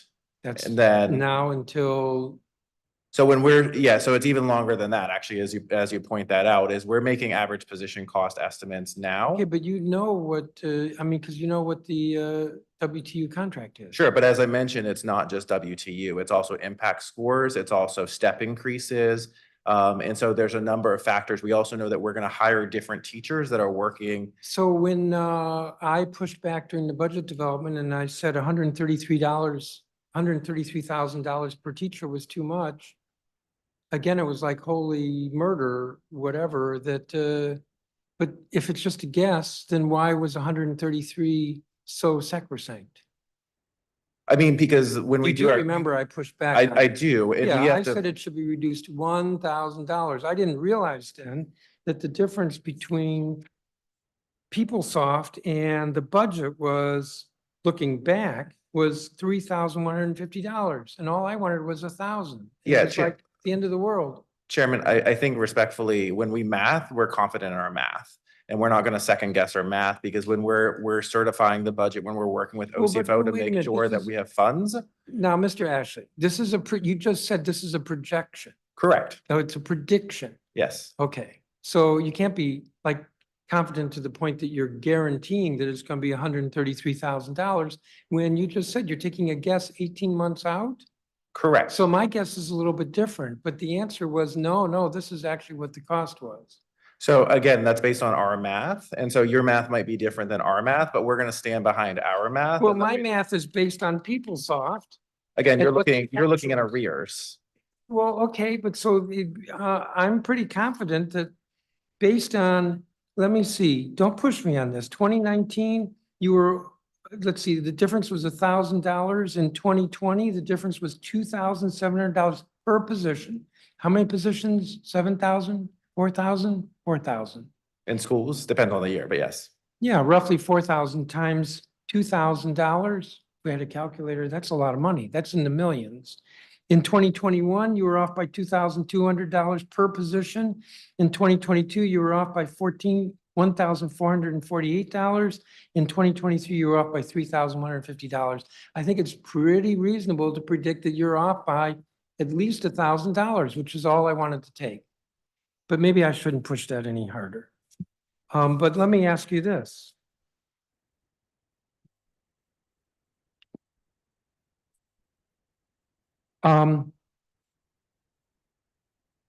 The average position cost includes some add-ons. I'm looking at your table. The add-ons are, I think, the gray in the bar chart. And so that includes fingerprinting. Correct. ADA accommodations, buyout option, startup supplies. Tell me if I'm wrong. You're correct. DINR bonus, department chair stipends, already admitted impact and backfill. Those are all included. There are others. I have a Correct. like this. Why are the schools being charged for those when we're separately budgeting them? Fingerprinting is budgeted in school-wide, so we gave DCPS $520,000 in school-wide for fingerprinting. So why would you charge the schools an additional $520,000? So I think that number where you're talking about that ends up in school-wide is the unit cost that comes off the schools. And so there's a cost of doing business to hiring an FTE. And so all of that rolls up to the I'm going amount. to get confused so quickly, and I'm so sure on where I am. This is double budgeting. And it's double budgeting to the benefit of Central. So And Chairman, I I'm think, hopeful that your AFO is hearing this. Yeah, Because well- this is double budgeting. So let's take this one, impact. We put $26 million in your budget outside the UPSFF for impact. And then you charged the schools an additional $26 million. You took $26 million from the schools, took it from the schools, because that's in the average position cost. So every school got a budget, $10 million. You subtracted the average position cost for every teacher in that school. That included $26 million for impact. You collected from the schools, as well as the $26 million you got from us outside the UPSFF. so Chairman, that represents a fundamental misunderstanding of the way that our budget is executed. So if you go on the OCFO's website and look at each individual school's budget, you'll note there's not a line there for impact. That exists only on school-wide. So this is the conversation that we've had in the past about the difference between the DCPS budget that we post on dcpsbudget.com and then the OCFO budget. And so what you're seeing reflected on schools when we give them budget allocations is where we take that 26 million. I'm not talking about the budget that you present to schools, which is the third budget. I'm talking about the average position cost, which is what the schools are actually paying. Right. So as we know, every school lost buying power this year. Many schools got an increase in their budget, but had to fire staff because the average position cost went from 115,000 to 133,000. Yeah, I think. And of that, about 3,000 was impact. So this was not just presentation. Every school was charged $3,000 per person, which went into DC Central, where all the booking is done, in addition to the 26 million that we paid you for impact. That's fundamentally incorrect. Yeah, I And think so- what's created, I think maybe some of the confusion, which I've asked the team to take a look at, is I think the add-ons process does create some confusion around the average position cost. And I think there may be some other ways that we can present that information. You're not presenting, you're charging the schools. But the schools aren't charged. We show it. What do you mean they're not charged? A school gets a budget for, I said, $10 million. And then out of that 10 million, they have to pay for all of their teachers. And they don't pay $108,000, which is the average teacher salary. They don't pay $108,000 plus 15 for fringe. They pay $133,000, which includes, I don't have the per person for impact, 26 million for impact. Chairman, respectfully, we can point you in the budget book where the school budget exists, and you won't see any of those items on the school budgets.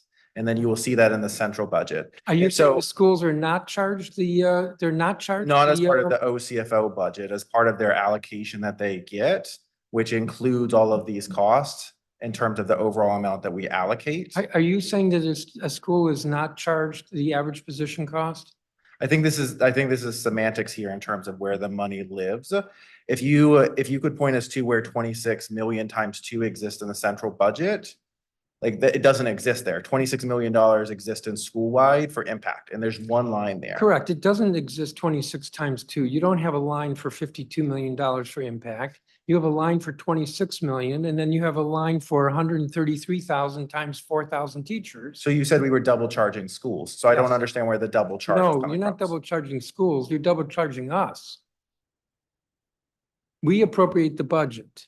Correct. You charged us 26 million for impact outside the formula, and you charged us $133,000 per teacher. I think we'll have to agree to disagree that the math does not math here. Well, I think that next year, when the budget comes to us, the average position cost should be the salary plus fringe, period, with no add-ons. Because every one of those add-ons is already in your budget. Yeah, I think We gave you $500,000 for fingerprinting, and separately you charged the schools for fingerprinting. like I said earlier, I think the add-on structure is creating that confusion. It is something that I believe that we can refine. That So would be a it isn't beautiful confusing. thing. Yeah. And maybe that would shut down this line of conversation, except for one thing. Yeah, I think. So it I can looked at clarify. some of the individual lines. For instance, these are not large numbers. Let me see, which one do I want to?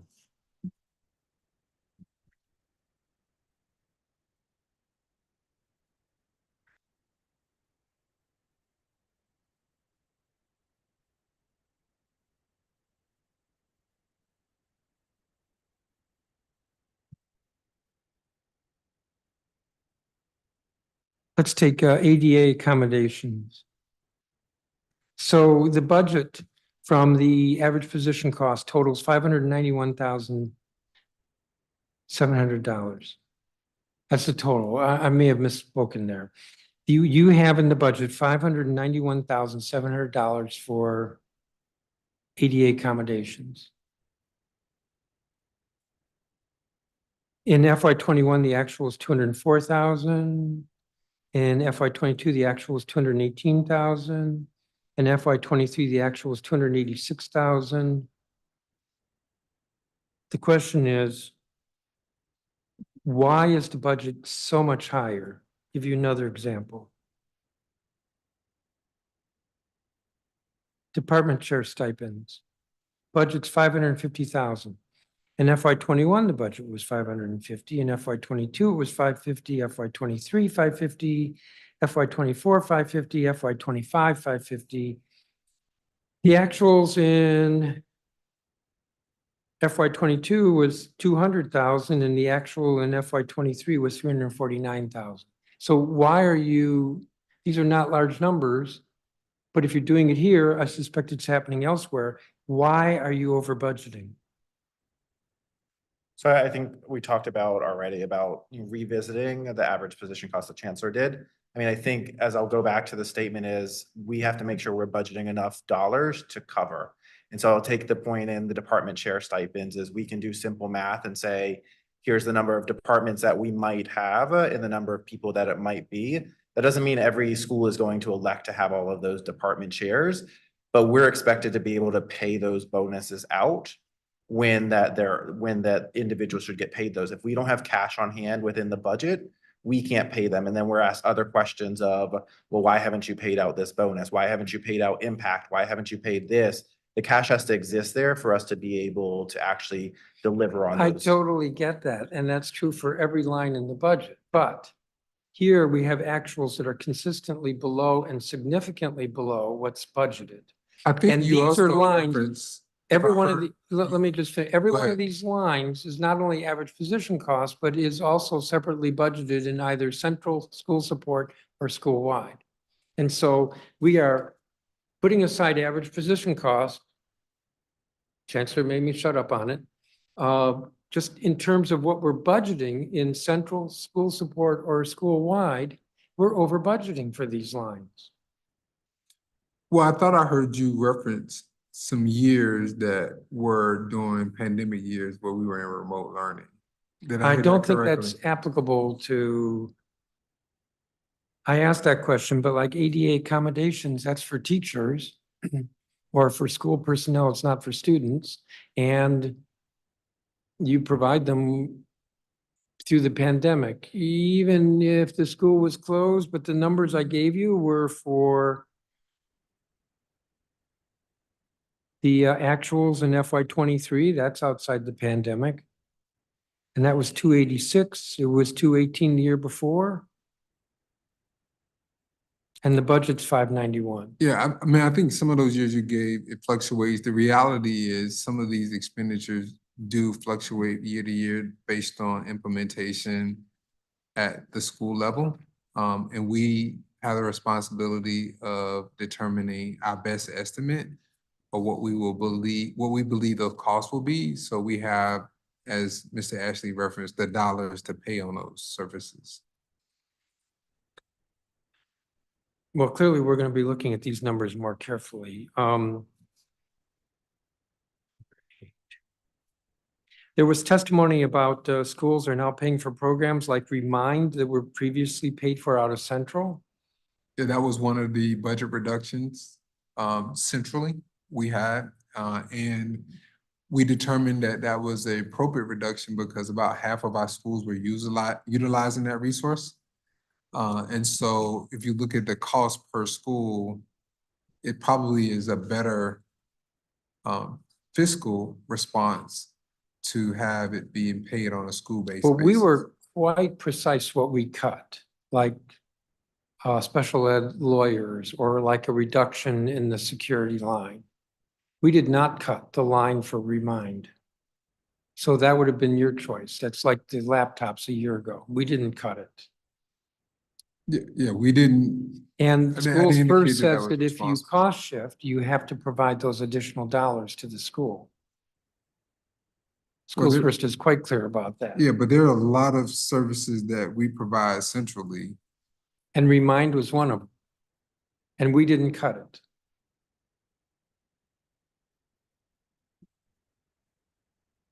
And yet it got cost shifted. Yeah, And Schools First says you can't do that. Yeah, Or you so have it's to pay also the just a school. reminder, Remind was an ESSER funded investment that we attempted to shift over to local and it was not funded. Who, not funded by the mayor? I think the me- mayor honored your request and it was not a line we cut.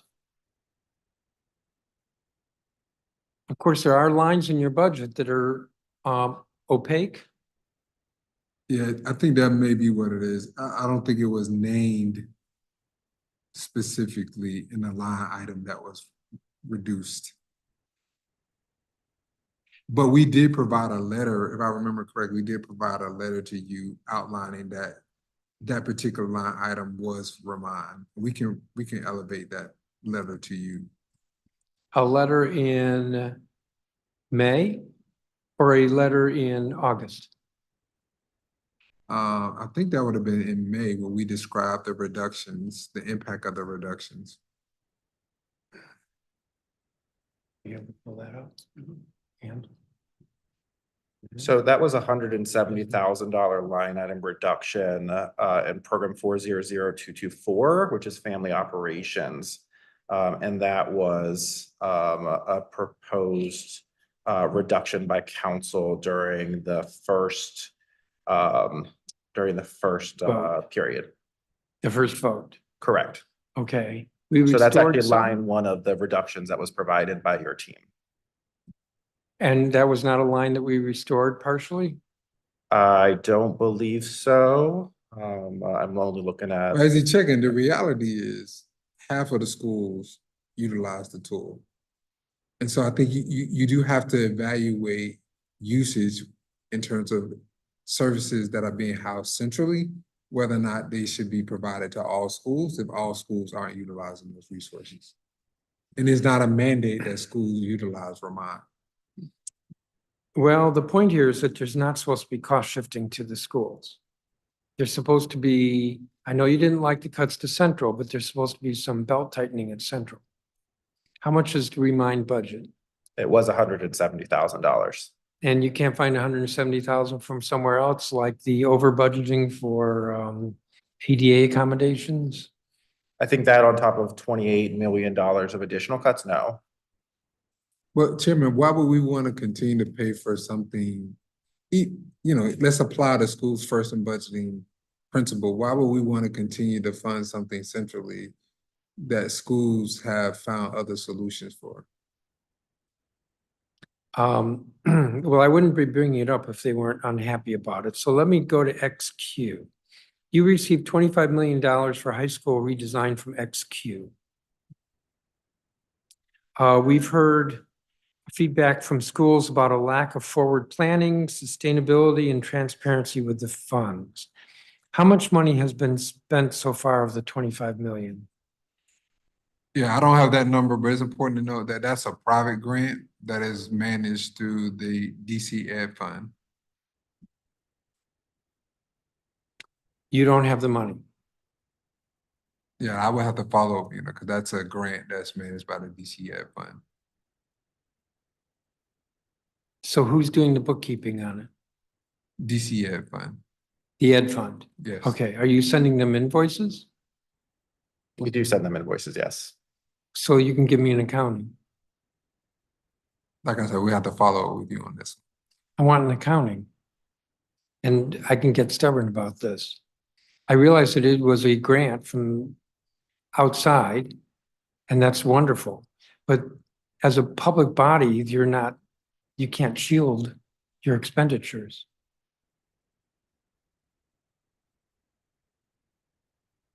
I hear you.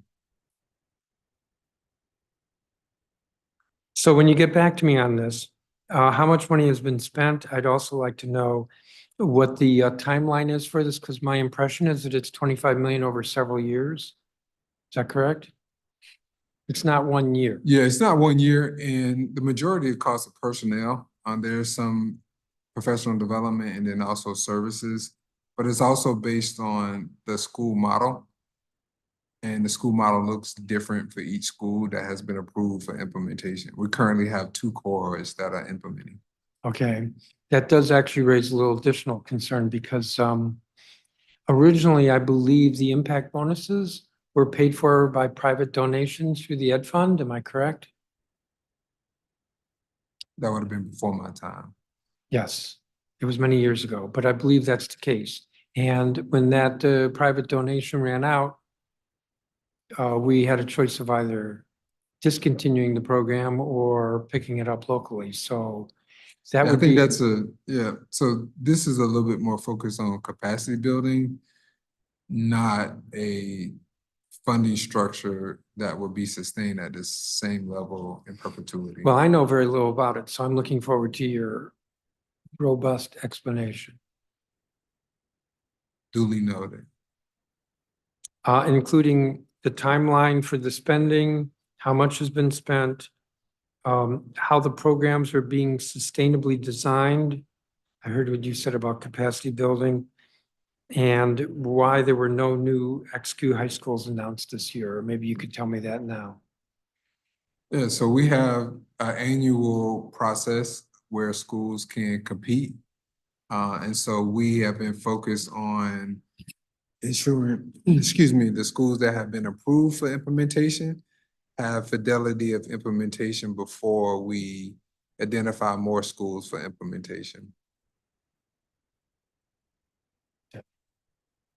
All right, so you'll get us additional information. I want to ask about substitute teachers. So aren't substitute teachers budgeted out of school-wide? That's correct.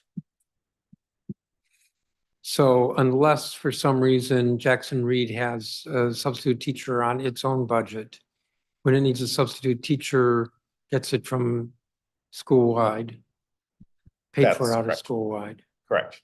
So then why is it that when we got the budget for this year, the proposed budget, for the at-risk schools, the funding for substitute teachers was backed out of the at-risk schools and put into school-wide?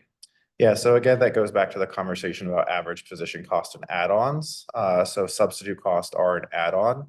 Generally, we take the funds for add-ons, based on the position that funded that position. So for example, if you funded a teacher out of at-risk funding, we would take the add-on funding out of at-risk. And so we received your feedback from your office. And so what we'll do moving forward is, if we continue down that path, is taking any add-ons out of local dollars. And as you know, as we've talked with your team and you about, we plan on moving that and doing a funding swap. The way that we'll prevent that in the future is doing better fund source accounting and creating business rules of where those costs can come from.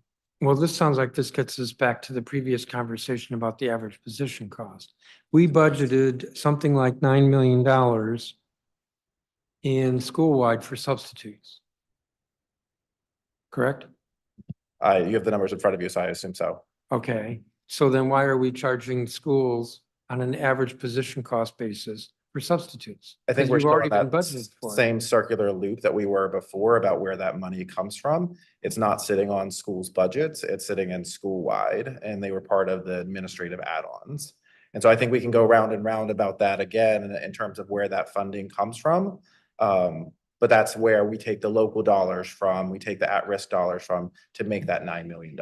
Well, I don't want to go back to that conversation, but we're budgeting twice for it, through the average position cost as well as a line in school-wide. So this whole issue with the at-risk schools was a variation of this average position cost. That's correct. We take the administrative add-ons from the fund source of the position, or that's what we did in FY '25.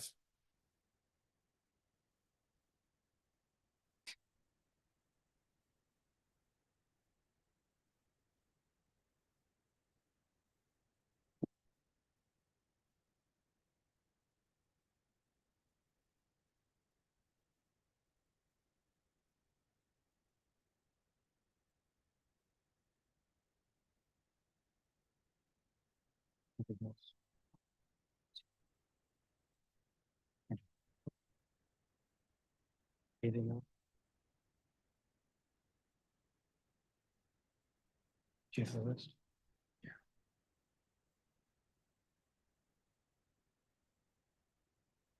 Yeah. I have it.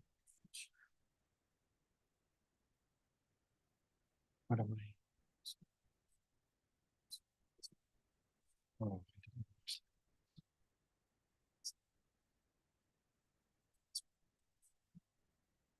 So what is he getting back to us about?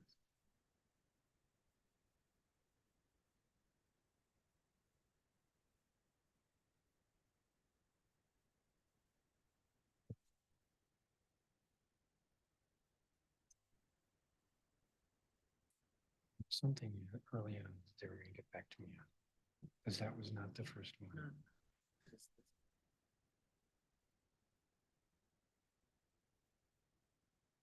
Right, so you're going to get back to us with the unaudited numbers on special education costs? I asked that earlier. Yes. You're going to get back to us with regard to the regulation that says it has to be a licensed guard?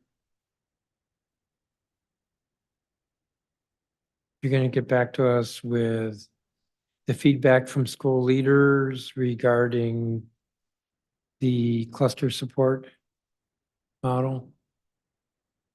You're going to get back to us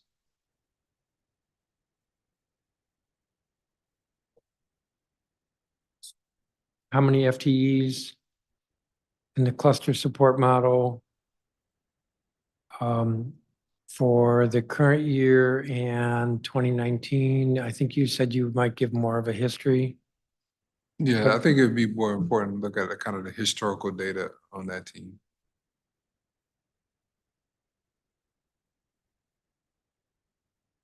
I asked you about the intercore office to whole child office and asked for the deliverables. You're going to get back to me on that. You're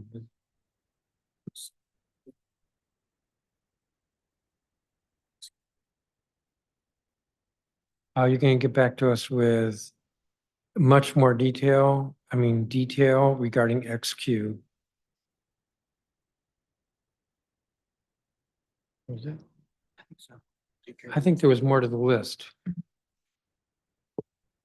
you remember anything I left out? I think you captured it all. We'll have a do a review. Is there anything else?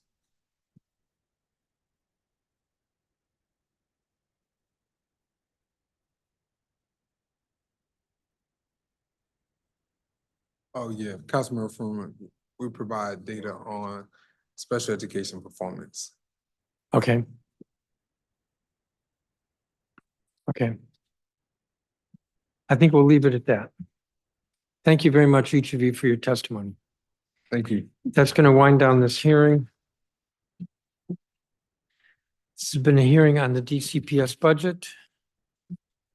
The record will be open for 2 weeks. That is, the record will close at 5 p.m. on Wednesday, November 6th. Time is 4:58 p.m. and this hearing is adjourned.